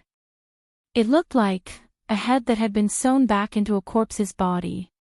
But the stitches could not be seen. What exactly are you? Zacriel could not believe his eyes. He glared at Ricky, who was wrestling with him, and refused to give up on trying to cut him open with the axe. What exactly are you? But Ricky did not answer him directly. Crassus of the disaster swords only chuckled with a smile as pale as a corpse's and the terrifying fracture on his neck. This made many of the mercenaries under him nervous. Joseph even closed his eyes and turned his head away. I have to admit, between the two of us, Ricky's voice was weak, but it made his laughter sound even stranger. You are still stronger. In the next second, the dead came back to life. Ricky, who was so strange that everyone was stunned, suddenly exerted strength in his arms, lifted Zacriel up, and slammed him down. Asterisk bang. Asterisk a loud noise was heard. Commanding officer. As Tardin roared at the top of his lungs, Zacriel fell to the ground like a lifeless sandbag. He twitched in pain and vomited blood. Ricky sneered and shook his head. He pulled out the axe embedded in Zacriel's chest and threw it on the ground. Asterisk clang, asterisk Thales was stunned. That person, what exactly is he? The terrifying scene of Giza putting his head back on his body appeared in his mind, and he shuddered. Is he really, not a mystic? As the axe fell to the ground, Zacriel trembled and tried to get up. But he did not know whether it was because he was too heavily injured or because he no longer had any stamina, but his arm only supported itself on the ground for a few seconds before it bent again. He fell to the ground again. Thales breathed in a daze. He had never seen Zacriel so powerless before. But what chilled his heart was, Thales lifted his head in horror and saw Ricky twisting his neck without a care in the world. With a rustling sound, the terrifying fault on his neck gradually disappeared and was filled with new skin. The color of the skin on both sides also gradually became the same. Crackling sounds came from his chest. It sounded like the bones that had been broken by the blade of an axe were being reset. He's healing. But fortunately, I'm always better than my opponents. Ricky extended his hand. Under the fearful gazes of his subordinates and enemies, he quietly tidied up his collar and armor. One more life. An extra life. Thales stared at Ricky in a daze. Oh, sunset. Barney Jr., who had always been tough, watched this scene and lost his composure. I know, it's not fair, right?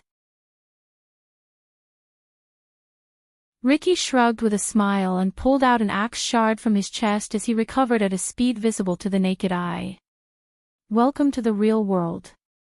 Ricky took a deep breath, as if he was learning to breathe again. He walked towards the dying Zacriel. No! Tardin and Bruley roared as they charged forward.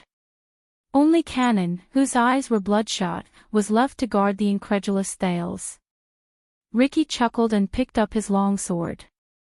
The disaster sword surrounded him as well. Zacriel, who was lying on the ground, suddenly shouted angrily. Stop! As if they were born to obey this voice, even though Tardin and Bruley's emotions were surging, they instinctively stopped moving. Zacriel coughed up blood in pain as he spoke to them. Do your duty. Tardin and Bruley froze. They looked at their heavily injured officer with conflicting expressions, then at Thales, who was so furious that his eyes were about to pop out of their sockets. Ricky, who was standing beside him, looked at them with interest. Ricky. Samuel walked up and glanced at the others as though he didn't care. They are all excellent warriors. They will be very useful. And we are short on manpower. Ricky's eyes flashed as he looked at Samir. Samuel did not dodge. His expression remained the same. Humph. Finally, Ricky snorted softly and nodded. Of course. Then capture him alive. Thales breathed a sigh of relief and let go of the dagger in his hand. One more life. Thales subconsciously repeated the words. Even now, he still could not believe what had just happened. They could not fight head-on anymore. The strangeness of Ricky was really, at that moment, what exactly are you? Ricky lowered his head. Zacriel was panting in pain. It was obvious that he had used up the last of his strength. The Knight of Judgment looked at him in a daze. I have seen the legendary second generation of the Blood Clansmen recover as if nothing had happened even after their hearts were damaged and their necks were broken. I have also seen terrifying orcs who are as tough as steel. They can fight for dozens of hours while suffering from unimaginable injuries. I have also seen psionic warriors and powers of eradication, which are extremely rare. They can heal terrifying, fatal injuries in an extremely short amount of time. Ricky raised his eyebrows. This man has seen a lot. Zachriel trembled and took a deep breath. But you don't belong to any of the above. Ricky snorted softly. No one knew whether it was a tacit admission. Zachriel coughed. His gaze was unfocused. And their brains and skulls were destroyed. His gaze cleared up for a while, and determination appeared in his eyes.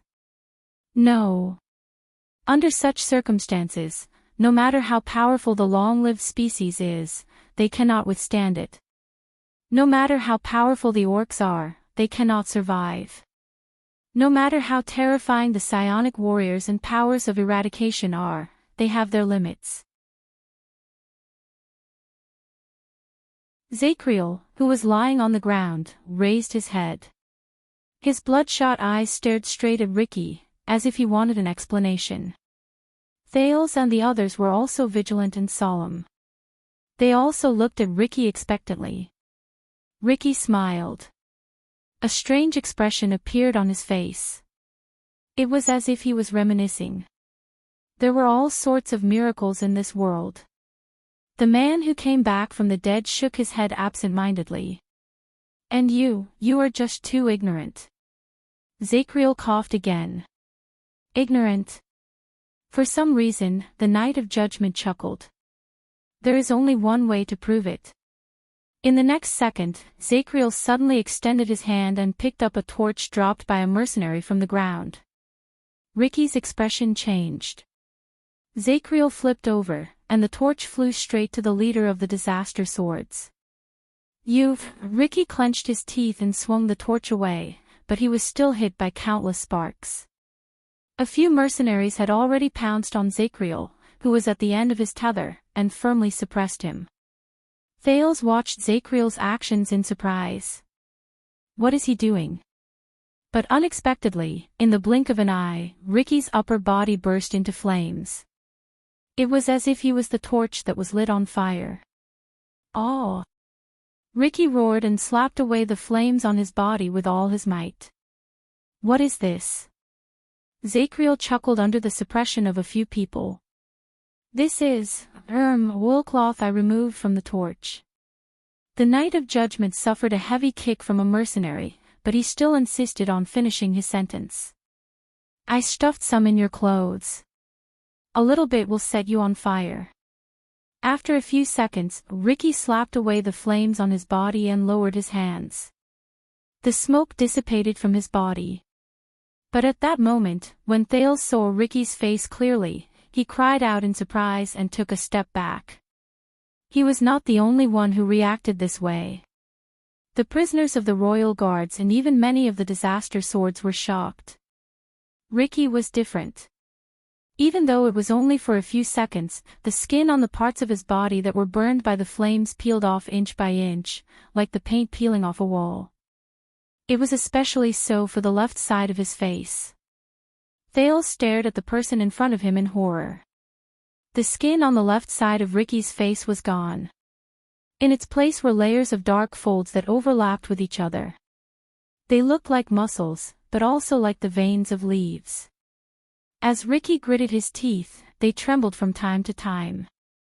The skin on his left eye had also peeled off, leaving only the same dark muscle lines and a terrifying eye that shone with a strange yellow light.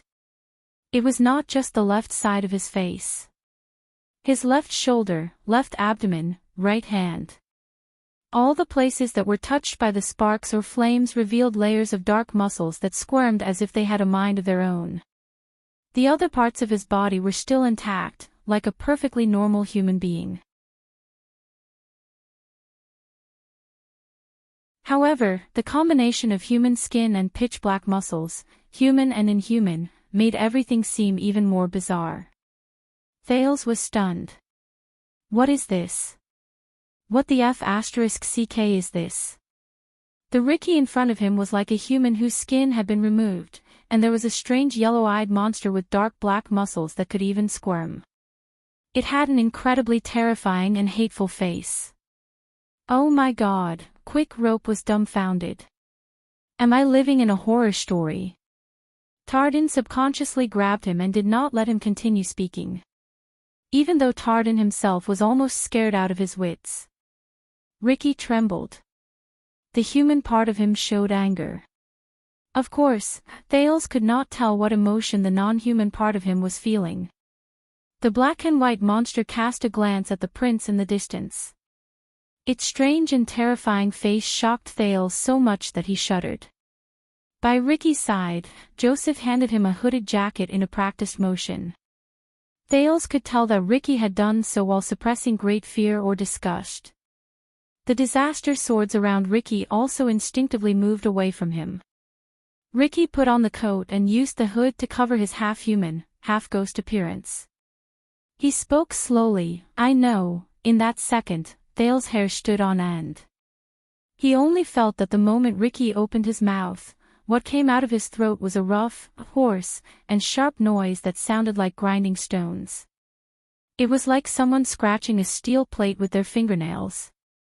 It was a sound that could only be heard in everyone's worst nightmares. He was not the only one who felt that way. Quick Rope's face even turned pale. He subconsciously covered his ears. Thales did not know whether the nightmarish voice had negative magic, but as the voice spread, everyone in the area became nervous and uneasy. The mercenaries who were close to Ricky moved away nervously. They wanted nothing more than to be further away from their leader. So much so that they even forgot to be on guard against the enemy. I know that I don't look good right now, Ricky said coldly. Every syllable gave people goosebumps. Thales even felt his entire body tremble. I need some time to recover. The moment he stopped speaking, Thales breathed a sigh of relief. Ricky stared coldly at Zacriel on the ground with his terrifying yellow left eye and normal human right eye. And you? The moment Ricky opened his mouth again, Thales truly felt as if he was tormented in a horror story. But when the Night of Judgment saw Ricky's face, even though he was shocked and puzzled, he was the first to speak. As expected, the flames, they made you reveal your true form. Thales breathed a sigh of relief. He was very grateful that Zacriel interrupted Ricky. The repulsive Ricky shuddered a little and clenched his fists. Zacriel stared straight at him, gritted his teeth, and spoke in an aggressive manner. Tell me, which of the 7 sovereigns do you serve? Under the hood, Ricky's exposed human pupils shrank. At that moment, many people were stunned. Including Thales. 7 great kings. Wait, little rascal. Ahem, Saroma seems to have mentioned this to me before. 7 kings. But before Ricky could answer, Zacriel continued to speak loudly. His voice was fierce and resolute. How do you appear in this world? Possession. Pollution. Confusion. Or a crude and direct invasion? Everyone was dumbfounded. The strange and unfamiliar term interrupted Thales' train of thought and added to his puzzlement. Perhaps it was because they could not keep up with the conversation, or perhaps they were too shocked after they understood it, but all the royal guards, including Thales, watched the conversation between Zacriel and Ricky in a daze. A few seconds passed. Finally, Ricky's hood trembled a little. As expected of the watchman of the royal guards.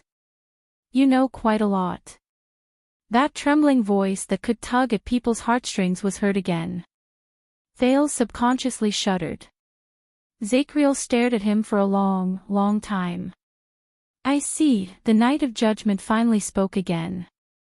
This time, his tone was no longer aggressive and stern. Instead, it was solemnity mixed with respect, surprise, and wariness. I know what you are now. Ricky was slightly taken aback. He then laughed in resignation. However, even his laughter made Thales want to cover his ears. He seemed to have understood something. "Ha, you've never seen me before, have you?" Thales tried his best to understand the man's words as he endured the torture in his ears and the shock in his mind. Ricky raised his head, revealing an incredibly strange black skin under his hood. Thales instinctively turned his head away to avoid it. "So, you were just testing me just now." Zachriel closed his eyes and nodded as if he had accepted his fate. "But I am certain now." Ricky stared at him for a long time before he finally nodded. There was admiration in his human eyes. On the other side, Barney Jr. could not help but look at Ricky in horror, then at the Night of Judgment. "Zachriel. What is going on?" Zachriel exhaled and turned to Thales and his former colleagues. "All of you, put down your weapons." When he said this, everyone on Thales' side was shocked. "See commanding officer?" Tardin asked tentatively. Zachriel shook his head. "We can't defeat him. At least, we can't do it without the corresponding weapons and methods." Ricky snorted softly. His terrifying voice made Thales restless again. Thales hesitated. He glanced at Ricky, who had a cold expression and a terrifying voice under his hood. "What is he?" Zachriel was silent for a while. He glanced at the others. Including the disaster swords, those in the know lowered their heads. Those who did not know had puzzled looks on their faces. "They are like the gods, an illusory legend." Zachriel stared at Ricky. He breathed laboriously under the pressure of the two mercenaries. He gritted his teeth and said, "But a long time ago, the legacy of the Watchmen and the files of the Secret Intelligence Department recorded such existences. They have appeared in the history of kingdoms and even the Empire more than once." "Such existences." Thales was stunned. Zachriel sighed softly. He recited a description in a cadence. "They feed on flesh and blood, and hunt for souls. They reveal themselves in the fire, and vanish before the gods." Thales blinked. Zachriel's words awakened a sense of familiarity. Reveal themselves in the fire. Vanish before the gods. That's right. This is the common language translated from the language of the ancient empire. That's why it's so strange. Thales frowned. "So he is," Zachriel shook his head. He stared at Ricky with increasing vigilance. "No, it's not him." The Night of Judgment quickly changed the person he referred to, and it made the people in the room shudder. "It is not human. It..." Thales looked at Ricky, who did not move under his hood, with a strange sense of panic in his heart. In the next second, Zachriel spoke in his most mysterious and nervous tone. "It came from hell." In the strange and uneasy atmosphere, Ricky curled up the corners of his lips under his hood. He listened to Zachriel's last word with great interest under everyone's terrified gazes. "Demon."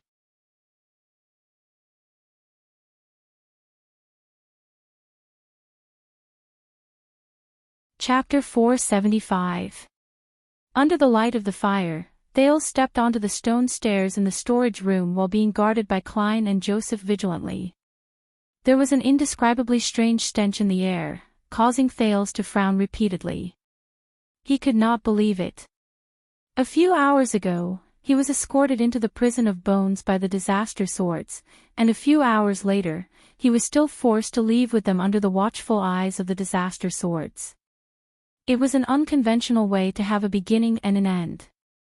The heavily injured Zachriel was supported by Cannon and Bruley as he staggered in front of Thales to his left. The security around them was even more exaggerated than Thales. Ricky, with his hood on, walked beside them. He did not move an inch away from them. Not far behind the prince, Tardin and Quick Rope returned to being tied up. They endured the wary gazes of the people around them with gloomy expressions. Barney Jr. and Belden, who had injured Ricky before, were probably considered dangerous. The two of them were separated from the others. Their hands were tied behind their backs, weapons were placed on them, and they were monitored separately. When he thought of this, the weak and tired Thales could not help but sigh. After Zachriel fell to the ground weakly, they had no choice but to accept reality and surrender. It was not just because of Ricky's uniqueness and mysteriousness, but also because all the royal guards were at the end of their tether after experiencing many fierce battles and the sensory torture from the alchemy bowl. They could not fight head-on. The secret stone stairs in the storage room brought them to a new platform. Through the torches held by the disaster swords, Thales could vaguely see a dozen figures waiting for them in front of the tunnel. The moment he saw them clearly, Thales' pupils shrank. Looks like you are the winner tonight, Honorable Crassus. A fair-skinned man with a swollen face and tied up sat on the ground. He cast a glance at Thales and Zachriel and put on a fake smile before he looked at Ricky. Wow! It's Steak. Thales looked at the subdued leader of Shadow Shield on the ground in surprise. He did not run away. Instead, he fell into the hands of the disaster swords. Steak turned to Thales and smiled weakly. He maintained the last semblance of a leader. Look, Your Highness, if you had chosen to go with us, at least, the assassin leader shook his head at the murderous disaster swords around him and shrugged. He had a look of pity on his face that said, "Why don't you listen to my advice?" Thales frowned at him. Ricky ignored Steak's words and looked at Samuel, who was behind him. Samuel nodded and walked forward. Suppressing the disgust on his face, he questioned, "Why are you here? When will the people you left on the ground start moving to distract the camp's attention?" Thales was slightly stunned. The captured Steak was also stunned. Divert attention. His eyeballs began to roll. Operation. Steak seemed to have thought of something, and a smug look appeared on his disheveled face. "Let me tell you. Look at me now. Do you think they will still act?" Samuel's expression turned cold, and he strode forward. "I'm not Ricky, Steak. I'm not as polite as him," Steak smiled. "Very well. Then, I hope you don't mind that I would like to speak to Crassus directly, if you still want to escape Blade Fang's camp with our help." He looked past Samuel, straight at Ricky. Ricky did not speak. His face was still covered by the hood. However, in the next second, Samuel furrowed his eyebrows and kicked Steak's head hard. Steak fell to the ground with a groan in pain. Blood flowed from his nose. "Listen up, assassin." Steak was drenched in cold sweat. He gritted his teeth and endured the pain.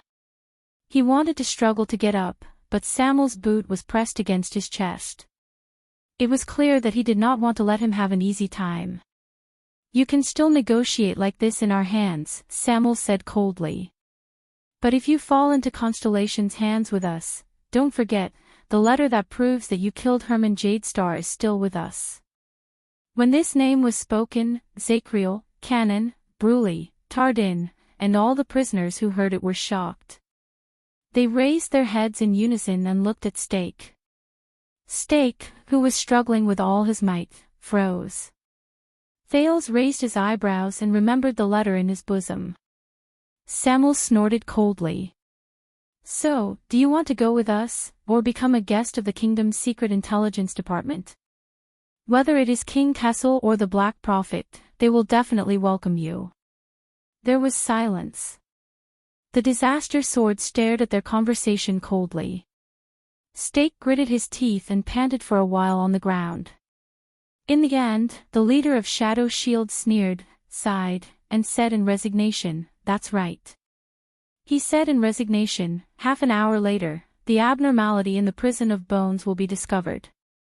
According to the plan we agreed on, but now you have ruined it. My people will first burn down the military supply warehouse, then assassinate a certain Western Desert noble who is hated by the heavens and hated by the people, and create unprecedented chaos in the camp." Thales lowered his head and sighed. Stake tilted his head and revealed a cold and fierce expression. "I guarantee that the group of Western Desert nobles who came from afar and are not used to the climate will be in a flurry, and they will only be able to figure out what is going on after 2 hours." Samuel frowned. "Can you do it?" Stake gave him a look that said, "What do you know?" and snorted coldly. "Williams, who is the most difficult to deal with, is not in the camp. So, yes. We can do it." Samuel looked at Ricky. The latter nodded under his hood. Samuel raised his leg and let Stake, who was panting in pain, sit up again. "Very well, we will take action at that time." However, the moment Stake caught his breath, he smiled again and said, "But there will be a small problem with our follow-up plan." Samuel, who was halfway through his turn, turned his head back again. His expression was one of displeasure. "What trick are you trying to play now?" Stake quickly shook his head. He understood the temper of the person in front of him, and he had a submissive look on his face. He said in resignation, "You have to understand, once my people meet up with us outside and find out that I was captured. Don't misunderstand, they will not fight you to the death. But you have to know that Shadow Shield has an outstanding tradition of cutting off one's tail to survive." Cutting off one's tail to survive. Samuel narrowed his eyes slightly. Stake turned his head and wiped the blood from his nose that flowed to his chin with his collar. He sighed in resignation. "My subordinates will cut off our escape route and leave without hesitation, leaving us in the chaotic camp to fend for ourselves." The disaster swords were silent for a while. Samuel looked up. "Cutting off one's tail.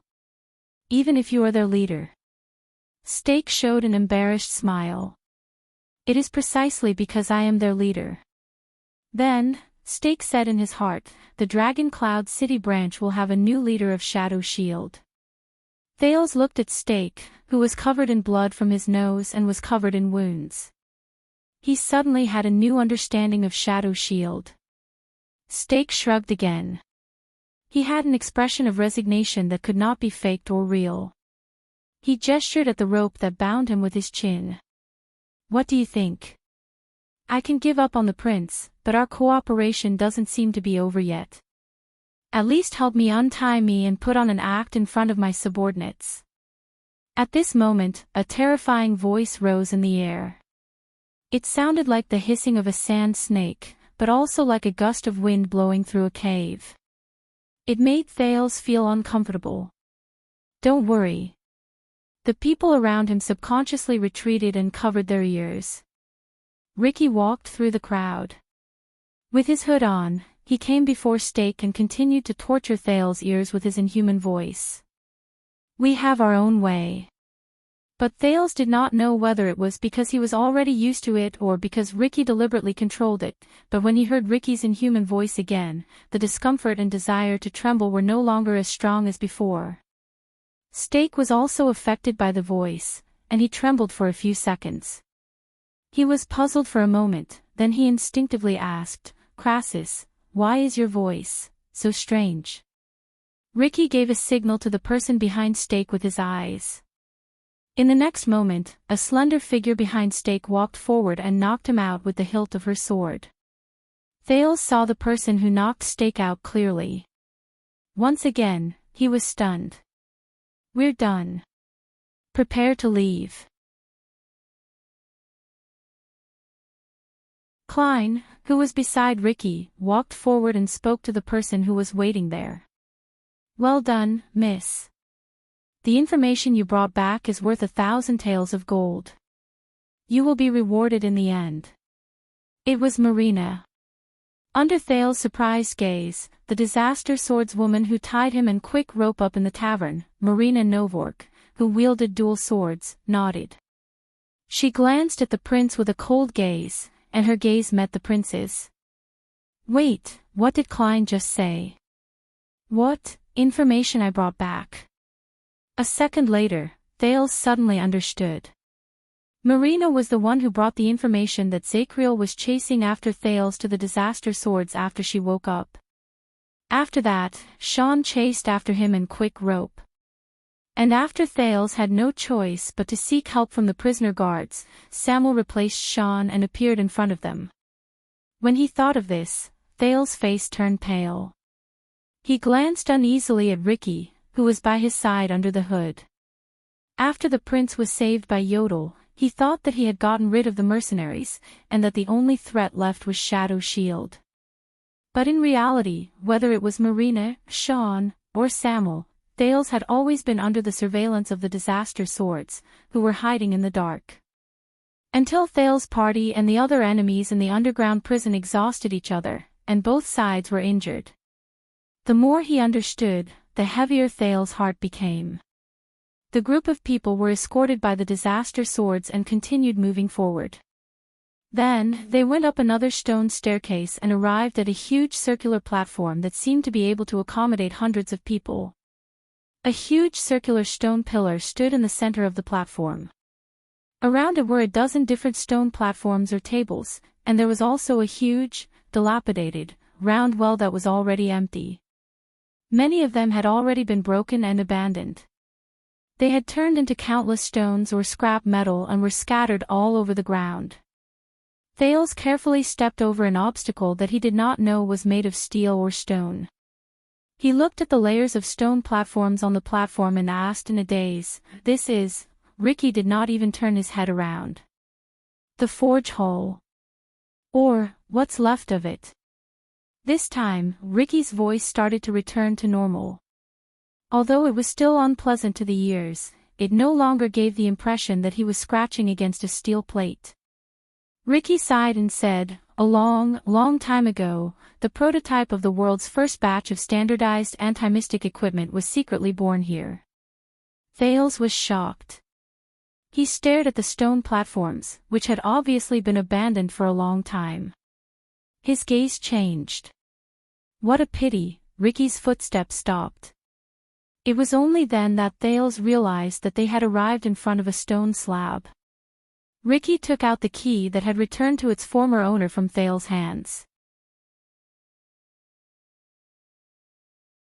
He gently wiped an ice symbol that said, "Towards Omniscience," on the stone slab. "Everyone, rest where you are. Also, hold tight," Ricky said faintly. Following his orders, Zacriel was forced to kneel by a stone platform by Samuel. Cannon and Bruley protested as they were carried away by swords. Quick Rope and Tardin walked to a spot far away from them under Klein's watch. The guards were scattered far away, and they could not look at each other. But, rest? Hold tight. Thales did not react to Ricky's words for a moment. But in the next second, as the key in Ricky's hand began to turn, a rough and unpleasant vibration came from under his feet again. Rumble, Thales held onto a stone table beside him and steadied himself. He subconsciously looked around. He thought that another exit was about to open. But when he looked up, he realized that he was wrong. Rumble, in the dim firelight, Thales was surprised to see that the wall at the edge of the platform was slowly sliding down. Soon, Thales felt his body become heavy. There was a faint pressure coming from the soles of his feet. Many people, including the disaster swords, jumped in shock. Their expressions changed abruptly. Before Thales could finish his sentence, he realized the current situation. He looked at Ricky, then at the wide, descending curved wall around him in shock. "We're going up." Ricky smiled. "You are very sharp, Your Highness." He nodded and spread his arms in the midst of the panicking crowd. He watched with satisfaction as the entire platform slowly rose. "Now, we are riding the tools that the wizards used to transport materials up and down the tower to the surface, which was once the top floor." Rumble, up and down the tower. The top floor. Thales narrowed his eyes and sized up the deep darkness beyond the firelight. But isn't this underground? He did not finish his sentence. Yes, most people think that the prison of bones was born an underground dungeon. Ricky sat on the stone platform beside him and faced Thales. His tone was filled with emotion.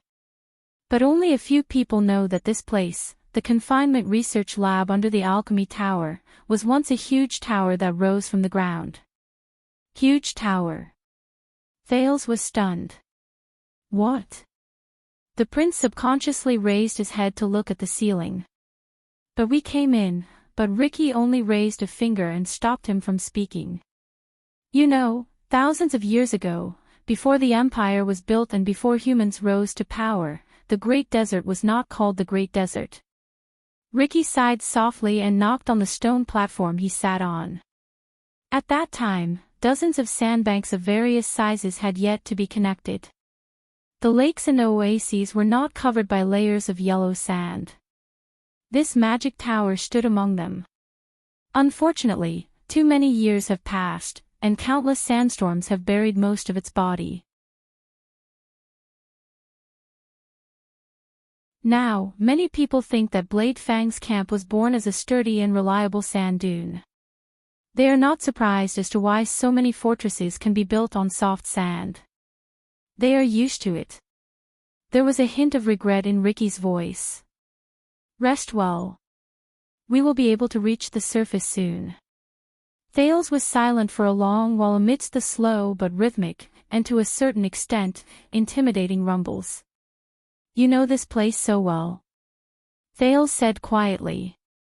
So, you have seen how this tower used to look like. At that moment, Ricky quickly raised his head. His terrifying yellow eyes were revealed under his hood. Thales subconsciously leaned against the stone platform behind him. You do not have to spend so much effort to test my background, Your Highness. Unknowingly, Ricky's voice had returned to normal, just like his face. Other than that yellow eye, he was almost like a normal person. Ricky stared at Thales for a long time, making the latter even more uneasy. Yes, I am older than I look, Ricky said softly. But I am not that old either. At least, I do not have as much history as you think. Thales subconsciously gulped. Looking at him, Ricky laughed involuntarily. I know what you want to do, Your Highness. I can see that you have a special quality. Ricky stared straight at Thales. The teenager suddenly realized that Ricky's yellow left eye was changing color. It changed back to its normal human color.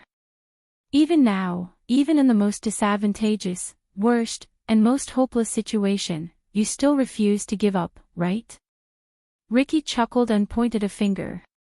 I wonder, did you obtain the sin of Hell's River because of this, or did the sin of Hell's River turn you into this? Thales was slightly stunned. Most disadvantageous, worst, most hopeless, Thales turned his head and glanced around. On the slowly rising platform, Zacriel narrowed his eyes and stared at them with a tired expression.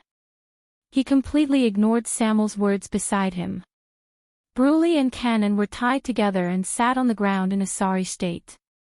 Tardin leaned against a stone pillar and looked elsewhere angrily. He seemed to have been provoked by his nephew, Quick Rope, who was crying and chattering non-stop beside him. Barney Jr. and Belden were in the distance. Thales could only see their blurry figures. But based on their history of ambushing people, he guessed that the two brothers would not be treated too well. The disaster swords stood all over the place. All of them were vigilantly watching the seemingly exhausted captives. Thales sighed. They were all in trouble, and there was nothing they could do. But, I'm used to struggling in the dark. Thales stared at the dust on the ground. He leaned against the stone platform to relieve his fatigue and said quietly, even if there's no light in front of me. His words made Ricky silent for a while. Me too. Ricky curled up the corners of his lips and smiled faintly. We all are. No, you're not. Thales sneered in his heart. You can even be reborn. Don't worry, my dear. Ricky looked at him and subconsciously changed the way he addressed him. You'll be safe. Thales exhaled and answered in resignation. Thank you. But Thales immediately remembered Ricky's identity, and he felt even stranger.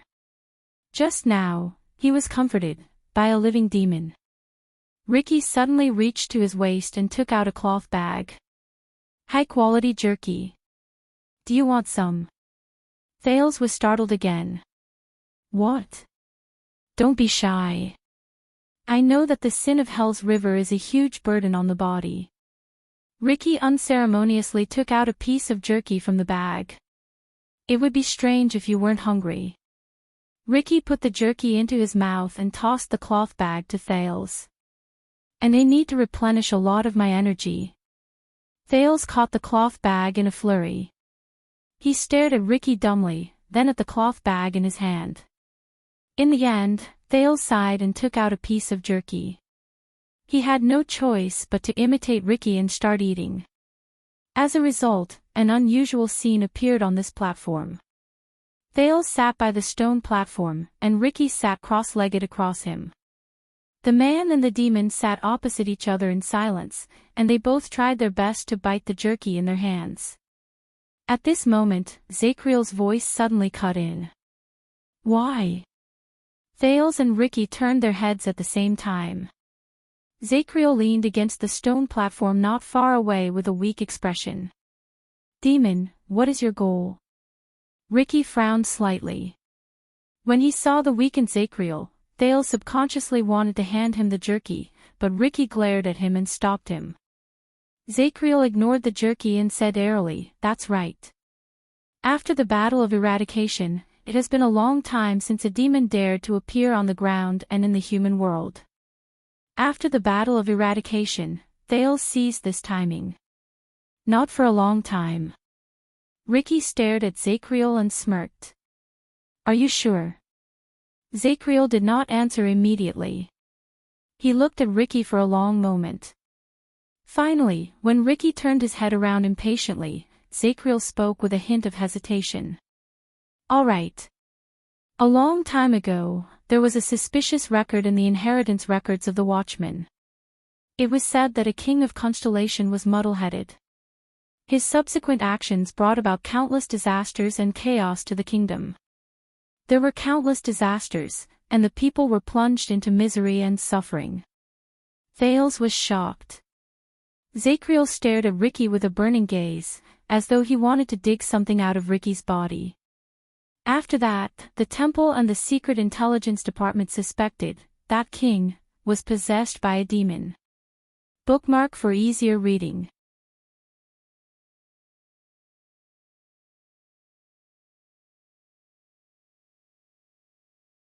Chapter 476. In the midst of the anxious atmosphere, Zacriel stared at Ricky with a burning gaze. But this has never been confirmed. Ricky was silent for a while. Oh, interesting. Ricky stared into the Night of Judgment's eyes and smiled. Which king? Under the man's profound gaze, Zacriel shook his head firmly. I cannot say. Thales exhaled. As the floor trembled, Ricky suddenly turned his head around and cast Thales a profound glance. It startled the latter. But in the end, Ricky turned his gaze away and responded to the Night of Judgment's words. Watchman, how much do you know about demons? How much do you know about me? Zacriel was stunned for a moment. Come, tell me, and tell your prince, Ricky said with a smile. Zacriel cast Thales a strange glance. In Constellation, Sunset Temple and the Kingdom's Secret Intelligence Department have been dealing with existences like you for a long time. Thales' expression changed slightly. According to Sunset Temple, you cannot invade the world with your true bodies. You can only possess people and use your current body as a vessel. Or perhaps you have lost your mind and can only speak through the mouths of your believers. Zacriel scrutinized Ricky carefully. But no matter what, your current appearance is just an illusion. Your roots are in hell. This is why you did not die even though you were fatally injured. Possession. Confusion. Thales suppressed the shock in his heart and digested the new knowledge. Ricky stroked his chin and raised an eyebrow. Interesting. The leader of the disaster swords nodded and said, anything else? Zacriel was silent for a while. According to the records of the kingdom's secret intelligence department, aside from consciousness, you can also contaminate the world. Zacriel stared at the part of Ricky's body where he was injured. He gritted his teeth and said, the flesh and blood contaminated by you have abnormal activity that cannot be explained by common sense. You live in every inch of your body and every bit of your spirit. Unless you meet your natural enemy, you will never die and will never be reborn. Contaminate. Thales remembered something, and he could not help but turn pale. Natural enemy. Ricky's interest seemed to be hooked by this new term. Zacriel continued to scrutinize Ricky's expression. The weapons blessed by the priests in the temples possess the power of the gods, and they can cause irrecoverable damage to you, Zacriel said softly.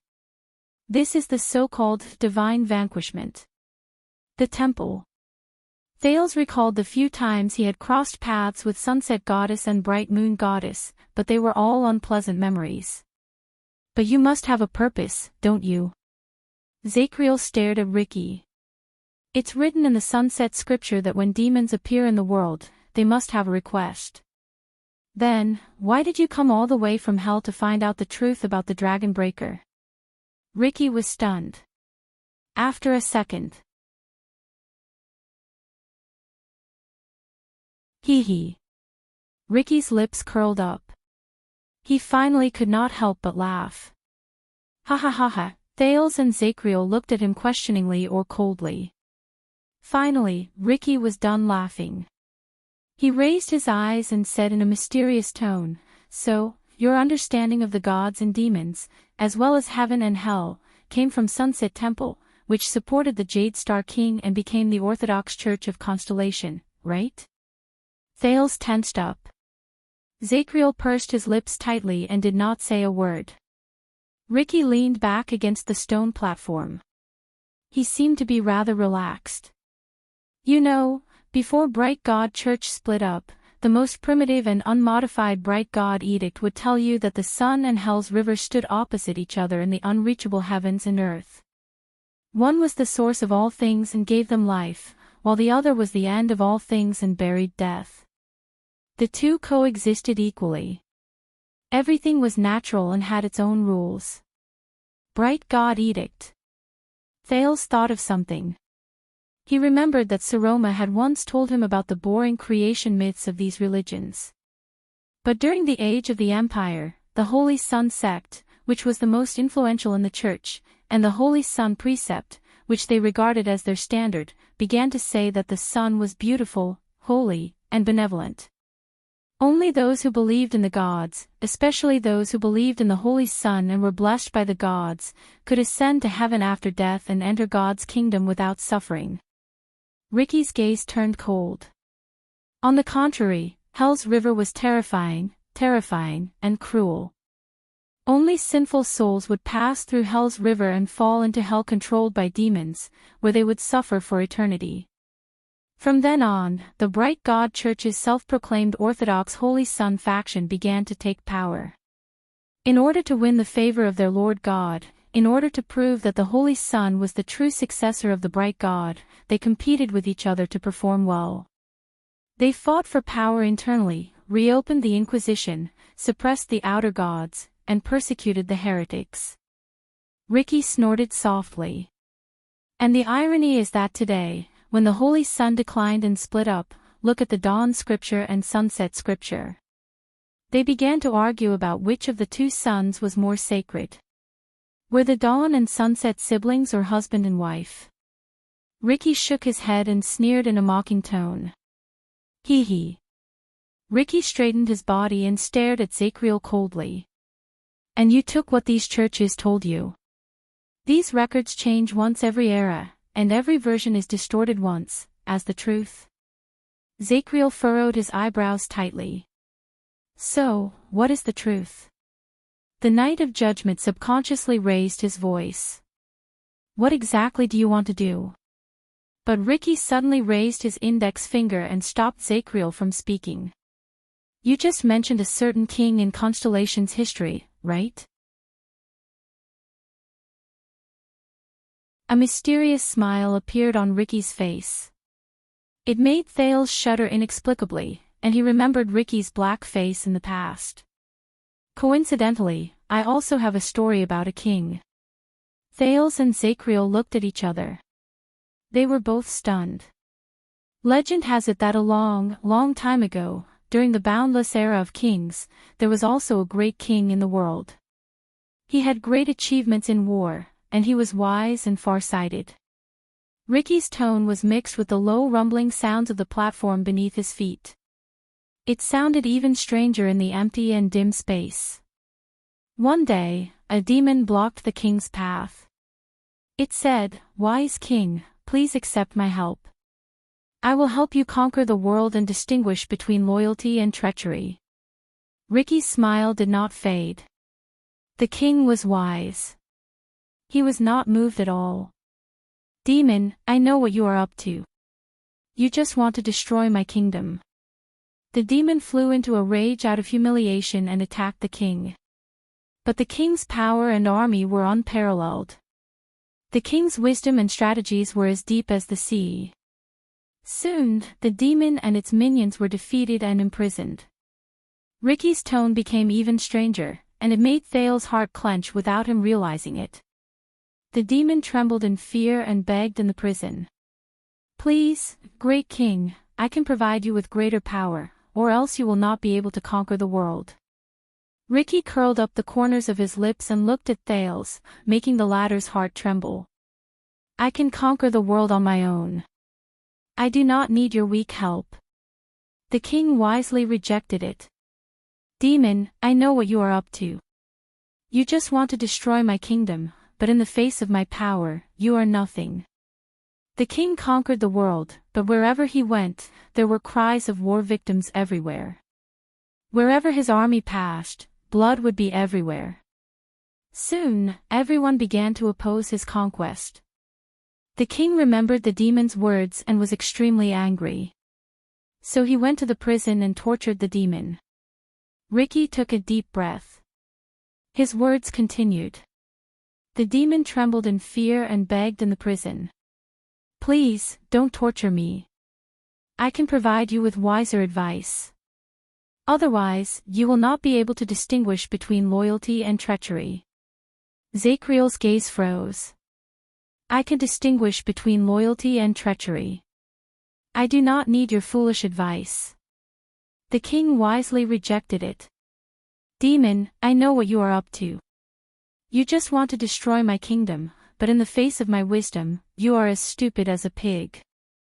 The king returned to the court and used his methods to suppress the voices of opposition. He regained support for the war. But one day, the generals who were loyal to him rebelled and betrayed the king. The king remembered the demon's words and was filled with regret. So he went to the prison and asked the demon. Thales had a premonition of the direction of the story. He frowned deeply. "Damned demon, come. I will accept your help," the king said angrily. In the next second, Ricky raised his head. A hint of yellow light flashed in his left eye, which had returned to normal. "But I have already destroyed your kingdom," the demon said with a smile and disappeared before his eyes. And the king could only sit on the ground powerlessly until the rebel army broke into his palace and destroyed his kingdom. Ricky finished his story and looked at Thales. He let out a few chuckles that carried a profound meaning.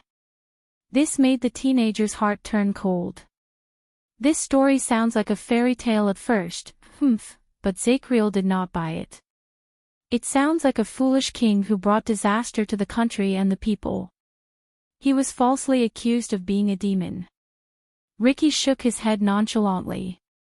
He did not seem to be offended at all. "You know, the servants of the monarch of annihilation are the most delicate and extravagant. They love to bewitch kings, attach themselves to the nobles, and witness death and chaos through the whispers and murmurs behind the scenes. Most of the time, wherever they are, there will be war. And the believers of the Monarch of Annihilation are a group of opera fans. Their favorite actors are the believers with firm beliefs in the temples. Oh, they will never get tired of watching these actors' beliefs crumble on the stage of life under their guidance. In the end, they will betray and blaspheme the gods. Ricky said a few terms that Thales had never heard of in a seemingly casual manner. Monarch of Annihilation. Infinite Monarch. Zacriel finally became solemn. He looked at Ricky with a grave expression. So, you do not belong to the above two monarchs. You are the lackey of the other five. Ricky laughed involuntarily. Yes, yes. There are 7 layers of hell, so there are only 7 monarchs who rule over hell, right? Ricky said perfunctorily. Let me guess, where did you hear this from? Sunset Temple. The kingdom's secret intelligence department? He then shook his head. Humph, mortal. As he listened to their conversation, Thales blinked furiously. Indeed, when he was in Dragon Cloud City, he had read quite a number of religious works, but hell, demons. But did you know that the King of Silence has a group of the most violent pets? They love to pollute powerful warriors and soldiers with strong wills because they can taste blood and violence the fastest. Ricky looked at Zacriel with a smile in his eyes. Like you. At that moment, the Knight of Judgment was stunned. But Ricky continued. They like to torture people's will, challenge people's limits, and enjoy human pain. For example, they will show boundless illusions to certain prisoners who have been imprisoned for many years, as well as the past that they miss the most and the people that they can't let go of. They will evoke the greatest regret, the most intense pain, and the worst nightmare in his heart, making him think that he has lost his mind. As he listened to Ricky's bewitching and meaningful words, Zacriel completely froze. Ricky deliberately said, but they can unknowingly confuse his mind, distort his heart, and add the last straw to a taboo belief that has already loosened. From there, it will guide his actions after he is released from prison.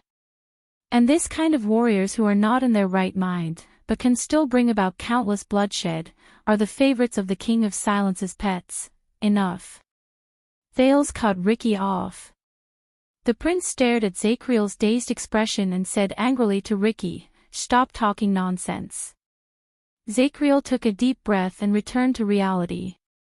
Of course, the demon is talking nonsense. Ricky did not seem to be angered by Thales' rudeness.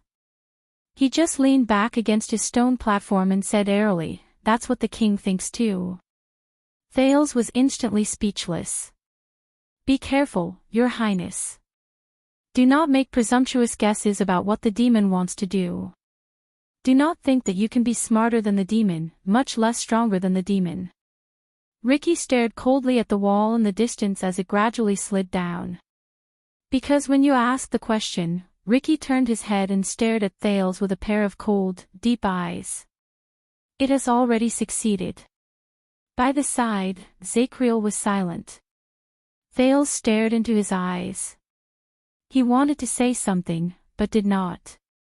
"The demon is always there," Ricky said with the ghost of a smile. "But the demon does not speak." "The gods know," Ricky snorted softly and added coldly. "But the gods do not speak. The demon is always there, but the demon does not speak. The gods know, but the god does not speak." The prince felt an inexplicable chill run down his spine as he sensed the profound meaning in this sentence. Thales was silent for a while. He felt that he was completely suppressed by Ricky, whether it was his aura or the situation. But he remembered something. If they are really that terrifying," the teenager said again, attracting their attention. "Then why did you have such a huge reaction to the name, Truth Brothers?" As expected, the moment he said it, Ricky's arm trembled slightly. He stared at Thales with a complicated gaze. I have heard of it, Thales braced himself and continued. The calamities, the mystics. They killed the gods, started the battle of eradication, and dragged the demons from hell into it. At that moment, even Zacriel furrowed his eyebrows. Thales sucked in a deep breath and asked the biggest question in his heart. So, you came here today to ask about the world of purification. I mean, the Dragon Breaker's background, and the relationship between the legendary anti-mystic equipment and the two empresses. Is your goal a calamity like the Magic Empress? Ricky was silent for a long time. For a few seconds, Thales could only hear the rumbling sounds of the platform moving up and the mercenaries whispering to each other in the distance. Finally, Ricky spoke in his softest and most mysterious tone. The calamities killed the gods. This is probably what a wizard or a wizard's notebook told you, right? Wizard. Thales' gaze froze. The elegant figure in blue appeared before his eyes. TSK, TSK. Ricky clicked his tongue and shook his head. What's wrong? Thales asked, puzzled. Crassus of the Disaster Swords turned his head around and looked at Thales with a complicated and subtle gaze. You are so simple, that you are adorable. Thales was stunned. What do you mean? Ricky did not answer immediately. He only looked at Thales with a profound gaze for a while. How do you kill a person? Thales was stunned. Ricky sneered and nodded. He looked at Zacriel, who was opposite him. Oh, that's right. Pierce his heart, wait until he stops breathing and loses his life. But if I come back to life and start breathing again. Oh, sorry, you didn't kill me. Ricky laughed even more merrily and pointed at his neck. Zacriel's gaze on Ricky became even more solemn. But Ricky's next sentence made Thales even more puzzled. So, how do you kill my sword? Thales was stunned. What? Ricky touched his everlasting truth and smiled. To kill my sword, you also cut off the hilt of your sword, wait until it stops breathing, and lose its life. Thales blinked to show his puzzlement. No. Ricky shook his head mysteriously and pointed at his silver-edged longsword. Because swords have no life. You can't kill a sword. Thales was stunned. Then, similarly, how do you kill a book, a dream, an oath, and a spirit? Ricky's gaze became harsher and colder. How do you kill these abstract things that have no life and no boundaries between life and death? As he observed the prince's expression, Ricky seemed to have enjoyed enough of the shock on Thales' face. He nodded in satisfaction. Now, my dear, answer my next question. Thales took a deep breath and suddenly understood what he meant. No matter how powerful you are, Ricky stared at the dark ceiling, as if his gaze could penetrate it and reach the endless starry sky above his head. But how do you kill a god? Thales breathed in a daze. He could not help but think of what Asda had once told him. Surpass the gods and look down on all living beings. Even though I am reluctant to part with your innocence and adorableness, my dear, at some point in time, Ricky's way of addressing him changed. It is time for you to lift your eyes from the lies, whether they are fabricated by the temple, the church, the magic tower, or the wizards. Ricky's eyes sparkled. Self-righteous lies.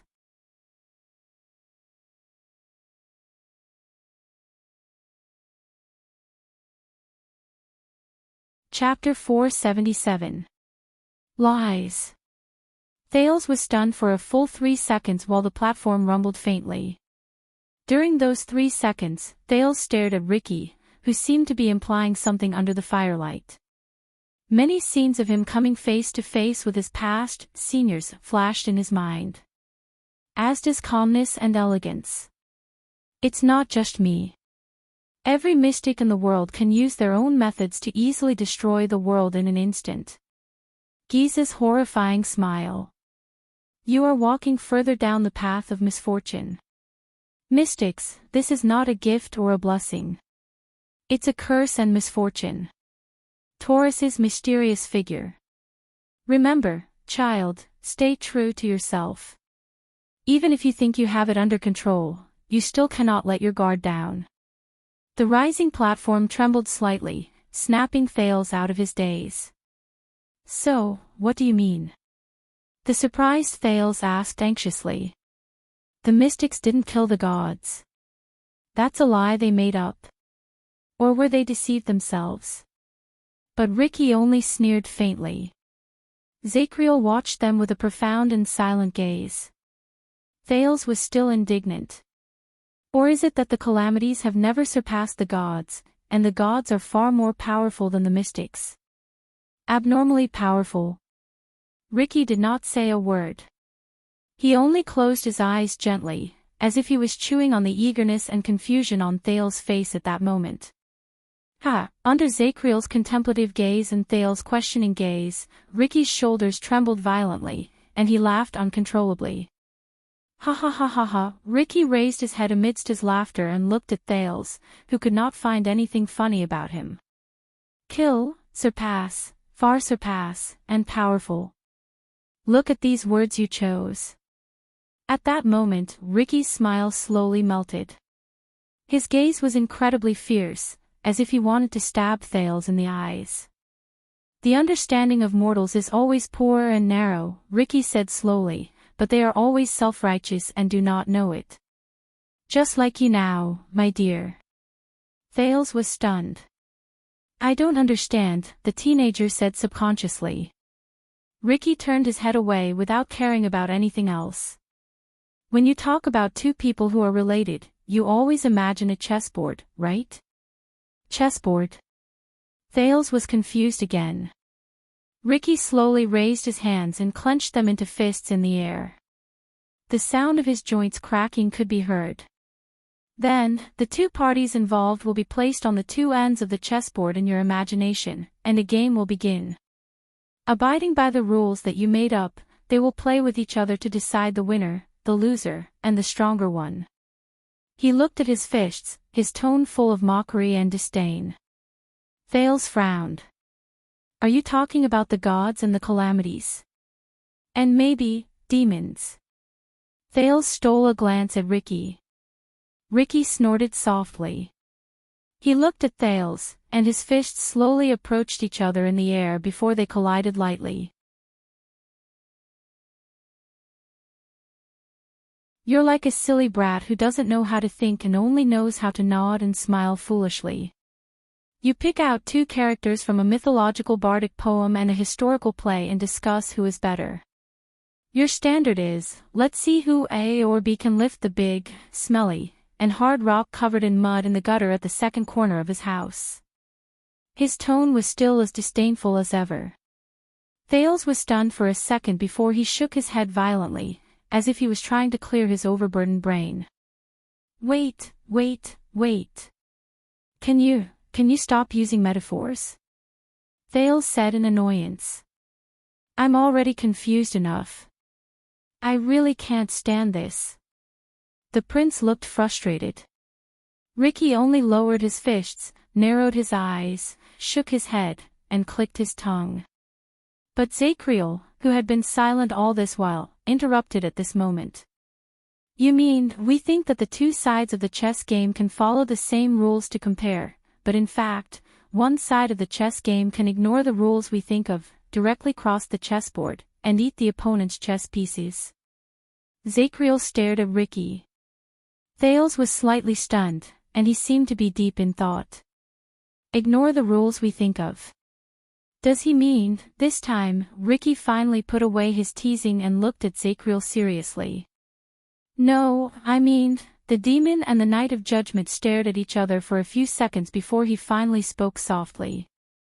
Perhaps the two parties in the game should not have been placed on two sides of the chessboard in the first place. Thales was stunned. Should not have been placed on two sides of the chessboard? Ricky's gaze froze slightly, and he pointed at his own head. What they are playing is not the same game of chess, not the same kind of chess, not even chess. It is not even appropriate for both of them to appear in your mind at the same time. Zacriel's expression changed slightly. Ricky turned to Thales again, as if he really enjoyed the feeling of teasing the prince.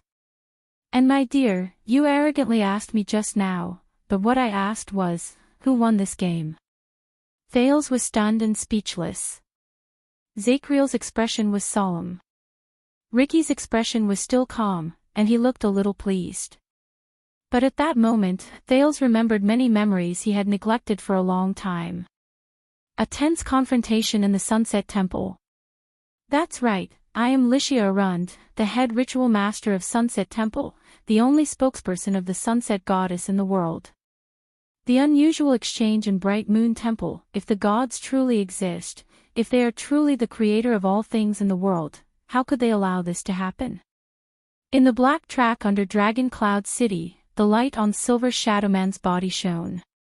I was quite lucky after I died. I received the blessings and gifts from a certain great existence." When he thought of all the history of him dealing with the gods, Thales trembled slightly. Mortals often use their own limited imagination to understand the gods in their hearts. They are the gods they look forward to, fear, loathe, revere, love, and worship. Ricky and Zacriel were both stunned. They turned their gazes and saw Thales, who was in a daze. They subconsciously repeated the words they heard before. Mortals always use their own barren thoughts to understand the gods. Because their lifespans are short, they imagine the gods to be eternal existences. Because they are weak, they presume the gods to be existences with unparalleled might. Because they think of themselves as a member of the multitude of living beings, they imagine the gods to be of a higher and stronger kind. Thales took a deep breath, and a solemn expression appeared on his face. The problem is, eternity, power, life, these mortal things. If the gods are truly beyond the understanding of mortals and stand in a different perspective, then do they really see these things in their eyes? Under Ricky and Zacriel's strange and surprised gazes, Thales' eyes darkened. He stared straight ahead. His tone was grave, and his tone was ethereal. Because the true gods may be far beyond our imagination. They are another kind of existence. Thales exhaled and quietly sank into deep thought. On the slowly rising platform, Ricky and Zacriel looked at each other in surprise. "Who said this?"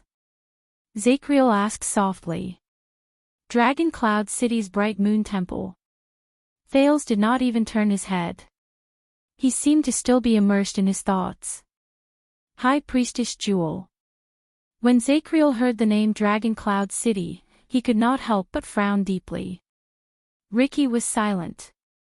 Then, he sighed softly. "Very good. This is probably the most detailed description of an indescribable god that I have ever heard in my life." An indescribable god, Thales furrowed his brows. He suddenly felt that the seemingly neurotic High Priestess Jewel had said to him in Bright Moon Temple 6 years ago, on that night filled with blood and conspiracies, might be extremely important. "Your Highness." Ricky sighed. Even the way he addressed Thales became formal without him realizing it. "You always surprise me." Ricky's gaze became solemn. Bright Moon. As expected, when Bright God Church is destroyed, the Church of Holy Sun is divided, Sunset Church is stuck in its ways, Breaking Light Church is corrupted, and the two temples are fighting against each other using Errol's name to cheat each other of their food and drinks. Only the seemingly weak and aloof Bright Moon. Ricky sighed with emotion. Even though the mountains are gone, the Bright Moon is still in the sky. The Northlanders do have their ways. But in the next second, Ricky retracted his rare solemn tone and changed the topic. "But, if she said that, are you sure her salary won't be deducted?" This joke brought Thales and Zacriel back to reality. Ricky pulled the cloth bag over him and took out a piece of jerky. "Eat it. There's only one." Ricky smiled and tossed the jerky to the weak Zacriel. "For the sake of your prince." Zacriel was slightly stunned. He glanced at Thales. The prince shrugged and revealed a complicated and resigned smile. The knight said nothing else. He lowered his head and quickly bit off the piece of jerky. The three of them were silent for a while. Each of them had their own thoughts. "You haven't answered my question." Zachriel's eyes were clear. He put the last piece of jerky into his mouth. "What are you trying to do?" But this time, the Knight of Judgment raised his head and looked at the mercenaries around him. "Also, as an underground demon, how did you become the leader of the traitors of the Tower of Eradication? How did they willingly follow an inhuman existence?" Zachriel narrowed his eyes and sized up each member of the Disaster Swords. "Do you trust these people that much?" Ricky followed the Knight of Judgment's gaze and looked at each of his subordinates. Crassus of the Disaster Swords was silent for a while. "Do you know, Knight of Judgment?" Ricky's gaze was profound, but there was a hint of pity and sentimentality in his tone. "Do you know why we are always short on manpower, and why we even need to rely on Shadow Shield for this operation?" Zachriel did not answer. He only waited quietly. In Thale's eyes, Ricky supported his chin with his hand, sighed softly, and pointed not far away in a very human-like manner. He pointed not far away, Salander Klein. Thale's and Zachriel's gazes followed the direction of his finger and turned to look at the middle-aged disaster swordsman who wielded his sword extremely quickly. "He comes from the Tower of Reformation, and he is one of the dishonorable products of the Northlanders' land expansion war decades ago. His father is a Northland noble with a title, and his mother is a barbarian who was kidnapped in the mountains. Because of this, he will never be accepted as a member of either side of his parents." Klein, who was not far away, turned his head around in alarm. When he realized that Ricky and the others were looking at him, he immediately cast them a questioning look. Ricky waved his hand at him, indicating that everything was normal. On the surface, the Northland nobles in the Tower of Reformation treated him as a chess piece to appease the barbarians after the war and pretend that they were at peace. But behind their backs, they only felt that he was a dirty, ugly bastard.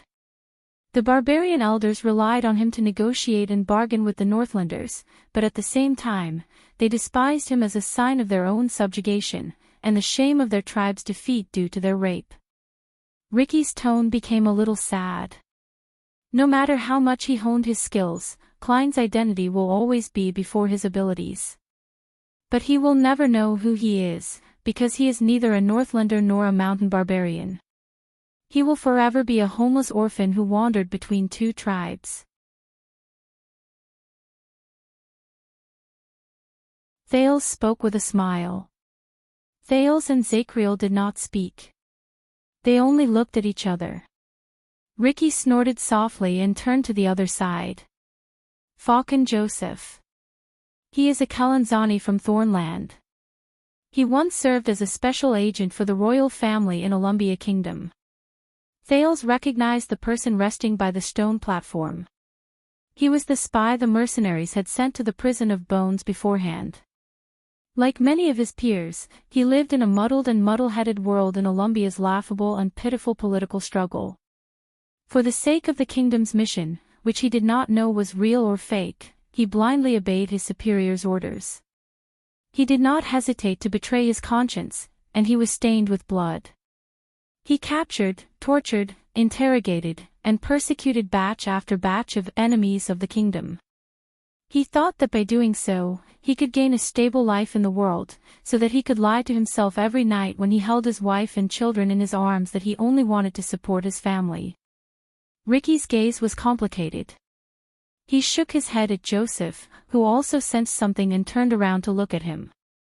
Until one day, his father-in-law was also labeled as an enemy of the kingdom and was imprisoned. And Joseph's superior, who also wanted to support his family, turned Joseph's wife and children into bargaining chips to extort confessions from him. From that day onwards, the excuse he used to deceive himself shattered. Zachriel did not know if he had triggered something, but he sighed softly after he finished listening. Ricky's emotions seemed to have been stirred up. He turned to Thales, and his gaze became slightly gloomy. And Sean, who unfortunately died in battle, was a Nidarjan from Lagudan state in the eastern peninsula. Thales remembered Sean, who used an axe and was eventually killed in battle against Barney Jr. He could not help but be stunned. That's right. He used to be the most promising and representative occupation among the Nidarjans, a bandit. He was quite good at it, and his results were outstanding. Until one day, he fell in love with a lady he kidnapped. Ricky stared at Thales in a daze, but it was as if he was looking at another person. Sean gave up on everything. He only wanted to marry her, get married, and have children. For this, he did not hesitate to fall out with his gang and become enemies with them. He killed them repeatedly. Ricky sighed softly. There was an indescribable pain in his voice. But after going through countless hardships, everything settled down, and he was happy. He had children and lived a stable life. But his kidnapped wife poisoned herself, her daughter, her son, and everyone else's food except Sean's. Thales widened his eyes. Ricky's words continued. As a weak woman who could not control her fate, she took her final, most miserable, most helpless, and also the cruelest revenge.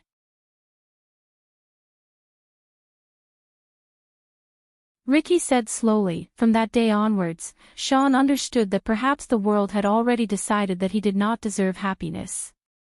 He only deserved to sink into hell. Zachriel pursed his lips and said nothing. Ricky sucked in a deep breath and looked into the distance as if he had snapped out of his daze. Of course, there was also your comrade in the Royal Guards, whom you knew the most. Colin Samuel, who lost everything after the tragedy 18 years ago, and his old acquaintance's daughter, Marina Novork, who was born a noble but ended up in a corner of the world. When he heard Samuel's name, Zachriel's expression became gloomy. He said out of the blue, "I'm sorry." Thales did not know who he said it to. Samuel. Marina. Thales stared at the two people in the distance in a daze. He then looked at Klein and Joseph. These are disaster swords. Ricky stared at the knight for a few seconds and shook his head, unbothered. Every person who becomes the scion of the Outer Tower has their own story, Ricky said. As he spoke, the light in his eyes became serious. Every person is an inhuman existence rejected by this world. Rejected by this world. At that moment, Thales remembered the lonely figure who only had a sword a long time ago. There is a reason why it is called the sin of Hell's River. We should have left the mortal world forever, but we deceived the ferryman of Hell's River time and time again, and avoided death's summons at the last moment. So, our existence is the sin of Hell's River. It is proof that it did not manage death responsibly. Thales was lost in his thoughts. Do you understand now? Ricky raised his head with a stern expression and answered the Knight of Judgment's question just now. They are not following me. What they are following is the resentment and anger that comes from despair and injustice in their hearts. It grows stronger because of it, but they have nowhere to vent it. They can only burn in their empty wounds. Zachriel's gaze froze. At that moment, Thales clearly felt that the Ricky in front of him was different. The power of eradication in his body boiled again, and it gave the teenager a premonition of extreme danger. Scorching. Oppressive. Heavy. Thales shuddered. The scene of the disaster swords and shadow shield fighting against each other in an oblivious manner appeared before his eyes. Ruthless, crazy, and merciless. Zachriel clearly felt something. The Knight of Judgment's entire body stiffened. His right arm trembled slightly, as if he was suppressing his desire to attack. But Ricky did not care about the Knight of Judgment's abnormality at all. His gaze was like a blade, and it coldly cut through the air before him. Even his voice had gained a little more of the chilling vibe from before. This is far from what those so-called swordsmen of eradication in the Tower of Eradication, who have been corrupted for many years, are used to fawning over the children of nobles from various countries, and who seek benefits from both sides of the powerful forces. They are hypocritical and aloof. In the next second, Ricky stared straight at Zacriel, as if he could see through his soul. "Join us, Knight of Judgment." His tone was firm and brooked no argument. "We have too many similarities. You are a powerful warrior, but just like the other pitiful creatures, you cannot escape the cage of fate. You may not understand what we mean, but you will. We will let you see that fate is not inescapable." Zacriel remained silent. Ricky's expression was still terrifying. He extended his right hand to the Knight of Judgment. "In this dark world, we found each other alone, just so that one day, you and I can see the tomorrow we hope for, and walk towards the Palace of Rest." Thales arched his eyebrows. He felt that Ricky's words had an inexplicable meaning. But Zacriel only shifted his butt, cradled his injured left arm, and turned his head away. "Sorry, I made a vow. This sword will only be swung for the Emperor's order." The knight's voice was hollow and hoarse, but there was a calmness and firmness in it. "It has no other use." The knight's words were simple and straightforward. It made Ricky's expression stiffen, just like the palm he extended. "This sword will only be swung for the Emperor's order." As he listened to the unique words translated from the ancient empire, Thales' heart sank a little. He remembered how Nalji and Nair looked before they died. Ricky frowned as he stared at the stubborn Zacriel, who refused to budge. In the end, with disgust and resignation, he shook his head. "Damn the people of the Empire. The Emperor's order, The demon then turned to Thales. Thales, who was burned by the flames of war between the two, subconsciously twisted his butt, changed his sitting position, and straightened his appearance. The teenager quirked an eyebrow. Maybe you should look for that red-haired guy over there with a crossbow. He should be helpful for your group's promotion and recruitment." But before Thales could finish speaking, no. Ricky did not care about what he said. He only looked away and waved his hand in disappointment. "You can forget about it. Now is not the time." Thales, who had been looking forward to it for some reason, did not even have time to finish his joke. He did not even have the time to retract the smile on his lips. An indescribable, faint awkwardness surged in his heart. "Am I that bad?" At this moment, the Knight of Judgment added, "By the way, aside from lunatics, no one is interested in cults that engage in self-hypnosis." Ricky was silent for a moment. "You mean lunatics? Self-hypnosis?" Ricky chuckled softly and returned to his calm and profound nature as a leader. "You know, a long, long time ago, before the two magic empresses were empresses," Ricky leaned back against his stone platform, and an unsettling smile appeared on his face. "They had another nickname among the wizards, another nickname that has been forgotten." Magic empresses, nickname. Thales tensed up, and he subconsciously pricked up his ears. Zacriel was also slightly startled. His gaze moved past Thales and returned to Ricky. "Magic Empress." Ricky was not in a hurry to answer. He tilted his head and sized up the Knight of Judgment with great interest. "Zacriel, tell me. Didn't you find it strange when you purchased mystic gun cores from the Empire? Why did only the Empresses have that kind of technology? Why did they affect the situation of the entire world? And 18 years ago, your colleagues, your kingdom, your past. When you look back on the past, do you feel that the world is so unfair?" In the next second, Ricky's tone became deep, as if he was a mysterious fortune-teller. "Do you feel that fate is so heartless?" Fate? Ricky's series of questions almost made Thales and Zacriel dumbfounded. Zacriel frowned. "What are you hinting at?" Ricky smiled. He looked to his left and right, as if he was worried about something. "Listen carefully, my dear. Just like the Truth brothers, before they became empresses, the two mystics, Blood Spike and Helen, were known by the wizards as, at that moment, the demon looked at Zacriel and Thales. There was mockery and warning in his eyes at the same time. The twins of fate. Thales and Zacriel were both stunned. Fate, twins. Wait, combined with what he said earlier, is he hinting at what I am thinking? While he was so shocked that he could barely think, Thales saw Ricky speak in the most complicated and incomprehensible tone. Nate, your king is very great. But he could not win against fate.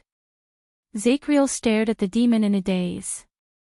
His expression changed drastically, and he subconsciously shook his head.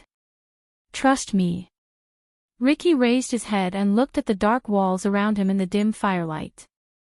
The prison of bones is not the end. Fate is a bigger prison. Fate is a bigger prison. Thales breathed absent-mindedly while his heart was in a mess. And we have the key to open the prison. Ricky took out the green crystal from his bosom and looked at Thales. The fervor in his eyes made the latter feel a chill in his heart. Perhaps it is the only key. For a moment, Zacriel and Thales were speechless. Now. Ricky smiled. Who is the lunatic here? Who is the one hypnotizing himself? Silence. A long silence. Amid the endless noise, Zacriel finally sighed. But he lowered his head in the end. Why, your name is Ricky, right? My name is Ricky now. Ricky shifted into a relaxed posture. He retracted his sensational expression and smiled. Why don't you consider my suggestion again? Zacriel raised his head. His gaze became clear again. He stared straight at Ricky. I suddenly have a feeling that you don't look like a demon. Instead, you look more like a human. At that moment, Ricky was completely stunned. His loss of composure and Zacriel's words made Thales suddenly realize that the man in front of him was an anomaly. What he said cannot be completely trusted. Interesting. Ricky remembered something and snickered. How do you know what a demon looks like? Zacriel did not speak immediately.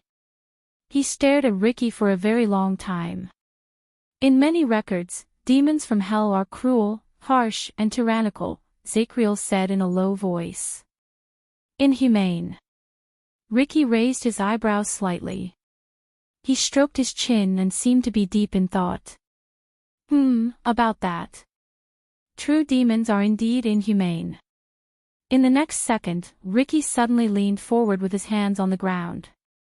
He lowered his gaze and looked up at Zacriel and Thales. He flashed a mysterious smile at the two of them. For example, they can be so inhumane that they make you think that they are humane. Thales shuddered slightly. As he stared at Ricky's rather human-like smile and mulled over the hidden meaning behind his words, the teenager felt an inexplicable chill run down his spine. You're tuning in to the LoveLore Library YouTube channel. We're so grateful for your support, and don't forget to subscribe to join us on this incredible journey through captivating stories. Your generosity through donations truly makes a world of difference, as it's the primary source of revenue that allows me to expand and enhance this channel for you. Thank you from the bottom of my heart for being a part of this adventure.